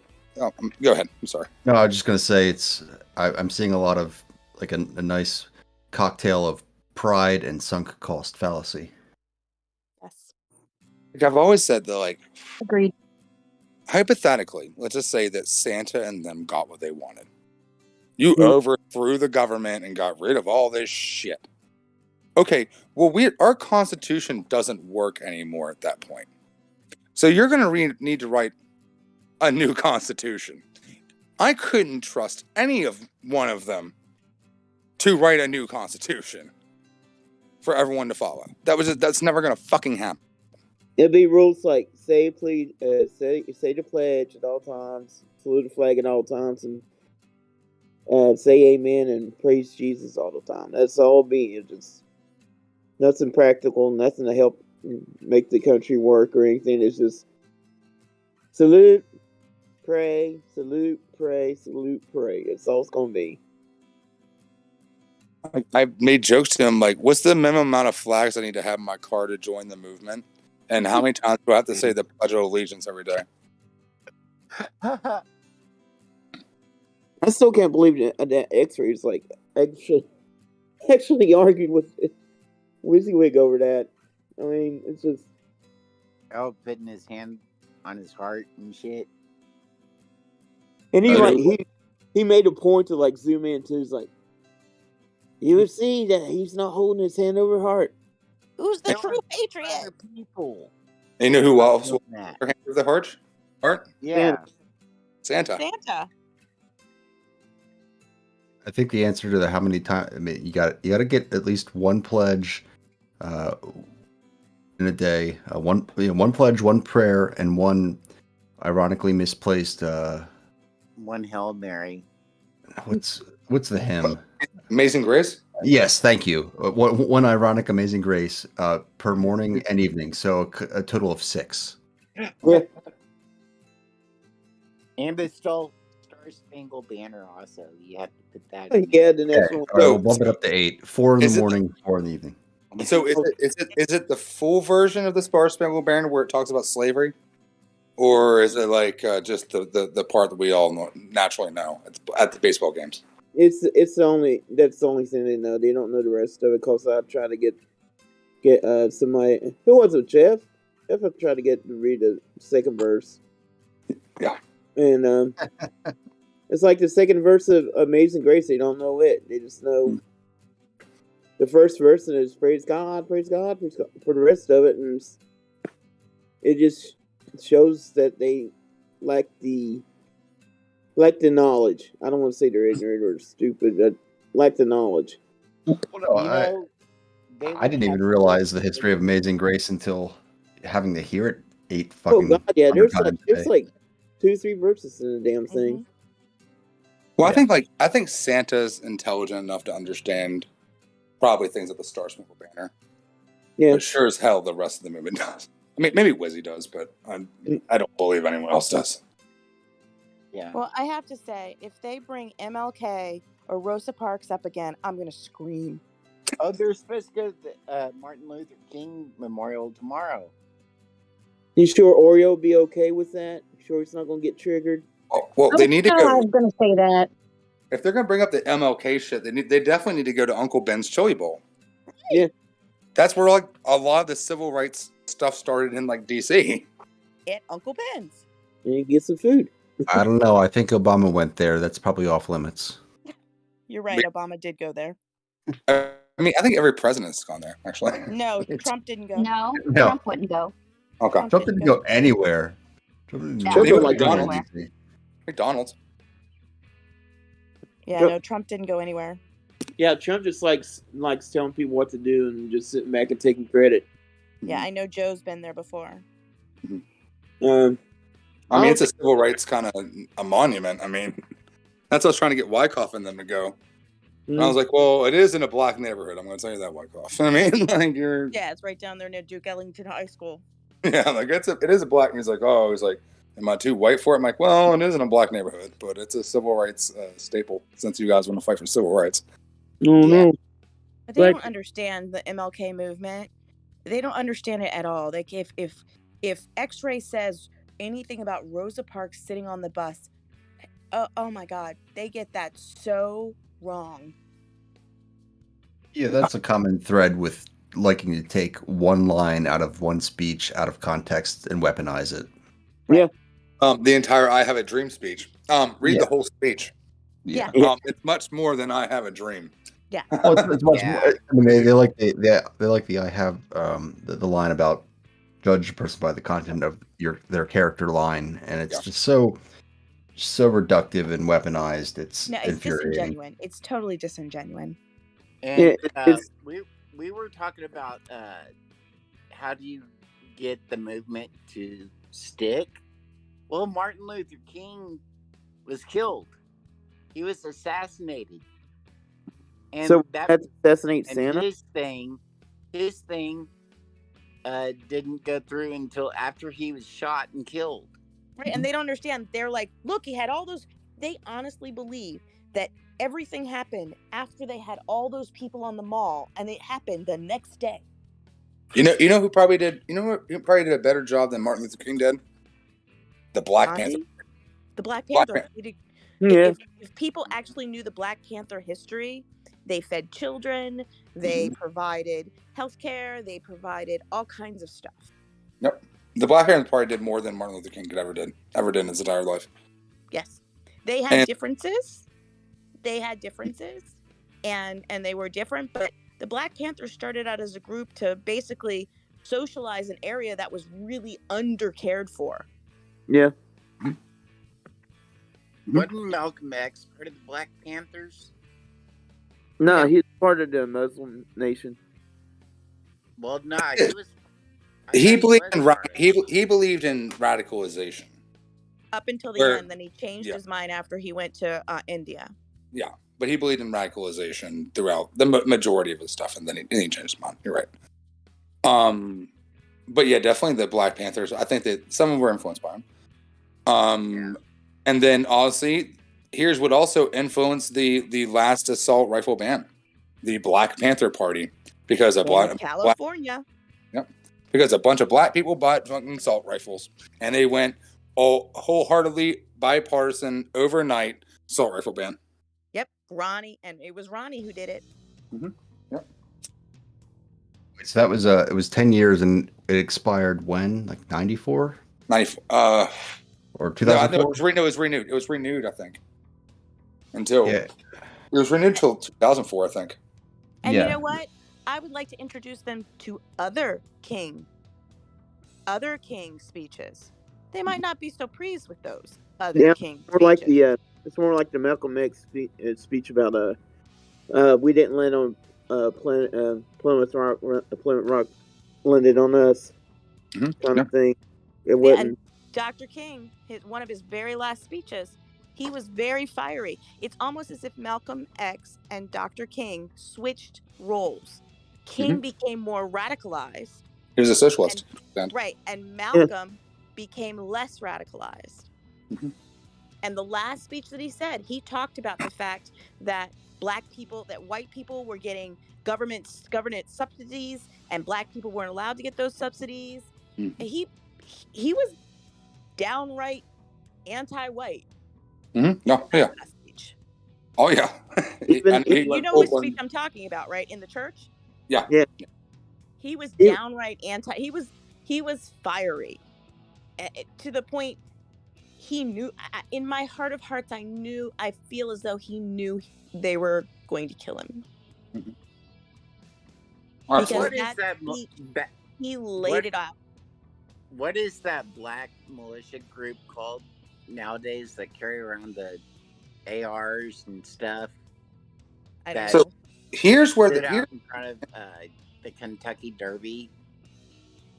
Here's what's interesting to me now, and I hate to give credit to like white supremacist groups, but they did get smart in the long run game. Yes, they learned that doing a blatant neo-Nazi party was never going to sell in the long run. I mean, I remember neo-Nazis in like the 90s and early 2000s, but that was it. I think that was their last hurrah. I mean, around the time that American History X came out. Please don't say that the neo-Nazis got smart about anything No, for any reason, please. No. What all these white supremacist groups did was they tried to find disenfranchised black males, for instance. Yes. So like the Proud Boys and the 3%ers, and I hate saying like making tokens out of them to draw in other minorities that feel the same way. Yes. And this is how they got smarter as building a social movement, because they realized, okay, we can just, we'll have our leader be, like, for instance, like the Proud Boys, we'll have a black person be our leader, but you can also still be black and a white supremacist, and that is what happened with these social movements, and like I said, like for the long run game, oh yeah, it's probably better for the long run. But it's still bad. It's still fucking terrible. Yeah. And that's what happened. That's why the neo-Nazis, these people are Nazis. Yeah, they're absolutely Nazis. But at the same time, they don't identify as Nazis. They identify as something else. And they'll go on, and you literally have their black members going, oh, we're not racist. Mm-hmm. We're not this. We're not that. Look at us. So, how could we be racist? I'm black. I'm a Latino person. Yeah, it's like Taco Joe, like trashing immigrants. Hmm? And it's just, dude, do you even know what you're saying? Well, he's Mexican American. Yeah. Yeah. And I'm gonna tell you what. Look up the demographics of immigrants in the United States and how they actually vote. Very interesting. It's actually changing. Mexican Americans and the Hispanic are starting to become more Republican. Absolutely. Mm-hmm. Because and they go. I remember calling that in 2015, and they started. It's a very concentrated ground game that they started with. Mm-hmm. To kind of they've jumped to Latin news stations. Look at the created these conservative Latin news stations. And the Cubans. Yep. And if you want to be American, then you want this. And they want that so desperately. Well, and they isn't it also because the GOP's kind of targeted sort of failed communist states and, say, oh, well, Joe Biden's going to be a communist, like. Right. Yeah. I mean, I'm telling you, they did it for the long game. And it's working. Yeah, it's working. And Democrats haven't figured that out yet. Look at a person like Black Conservative Preacher. Hands down. Yep. And he's not an anomaly. He's not an anomaly. No, he's not. No, he's not. And I've always said that the Republicans could get a large portion of African Americans just on the gay rights issue alone. Mm-hmm. Yep. And I hate saying it. For some reason, we have a horrible history with targeting gay people. I was in charge of the Secular Student Alliance at Foster State University. I did very much in leadership roles throughout the years. I remember we had two members that joined. And I think we were a group of really about 30 people or whatever. And I remember one of the teachers was like, oh, you need to get more Black members. And I was like, technically, like, we're doing statistically pretty well on that. I'm like 90% of the African American population is devoutly Christian. Yep.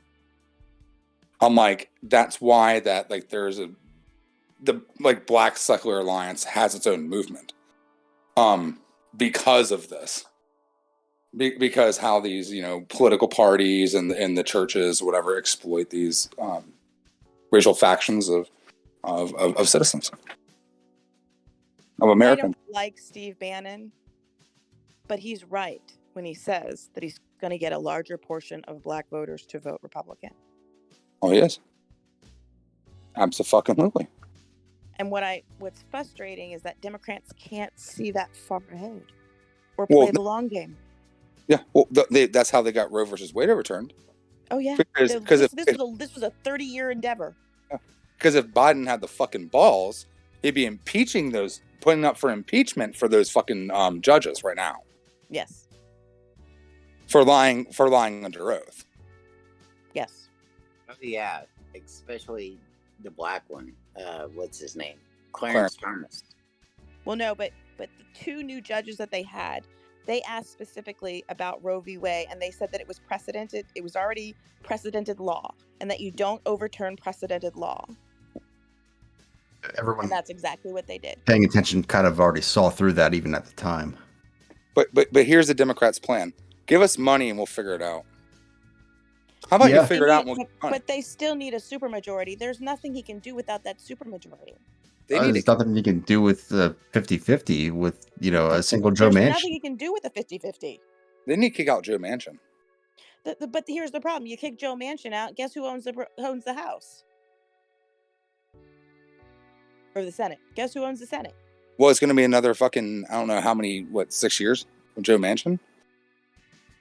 Joe Manchin has 5 years left, yeah. But what I'm saying is that because we have Joe Manchin is why Nancy Pelosi is in. Without Joe Manchin, you kick him out and put him on the other side, we get Mitch McConnell. Okay, I'll give you that. Okay, I can see. You have to see the long game. The long game is that the problem is that there's nothing they can do because he can't, just like TPC, Joe Biden can't say magically, here's the rules. He's got to have a supermajority. So the Democrats actually need to get 4 or 5 more Democrat in the House. Well, Obama wasted his supermajority. Yeah. Obama is a totally different issue. Obama believed that he could cross the lines over. He overstepped and thought he had it. His pride got in the way. He wasted his supermajority. He wanted to make friends with everybody. And then they wasted a seat when they could have fought for it. There's no, you have to understand the way it goes. There's no way they could have fought for it. With Mitch McConnell in there, how? Yeah, the turtle definitely had that on lock. He had that in lock. There was no way they could fight for that. How? How do you fight for that, Thomas? Give me 2 days and I'll figure out the answer for you. What the? Because you can't put him on the floor. No. The way the rules work, only Mitch can do that. Sure. So, I understand when progressives say that stuff, but in the end, you got to turn around and say, but what are the rules? How does it really work? Sure. I mean, we also have the rules. What are the rules? I think the big thing is fucking filibuster. They need to get rid of. Well, they're ready to get rid of it. Again, give me a supermajority and get rid of it. But Cimarron and Manchin aren't going to do it. Oh no, Manchin said he would. You know why he said he would? Because he knows she's not going to. I think the Democrats right now, their plan is Roe v. Wade got overturned, and hopefully that's going to kick the hornet's nest enough. I think they're wrong. A lot of women are I agree with you. vote Democrat because of the Roe v. Wade. But here's the issue. I think they're wrong. It's not in the right pockets of the country.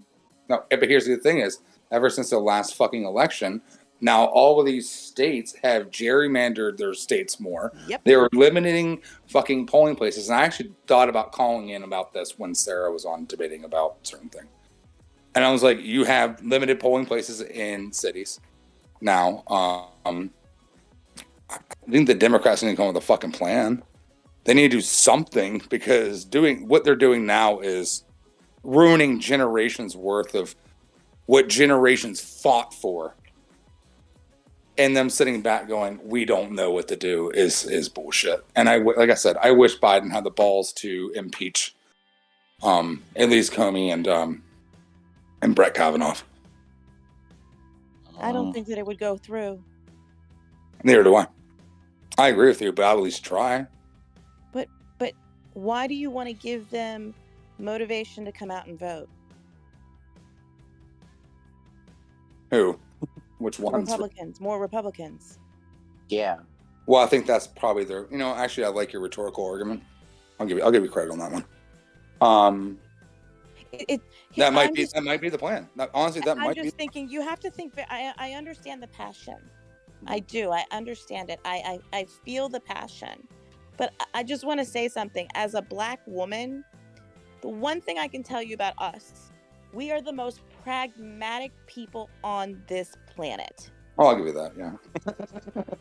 I love that of a mad Black woman. And I'm sorry, we are pragmatic.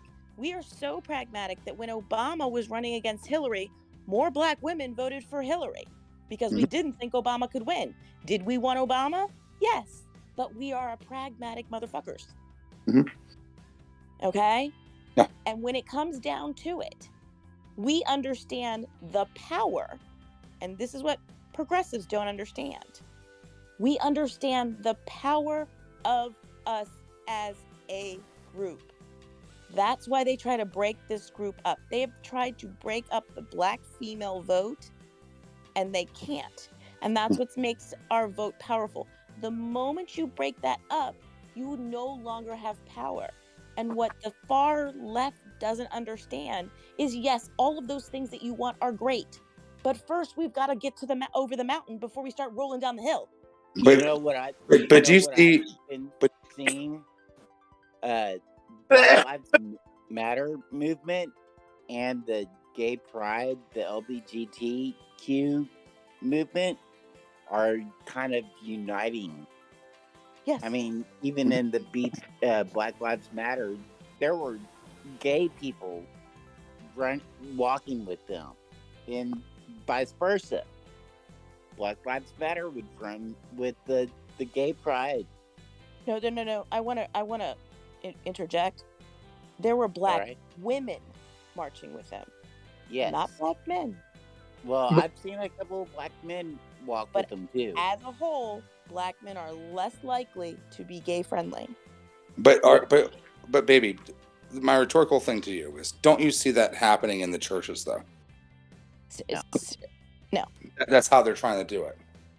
Baby, what are your thoughts on like the Black or Black female vote as far as like the primaries, Biden versus Bernie? Because it seemed like that's kind of was a linchpin for Biden. I'm just going to tell you this flat out. We didn't like Bernie. We've never liked Bernie.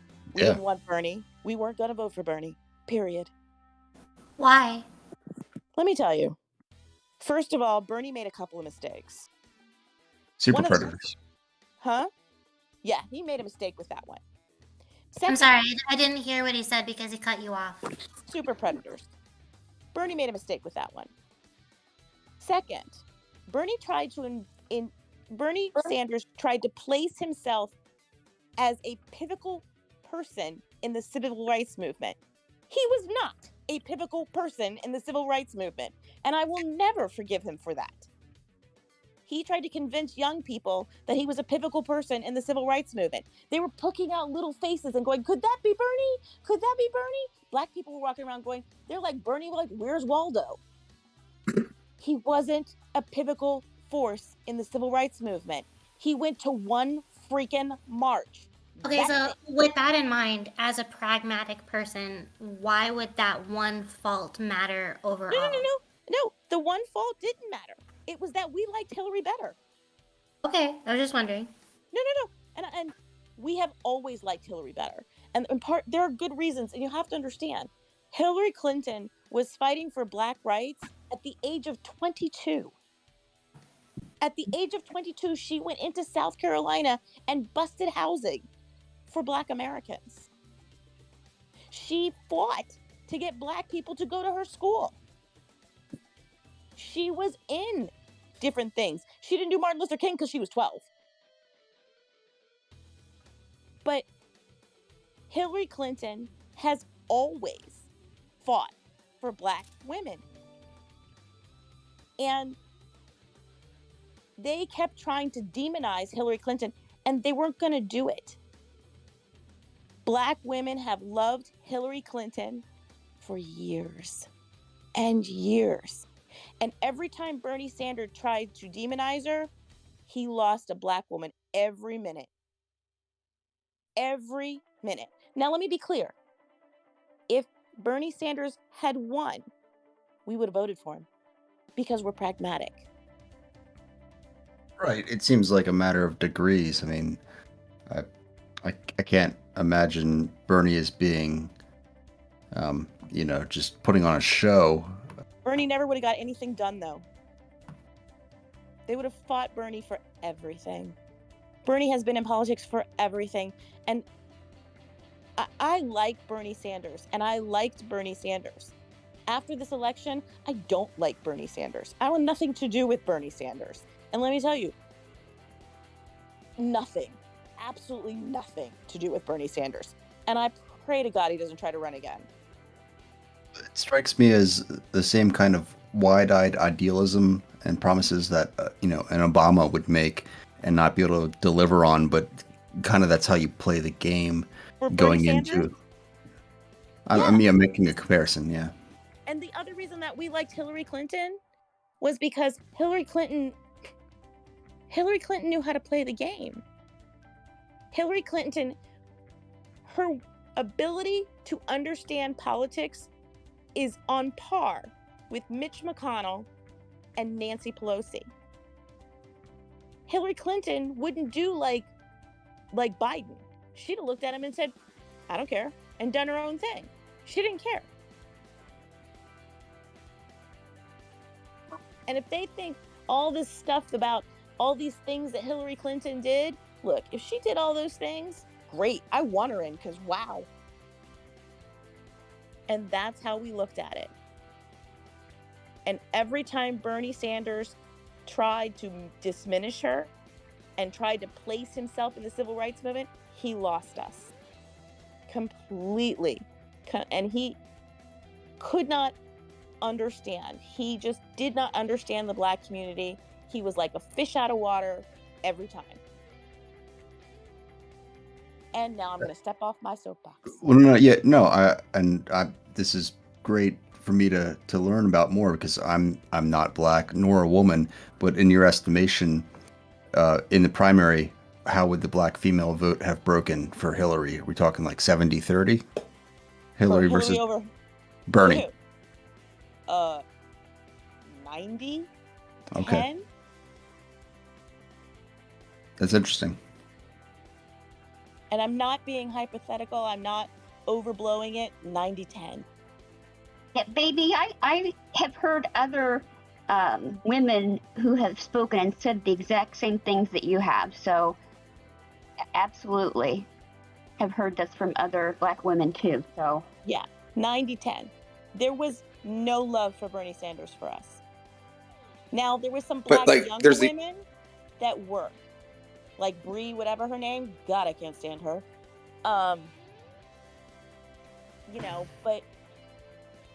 I think that they misunderstood how strongly black women really loved Hillary Clinton and still do to this day. But there was the interference of the DNC over that as well. And also they ran it between Bernie Sanders and Trump that year, and Bernie would have beat him. And not for us. Not for black women. I'm not talking for black women. So between Trump and Bernie Sanders. And I think they were wrong. They were going to roast Bernie over with the communism thing. I think he still could have won. He rejuvenated. He could have won. I don't think he could have won.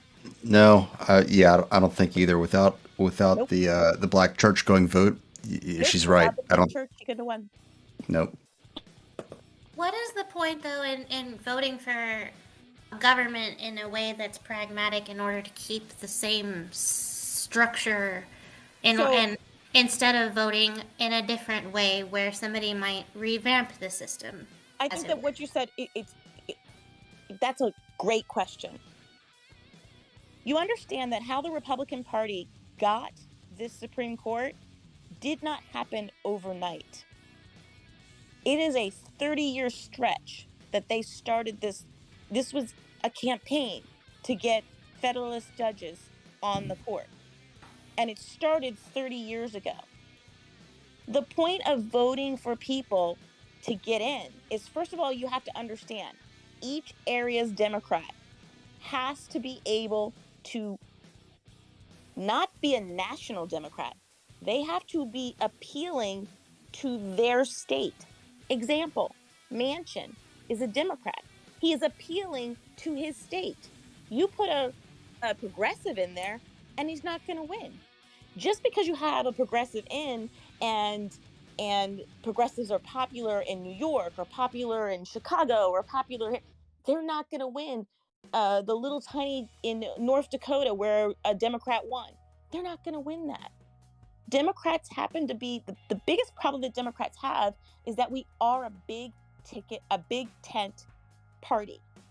And because we're a big tent party, we have a really far left and a really far right. Manchin is on that far right.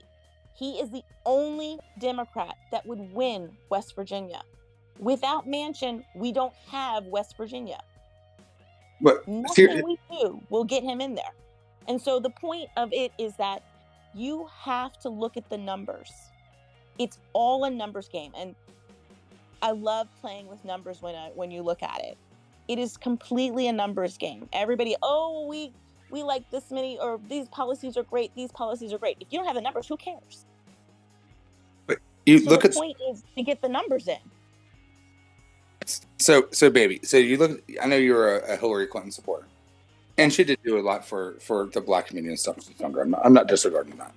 But you had the revitalization of the Democratic Party when Clinton ran, because they got their ass kicked by Reagan. And they obviously lost with the first Bush. And you saw the revitalization of the Democratic Party going more right than previously than it was before. How do you think we got Clinton in? Exactly. That's what I'm saying too. But it's never really fully recovered from that since then. Obama did go make it a little more left. I'll give him that. But it's still like, even with Biden, it's still in that he kind of brought it back a little bit, and especially now with those Supreme Court judges. And here's the thing, you've got it's the same thing I'm talking about with the 1776. Nothing changes that quickly. I agree. No, I'll agree with you. But Clinton is a part. Clinton is a major part of this. The party more right, though, where you have. No, she's not. No, she's absolutely not. Do you understand when her husband was president? She was responsible for a whole program talking about universal health care. She was. She got that all rolling. Sure. And Bernie actually denied it. Yeah. He denied and I'm saying before he hit it. No, she did. That's why Republicans hated her. They hated her because of that. And they also hated her because they knew she was on the presidential path, so they tried to knock her down from the beginning. But I'm saying that the party itself went more right since during the Clinton administration, though, to beat the Republicans. That's how they beat the first Bush. Yeah, that is true. Yes. And here's the problem: the country at that time was not as progressive. It is slowly moving more progressive. What we have to make sure we do is stop Mitch McConnell right now from putting people in that's going to be in so long that it takes another 30 years to get up there. I absolutely agree with you. Republicans that hate Trump still voted for Trump. Mm-hmm. Yeah. Democrats need to vote for whoever the hell is a Democrat. I mean, I did. I'll say this: when Hillary ran, now I live in a blue state, so it doesn't. My vote really doesn't matter at that point. I vote for Jill Stein because naturally I fall in line with the Green Party. I naturally fall in line with the Green Party politics, anyways. No, and I think that I think that eventually it's. I believe that you guys, your generation, because you're about what, 15 years younger than me. I'm 37. Mm-hmm. Oh yeah, you're younger than me, honey. Your generation is going to make a huge impact. The problem is that right now we've just got to make sure that it's not going to be harder for your generation to do that by keeping the House. I agree. And that's why it's so important to just vote Democratic so that we don't make it harder for y'all. No, actually, that's what I did the last election. As I'm saying, when it was against Trump and Hillary, I went Green Party. And then now state stuff, I'll do Democrat stuff. Right. But national elections, I was doing Green Party. And then the last election with Biden, I voted for Biden. So I realized the error of my ways of, even though my vote really doesn't matter, except my state's going to go blue anyways.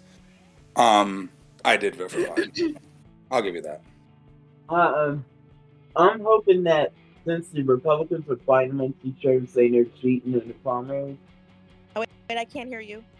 Can I just ask chat why they haven't asked me why I'm choking yet and why I wasn't muting myself? Like, I'm over here, like, ingesting fluid down the wrong pipe and, like, distracting everybody, and I'm so sorry, and I had no idea that I wasn't muted.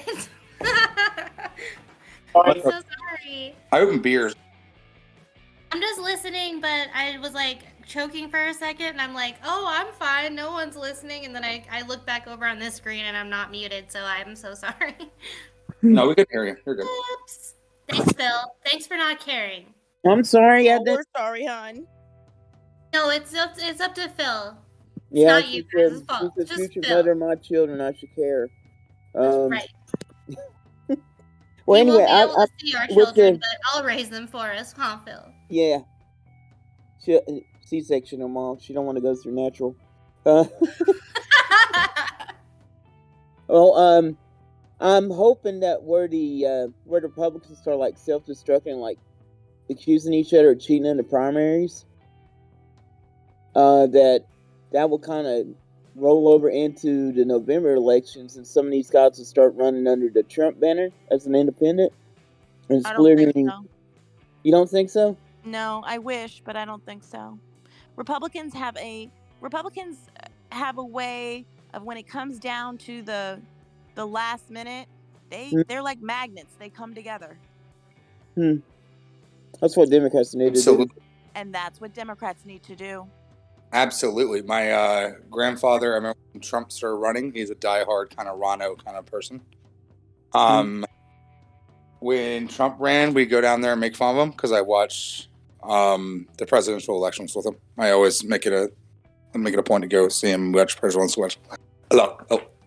elections together. When Trump was running, he'd make fun of Trump, and then until Trump had the nomination, and then he's wearing a MAGA hat. Yep. I mean, and then they still love Trump now. And Democrats don't do that for a good 20 years. You know what I mean? We're not going to get anything progressive in for a while. And then by the time we do get stuff in, we're going to have judges that have made laws that are going to be really hard to overturn. I mean, but on the bright side, all of these old people are going to die off sometime. Absolutely. But the thing is, we're going to run into, I think, especially in the last probably few months, last year I'd probably laughed it off. In the last few months, Trump might be running again. Yeah, I have to agree. I'm a little concerned. I think he's going to run again. I don't think he will be able to run if this January 6th hearing. Nothing sticks. It's not. They're not. They're not going to do it. They're not going to do it. Let me tell you why they're not going to do it, because it looks too political. And it's going to rally the right. And it rallies the right. They're not going to do it. I hope they do it, but if they don't, then Democrats are going to be we're all going to be fucked if Trump gets into office. Yeah, if Trump gets into office and changes a lot, we might not see a Democratic president for a good 10 years. Yeah, it'll be. In fact, the gay community is going to be fucked. They're going to suffer the most. Next Supreme Court session could be rough. The next Supreme Court session is going to kill it. If they were going to vote the way that I think they're going to vote, we're in trouble. Oh, I will start protesting. They just dismantled one of the controls of the federal government on states through the EPA. Yeah. If they go after the gays, I'm protesting. My sister is gay, and I love her to death, and I will fuck things up. So, I think the problem. Radical. The problem is after the fact really doesn't matter. I mean, protesting doesn't have the sting that it once had. Nope. Well, there's a lot of gay radical. I'll be like Antifa because I will be that fucking pissed. So I don't care. So here's a weird statistic that might save gay marriage. It's about like 60 to 65% of the United States is fine with gay marriage. Really, you're only talking about the evangelicals and some dinosaurs that are somehow still alive. But outside of that, no one, people still believe in that. I don't think that's going to look good on elections if they go against gay marriage. I mean, right now, if I were a Republican, I would be upset, and I was running for an election or a re-election, I would be upset over the Roe versus Wade stuff. Okay, but they're not going to go. They're not going to go on gay marriage. What they do is they put it under an umbrella of trans. They found a new enemy, and their new enemy is trans. I agree with you 100%. Yeah. And they always have to find a boogeyman, and their new boogeyman is trans. And so they're going to go under the vise of we're trying to protect women's right with trans, and they're really pushing this trans when only trans people who are trans are like 1% of the population. Absolutely. Yeah. Telescope. One thing I wanted to kind of chime in and ask you about, because it seems like you've caught a little bit of flack for trying to bridge gaps and find common ground, and I'm all about the Green Party, and we got such this binary divide, in the whole line of thought, we got more in common than we give credit to. It's a bit idealistic and it's a bit macro view, but the chances of really getting a third party, on a national stage, no. I think unless you have ranked choice voting. If you don't, then you're going to end up with 33% of the population that actually chooses the government. So the majority of Americans are independent. Green Party is the least. I'm not going to say the least. I mean, there's the Socialist Party and that kind of stuff. But out of the top four, Green Party is the least. I was more referring to just independent party in general, just as a concept, not necessarily Green Party, but Ross Perot got some traction. I think a majority of Americans are pissed off and sick of this two-party binary. Not enough though. Yeah, because the problem that independent group breaks down to its own fractions. Because There's half of that independent group that goes left, and I want to say another smaller part that goes right. The libertarians will always seem to go to the right. Yep. They will. I mean, you find a lot of libertarians, especially looking at the movement, 1776 movement. Lots of libertarians. I think I've actually kind of broke that down with some of my debates with some of these people, where they're I'm finding they're more libertarian rather than Republicans. That falls under what I was saying about, in the end, when it comes down to voting, they're like magnets. They all find the way to vote together. Where you have the much more pragmatic view of, because people who tend to be more left have more of that view of what do I believe for this person? Where the other people will just fall in line, like I said, with my grandfather being a rhino and, being a Trumper. That's what we're against. Nancy, I see your question. I see what you said. I know. I think it was a big mess up with the whole Bernie bro and and Hillary brats or whatever you want to call it. It It was a big fuck up. But look. Here's the most fucked up thing of the Republican Party nowadays. The most popular congresswoman, I mean congressman and / congresswoman, is Marjorie Taylor Greene. Oh God. She is a juggernaut powerhouse of raising money. She does represent the Republican Party. This is her voter base. Her and Lone Burbert. Prepare for them to be in for a very long fucking time. They're not going to lose their seats. They're too popular. The most reasonable idea of a third party is probably a MAGA party from Trump. No, and that's No, a I don't think so. Well, the problem is, see, Trump is idealistically is a populist. He's a right-wing populist, where Bernie is a left-wing populist. But what happens is you have the game rigged by the Republicans of gerrymandering and limiting poll places, putting in restrictions of voting, especially with the African American population, of not giving, if they're felons, the former felons are not going to get their right to vote back. I mean, in my eyes, I think the federal government's at some point is going to have to take this over, because leaving it to the states is not working. The But problem is that the way that yeah. it's going right now, the Supreme Court is going to make it go back to the states. Absolutely, 100%. And so again, this is another issue where I wish the Green Party and the Democrats could suck it up and unite together for the better cause. I think they did under. I think they did. I think they did to get Trump out. Yeah, it was a never Trump thing, and then we'll work on our parties. I mean, but they needed to get a supermajority too. Yeah. Good. The problem is that gerrymandering. Yeah. It's fucking them. Yeah, and by the way, I just want to say, just Telescope, I just want to give you a little heads up. Never say that we'll always be blue for Maryland. Maryland has the ability to be red.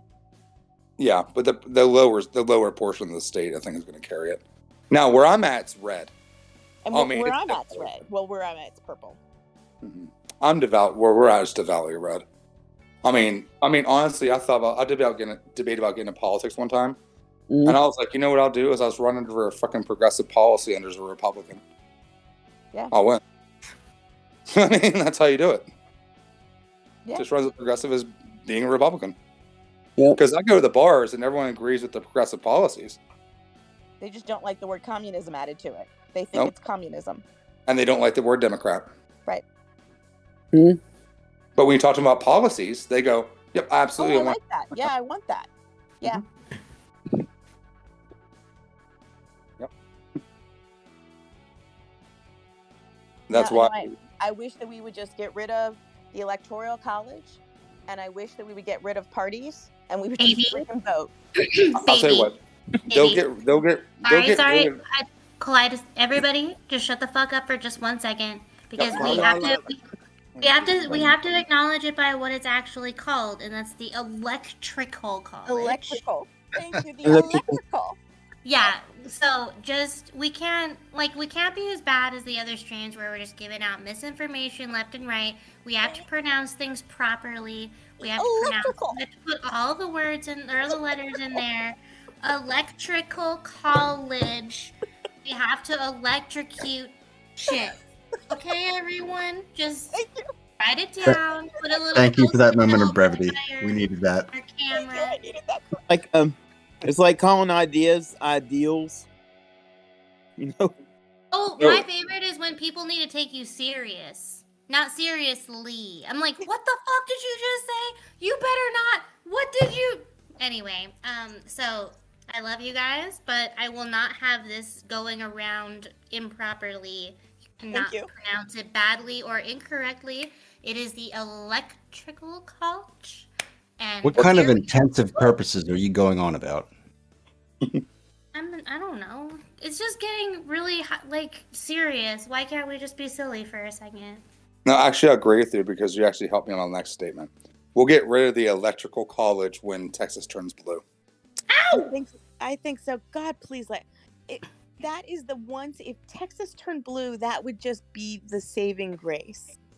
Be like, oh my God. It's My close. sister-in-law's been waiting for Texas to turn blue for like 20 years. Right. And now That's she's why.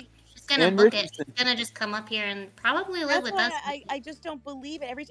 It feels like every election. Oh, this is the election. Texas turns blue, and it doesn't.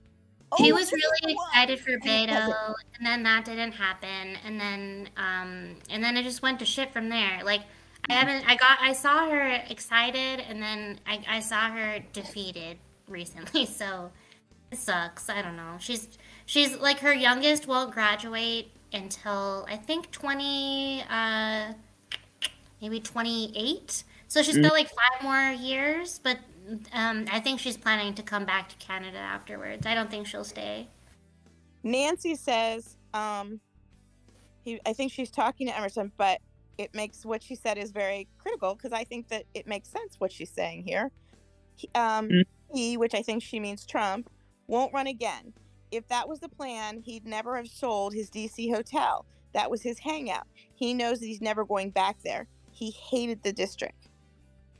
Baby, can I just say that you do such a great job of acknowledging the chat and and acknowledging all of their comments and answering all their questions and stuff that they have. Like, that's so nice. Like, it's kind of easy to just forget that people are listening. Well, I hate when people ignore my question and chant. Yeah, no, that's Like, lovely. I really like. I've noticed that you've been doing that like all evening, and I really like it. Thank you. But she has I think she has a very good point there, though. I don't know who A any lot of of you people are. do. I think You that are I in just, chat. I really don't like that. Well, not always, but I miss a lot of things that, or just good comments or things that I don't know, or that people correct me, or I don't, you know what I mean? So I've been trying to pay more attention, and I'm really glad that you do as well. It's so lovely.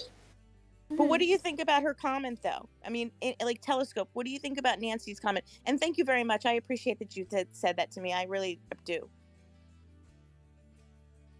Well, normally I try to keep the chat up, and I don't have the laptop set up.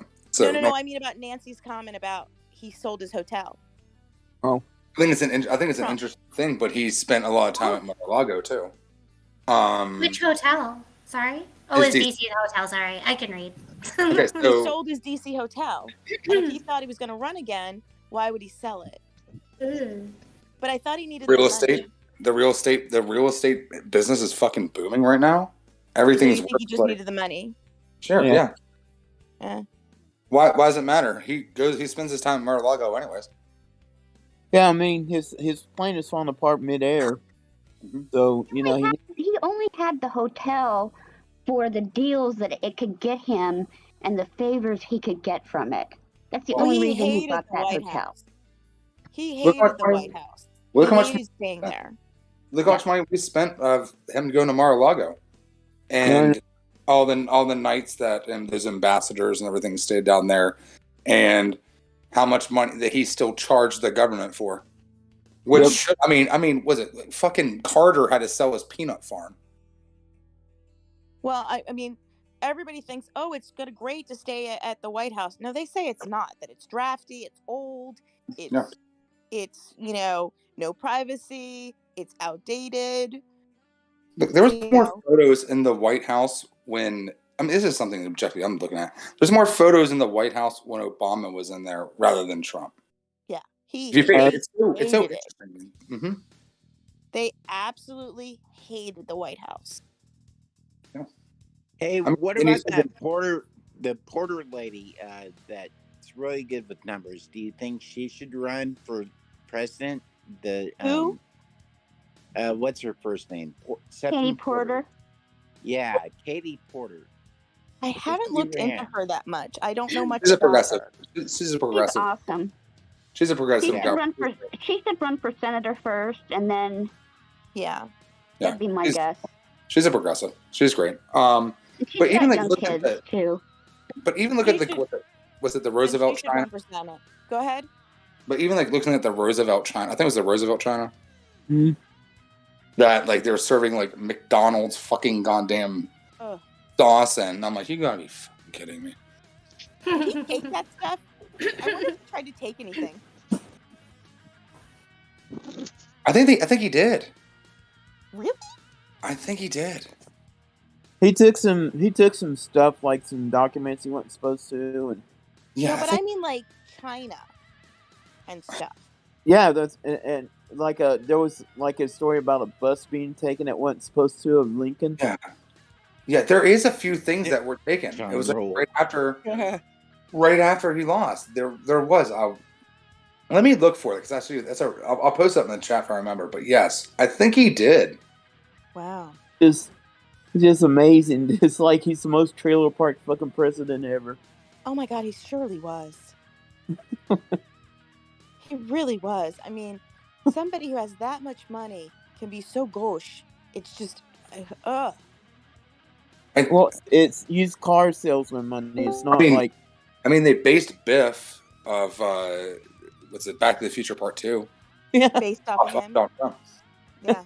It looks like him. It acts like him. The whole tower and everything. They based it right off Donald Trump. Even the writers came out and said it. The hotel was just gaudy as hell. Very gold.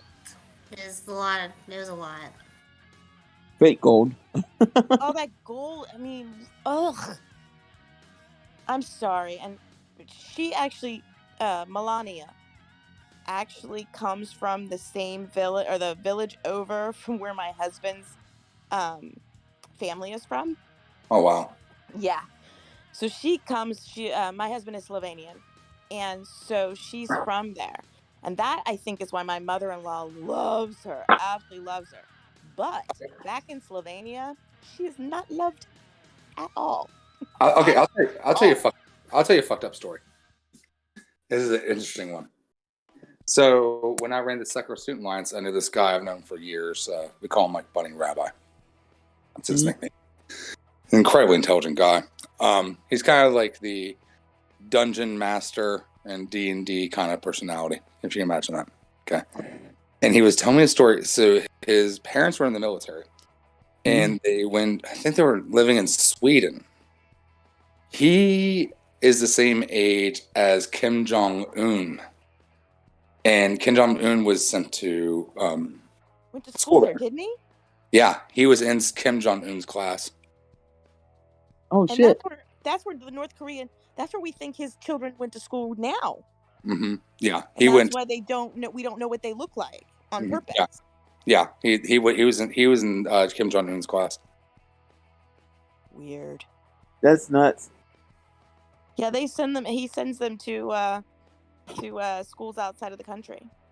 And he's not a person to bullshit either. So like, no. Not my friend who says this. I'm like, oh shit. I mean, and I know him, and his sister's like, oh yeah, dude, he's totally in our class. I thought you meant Kim, whatever his name is. Oh no. But the guy telling me the story, like, trust me, he's like 100%. Like, I'm like, holy shit. Now, if Trump can become president, can we get behind Dennis Rodman? Oh. Well, that's Kim Jong-un. He's the ambassador. He's our Never say ambassador. never. That Just China would take over the United States. What'd you say? Let's just China would take over the United States if Dennis Rodman ran. Oh God. I'm just trying to lighten it up, but I'm going to go to bed. It was lovely chatting with you, fine people. Have a night. Good night, Mr. Please. Until next time, which probably won't be long. Yeah. Until tomorrow. Wow, you actually are going to sleep tonight, huh?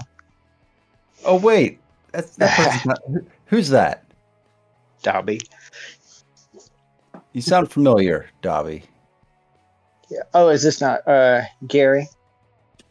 No, I'm Gary's sorry. already gone. Sorry. Yeah, he's got, no, you sound like Kohai for a moment there. Oh wait, no, Gary has. Gary's not here. Yeah, Gary hasn't come into the room. I asked him this morning at 3:45 when he sleeps. Right on, Dobby. We got to get that DC trip planned. Oh. I have Yeah, some we love do. chat, Sorry.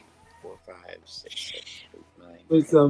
With, I started a Signal chat with Alyssa tonight, so that we could Oh, get her over here. plan it there. I need a Who's shamer. Alyssa? Bring new friends, please. Yes. Well, she wants to chat in there. But they're not So- allowed to flirt with Phil. Just let them know right away. Oh, she doesn't want it to be public. Oh, okay. Is that what you're Well, saying? I don't know. I just I texted her, and she said she would prefer to text in Signal because it's encrypted, I guess. Oh, okay. And- Okay. I understand. And So Tell her I'm shaming her because I literally would have came down with her today, or she got a hold of me. well, I said the exact same thing to her, and that's why we reached out, and I said that I thought that if we set something up, that you would be down to Yeah. go, and possibly some other people. Yeah, I mean, we could have got Anarchy Princess to go, and I think I probably could have pulled the strings with Emma Stick to join us if we got a bunch of us down there. Yeah. Maybe you, hey Telescope, you should try to get in touch with them for this weekend. You think they're gonna make it for the weekend? I don't know. Like, Do you really think they're gonna make it through the weekend? I mean, Wizzy's in Hagerstown. Wyckoff left. Polish. People tend to come back for the weekend sometimes. Yes.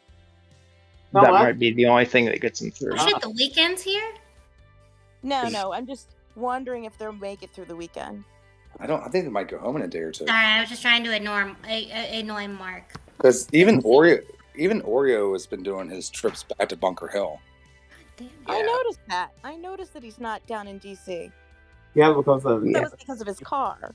Do you guys want, and I just want to put that out there for everybody, like, there's no, like, this is a free admission and no donations necessary because I actually don't need to clean this museum. But if we all bought rollerblades and just hung out around the movement, like, I saw some girl on rollerblades tonight and she was having, like, the time of her life. And I feel like we're not doing that because we're all just hanging out at the computer.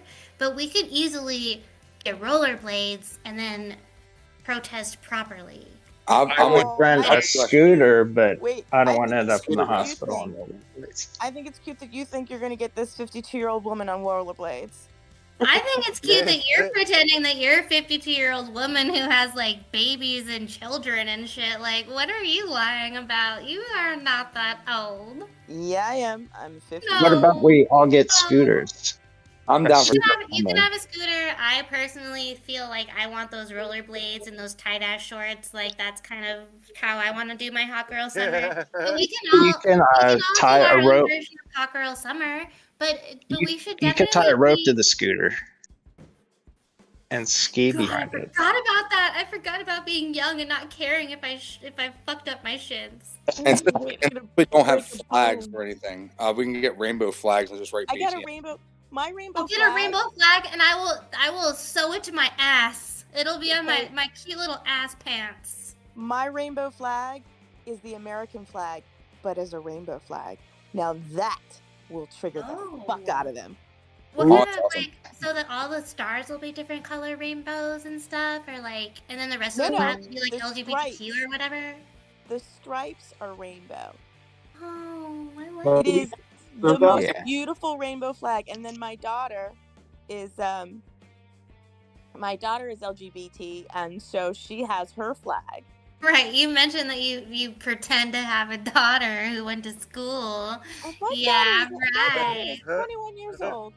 You are so silly. That's not true. Don't be like that. My daughter's 21 years old. My son is 26 years old. My youngest son is 9, and I have a grandchild. Can I be your kid too? Like, I'm 35. Maybe just you had me young. Like, pop me in that order. 9 is a little young to have a kid. Huh? Yeah, I got this 9-year-old. Yep. He was my oops. I'm almost old enough to be Mallory's daddy. So how old are you? 48. Well, that ain't shit. Kevin's Why gonna do you be sound- 47 next year. That's okay. Why does Phil sound younger than me? I don't understand that. You have a deep, sultry kind Phil of voice. sounds sexier than you too. Oh, Higher voice oh. than Dosco. Kidding, everybody. Yeah. I can't get over it. I love my Phil. Like I just can't. I look forward to talking to my Phil every day. Get enough of I her. lovely Phil. I talked to Phil and I'm like, man, like he sounds really young. Like it's like 23, 24 or something. Can I just say, I could not wake up to Oreo's voice every morning. No. No. No. That voice is grating. No, I'll tell you what, there's a secret in my house. You know, has everyone's read like or seen like What's the secret? What's the secret? 1984? I love 1984. Sure. So you know how you have the 2 minutes of hate? Yeah. In my house, we literally have the 2 minutes of Oreo hate.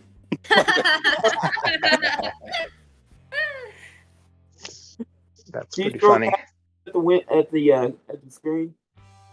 Oh yeah, I'll start yelling at the screen. I'm like, no, you abandoned your fucking kid. Now you live in a parking lot, fucking Bunker Hill. Like that's sad. That I remember. I'm sorry. He's just the saddest thing. Bless his heart. My fiance tried to feel sorry for him for like 5 minutes too. And I was like, do not feel sorry for this man. You know, like, don't. She's like, well, you know, like, man, I'm like, no. And then after all this shit happened with, like, him and his mods and stuff against her, and she's like, okay, I completely understand. Like, fuck that guy. You know, I went back and watched the night that his car got destroyed again today, just because I started to get suspicious all over again. And he does not have the appropriate level of anger that he usually does when something like that would happen. Nope, he definitely did that. That's exactly why I met him. Yeah. I met him the day after that happened. Really? When I went down there the first time, that's literally the day after that happened. Because even on his chat, they're like, "Check if his hands are red." And I'm like, you know, and I'd be interested in. Been pissed. If it was real, he would have been pissed and throwing things. But he was almost giddy. He didn't know. Paw Patrol's Freckles. Did you see him? No. Freckles. I have freckles. There's freckles everywhere. Well, today when he was asking for money, he just said that his car was still getting fixed. He passed an opportunity to completely bash the left and Antifa, and I was like, that doesn't seem like him. I think his insurance company might be starting to wonder about that. Like I said, I just think he did that to his own car. No, like I said, I met him the day after it happened, and this man didn't seem like he was upset about anything that happened to his fucking car. Yep. Yeah. Like, and I'll tell you what, you fuck my car up, I'm gonna be fucking pissed.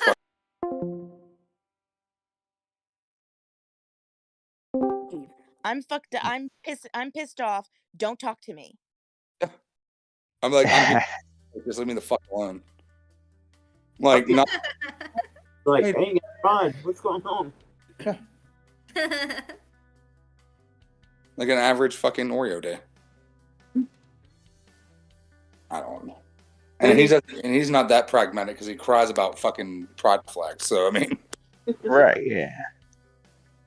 But I doubt he did it himself. He got somebody to do it.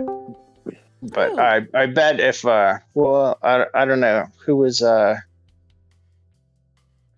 I'm sure it wouldn't be tough to talk somebody from the Hagerstown parking lot into doing it for $100. Rat Rod probably would have done it for a bump. We kept talking about Antifa, and like Telescope was saying, that area's red. There's no Antifa up in Hagerstown. Trust me. No, I know. No. There's, and not in Hagerstown. Hell no. And you know what else I noticed that really convinced me of it is the fact that the 2 American flags that he has on his window were still on the car. If Antifa had done that, the first thing they would have done is broke those flags off. Yep. And he couldn't bring himself to do it. And I'm gonna tell you what, Jeff Ellis is right. They burned that motherfucker right to the ground. Yeah. And he made a very pivotal point to point out that my white pride, my white privilege sticker is gone. Oh, did he? What happened? They took it? Yeah. They took it. scratched it off. Man. What the hell is wrong with people that they can't acknowledge privilege? Like, it's really not that hard. It's like being wrong in general. Like, just be wrong. It's really not that bad. Like, I'm wrong all the time. You just do it. It's okay. You say you're sorry, you learn shit, and then you move on. It's like the easiest. Racism. He is racist. His name is racist. Mm-hmm. But here's the but fuck. even racists can like learn shit. I No, they hope. can't.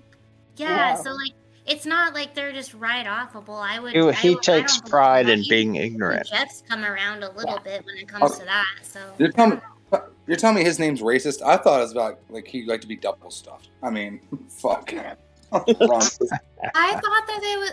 Okay, so Oreo has always been like people will say or like they're like, oh yeah, he's racist. I don't watch Oreo personally, like the live stream, unless like I'm watching it on Twitch or something. I don't give like YouTube the time of day to like just know. But I've heard over and over, he's racist, but I haven't heard or seen anything personally. But I would love to see that because that would, I mean, I don't know. I don't think of that shit. Just refrain. Like, why do we keep these archaic things around? Like, just be, it's not that hard to not be racist. I don't think Santa's racist. I'll tell you that. I don't think he's racist. I think Santa's not racist because he fucks black women when it pleases him, and he'll admit it and shit on in a documentary, and I saw it firsthand, everybody. And I thought that was pretty cool. Wait. Hold up. Back up. Max, I want to acknowledge your comment that he had a black Sorry, go ahead, sidekick. baby. What's up? Wait. Yeah, he has a black niece too. Wait. Back up. What is this? What are you talking about? Wait. Hold up. Documentary. Black women. What? Santa was interviewed on Channel 5 with Andrew Callahan documentary, and he said that he was, I believe he was dating a woman from what he said that she was a black woman from the Dominican Republic, and that the Proud Boys were cool with that. So that's why the Proud Boys are cool. That was his point. I don't believe that he's dating that particular woman anymore, but what the point was that they were cool with him dating a person of color as a Proud Boy. I think he's naive. I think he's naive. I don't think he's racist. I think he's naive. However, I know a couple of people personally. Like, I have a friend who's white, and she's married to a man from, he was born and raised in Jamaica, and then now he's an immigrant here. He's cool, but she's hella white, and they're like a couple, obviously, they have children, but she says some pretty fucking crazy stuff about, black people in general sometimes, and I'm like, but then she'll follow it up with, but I'm married to a black guy, so I'm not racist, and I'm like, I'm not sure that counts. That's not how that's not fair. Like, you can't be attracted to and be with a black person and then also be prejudiced towards other black people in general. That's like a fucking paradox that I just don't understand. Yeah, there's a black phrase that we use. All kinfolk ain't skinfolk. What does that mean?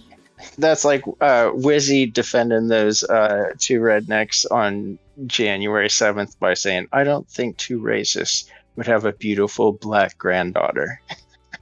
Yeah. Or a beautiful brown-skinned granddaughter. Well, Trump's a racist and he has Jewish grandchildren, so he's gonna have to get the fuck over it, or at least pretend that they're not Jewish. Yeah. There's a feeling of, well, I like these black people. They're the good ones. Mm-hmm. No, baby, you like have hit the, like, I come in here as the Mexican one, and people are like, especially Jeff, he's like, but the Mexican immigrants, and blah blah blah blah blah. So I get you. Like, I'm not in here arguing on behalf of the purely white population either. But I'm just saying is that there's racist people who are racist, but they have people that they consider the okay ones. Yeah. Well, yeah, like I said to Wizzy that night, he was like, "Well, what's happened to you that would that I would consider racist?" And I brought up that somebody said that I spoke well for a Mexican, and then somebody like had to explain to him that that's not fair because I'm not actually from Mexico and I don't speak Spanish as like my first language. It's a second language. So that's up here. It's like a white assumption, because I'm in their group, because I'm at their dinner table, they can't, tell me to get the fuck out because I'm Mexican, right? They have to be like, oh no, you're cool with us because you're our Mexican, and I'm like, what the fuck is that? So I get that, yeah. It's still like an ownership subjugation thing. Absolutely. So, yeah. What you nailed it.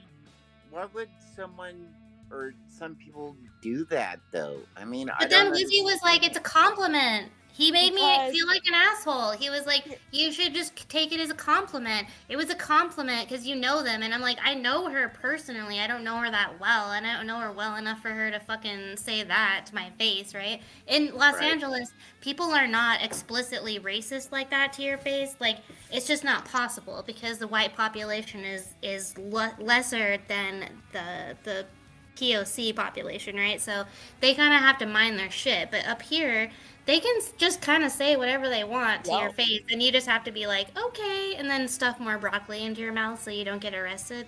I always tell my friends this. I have friends like, I'm gonna tell this story. I love stories. I work with young kids, and there are some very racist nursery rhymes, right? Yeah, very, yes. Very racist nursery rhymes.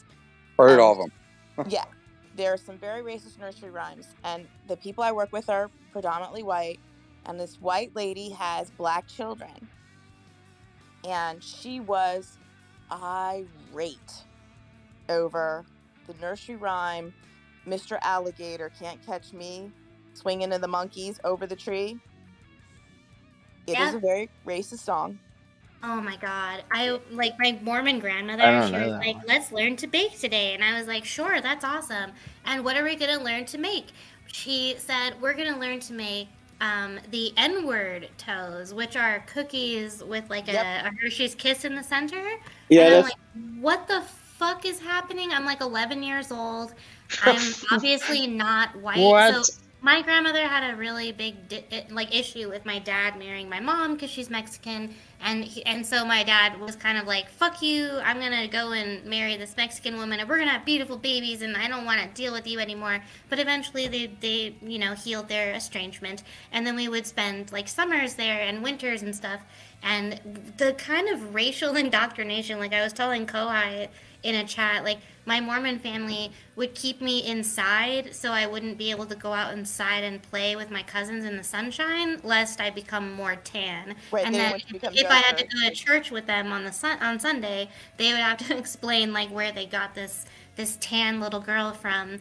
And I've had to be there with people where they're like, where'd you get this girl? And as if they had just like bought me off like Amazon or something. I don't know. It was really bizarre. Sassy pants with the racist tracks. So this song, this song, the lady had a fit. So our whole director and everybody, we had to go and sit down and talk about it. And I hate these things. So we go to this thing and they're talking about this song and they decide that they're not going to sing this song. And all of a sudden, everybody turns to me.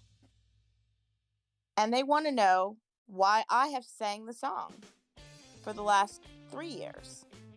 And they said, did you know it was racist? And I was like, yeah. And they were like, so why didn't you say something? I said, look, if I had to go and swing at everything in my life that I had to deal with that was racist, my arms would fall off.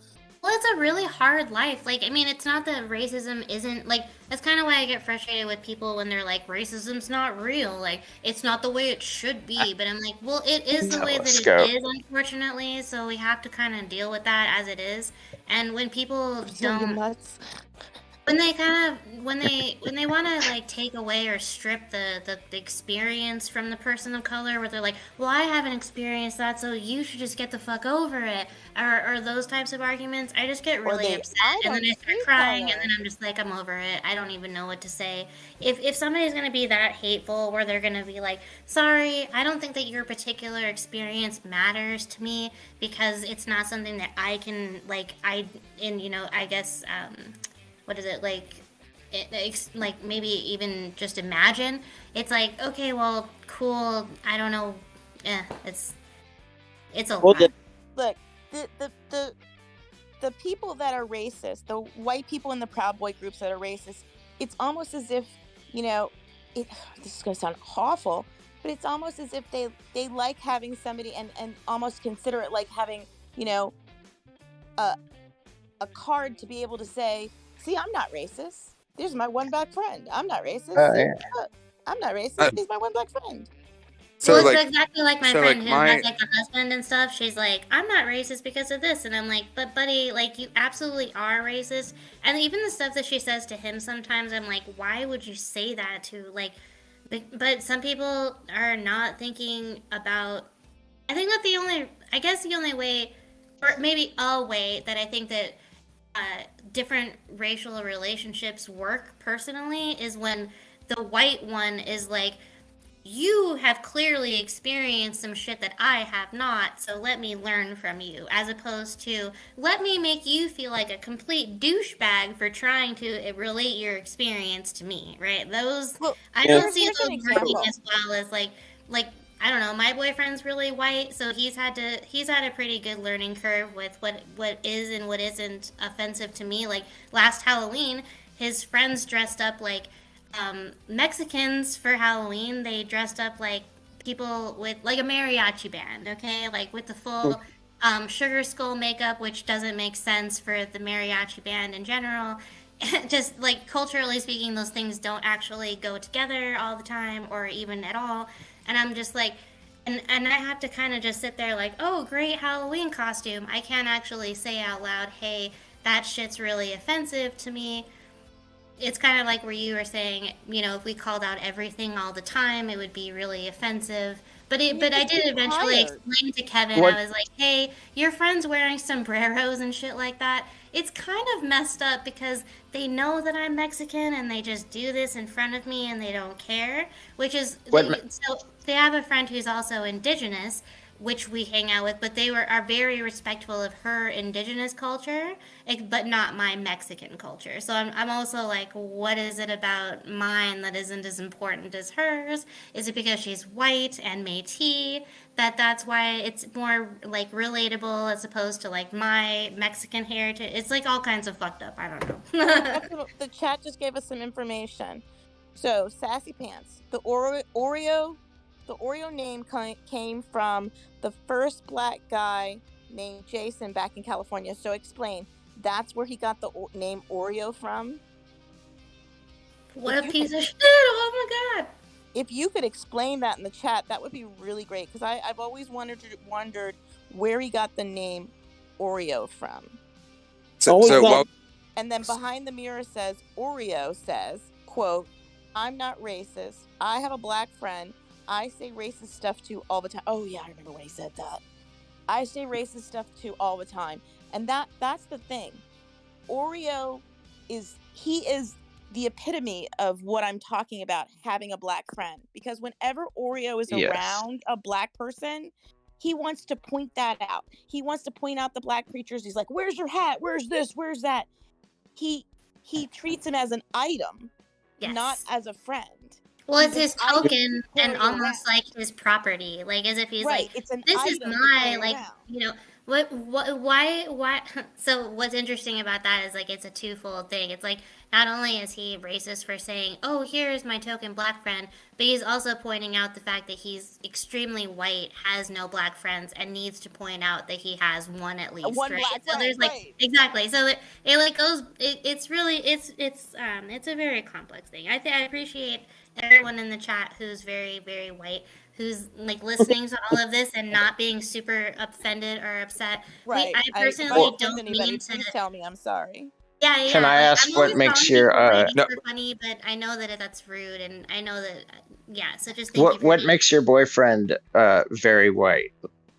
Like mine. yeah.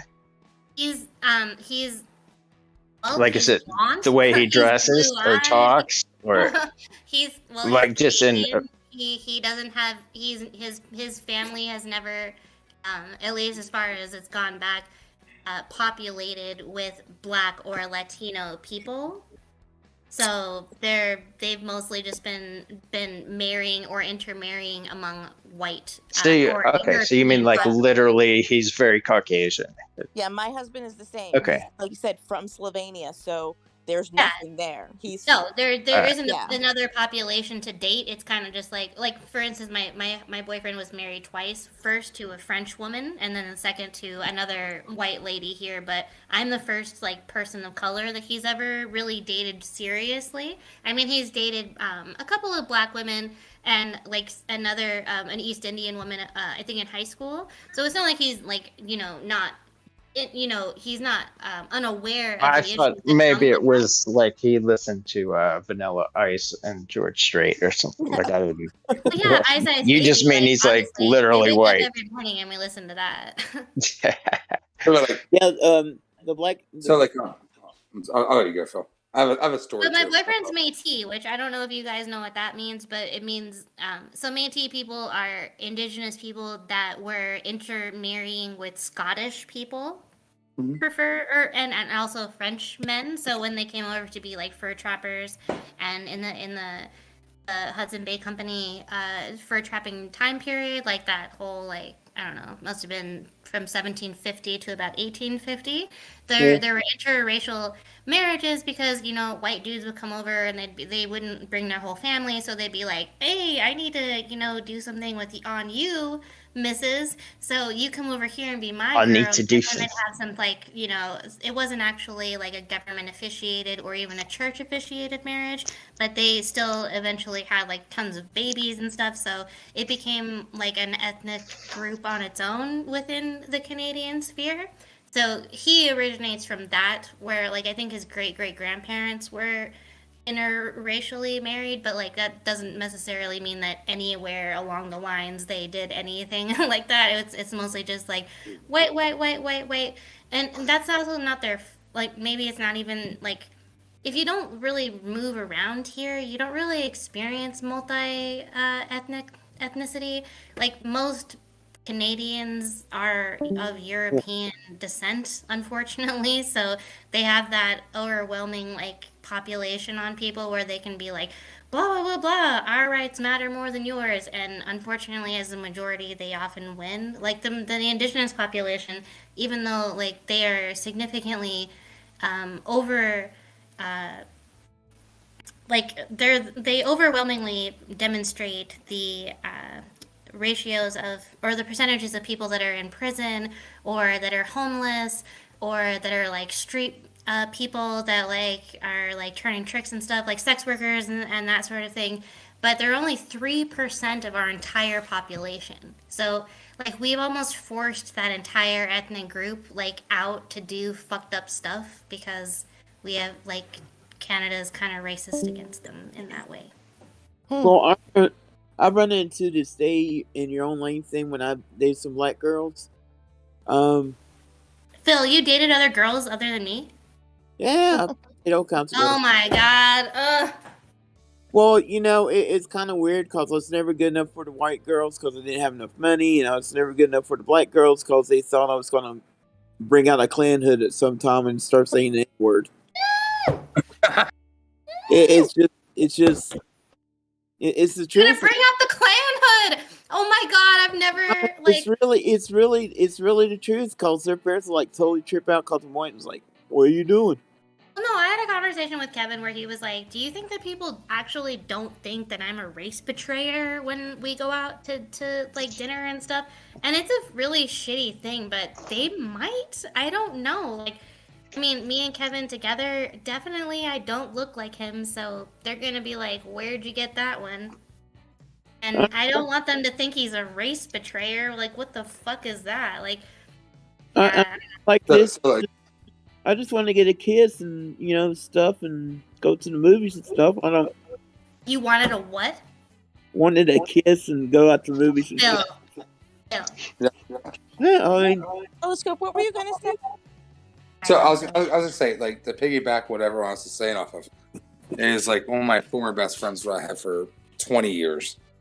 I literally seen his children groom from diapers to adults.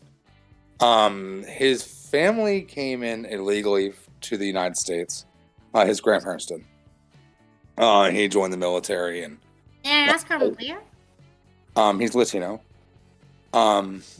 We kind of ended our friendship over his political views of conservative authoritarianism. Yeah, like very much like I said earlier about, like I said something. Like, I hate calling people tokens or like not even view them as tokens, but like that self-hating. Yeah. That really appeals to these extremist groups. And he really became that way. Like, this is a person that, like, I had a key to his house. I go there and we all hang out. Mm-hmm. Go out to dinner and everything. I've seen how that extremism is really infiltrated. Well, I've even seen there's this documentary that I watched not too long ago about Black women that it's exclusively just Black women and they're just doing interviews and stuff. But it's about it's about the Black experience as a woman, and also based on how light skinned allegedly that you might be, as opposed to dark skinned Black women, and their experiences out in the world, and it was astonishing to hear how they were I thought it's very, very. I mean, I think that it's first of all, my family is very mixed. My mother has green eyes and can pass. But even just saying you can pass, that is a horrifying thing. It is. It is. I know that it's a natural not a natural reality. I did not mean to say that. I obviously have I haven't eaten dinner tonight, so I'm a little bit retarded. But what I mean is it is when you say that things when you said that you vote pragmatically, I understand what you mean, where you're I want to do what's best for what I can do at the time period and get the most effective shit done at the time, right? Right. However, when it comes to, but that can also be a little bit detrimental when it comes to progress in a way, because, and it almost perpetuates certain ideologies which should be extinct sometimes, right? I agree, but I'm still pragmatic on it. Absolutely, yeah. I appreciate that. I think it's amazing. That's good stuff. It's at least better than being, beholden to the fact that this is what my family votes, I'll do that. You're obviously thinking at least for yourself, or at least with a group of people that you feel a connection with and can move forward as a group, right? The Black women vote is important to you, and it obviously to me too, and I'm just yes, let's go forth and do that. So I understand what that means, but it also I almost feel it sometimes will impede, maybe.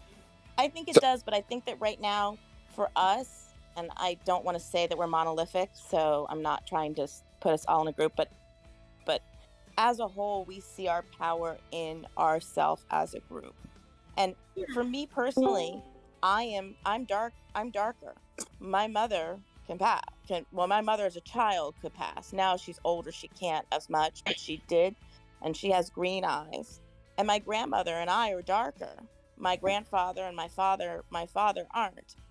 So can I ask, what that was like for you, in even just, I guess just in a dating relationship world? The women that I saw in this documentary were so confused, because they were well, even Black men who are at skin for skin, tonal to me, will say that I'm still too dark for them. I'm still not gonna be good enough to be what they and I hate. We call it the brown paper bag test.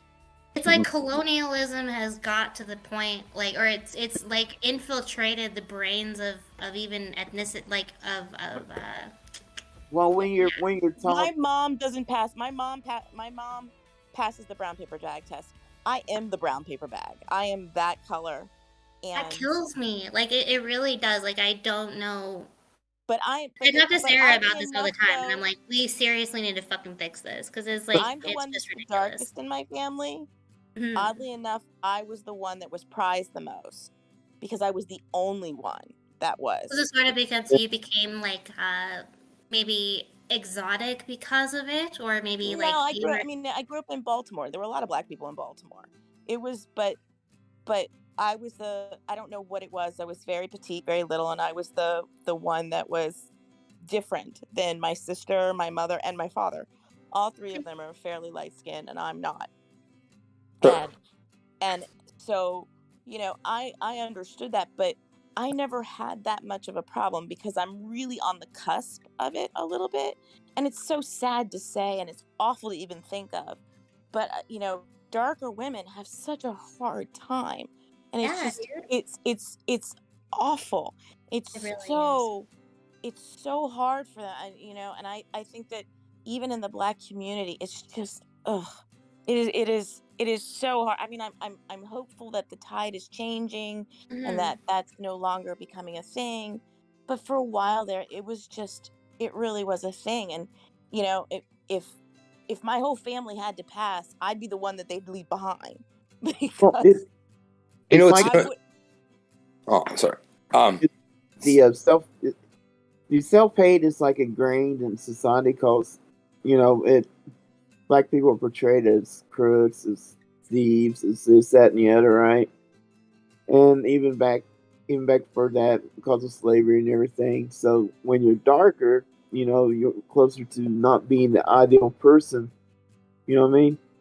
And I actually wrote a small I wrote a response about the concept of being fair, like even the word, like the way that it's spelled, like it applies to so many different areas, right? Like to be fair to people, to be fair in skin, and what does that imply across the board towards like different ethnicities? Yeah. Like I've always my university experience has taught me that race is essentially just it's not real. It's bullshit. Like the DNA difference between all of us is like so fucking marginal that it doesn't even make sense. It's just like that small tiny bit makes us like different, right? Like our hair color, our hair type, hair, whatever, skin color, skin type, eye color, eye type, whatever. Like it's all just that tiny, tiny marginal bit of DNA difference. So it's mostly a societal construct. Like Whitey assumed that people that they colonized weren't as good as them, so they were like, this is this and that is that. That's sort of Well, there's also a fear, and let me explain that fear. Sure. My mother is part of that fear. The fear that someone could pass into the white society and fool them. My granddaughter, my beautiful little granddaughter, is blonde hair, blue eyed, by the way. And yes, she's my granddaughter because my DNA is so mixed with so many different things. You know what I mean? That my children's DNA. Have you seen? There's cases of twins that are born to biracial parents. Right. So I hate to she's say so mixed racial. that I way. don't mean to say that. I hope that anyone listening to me doesn't believe that I actually No.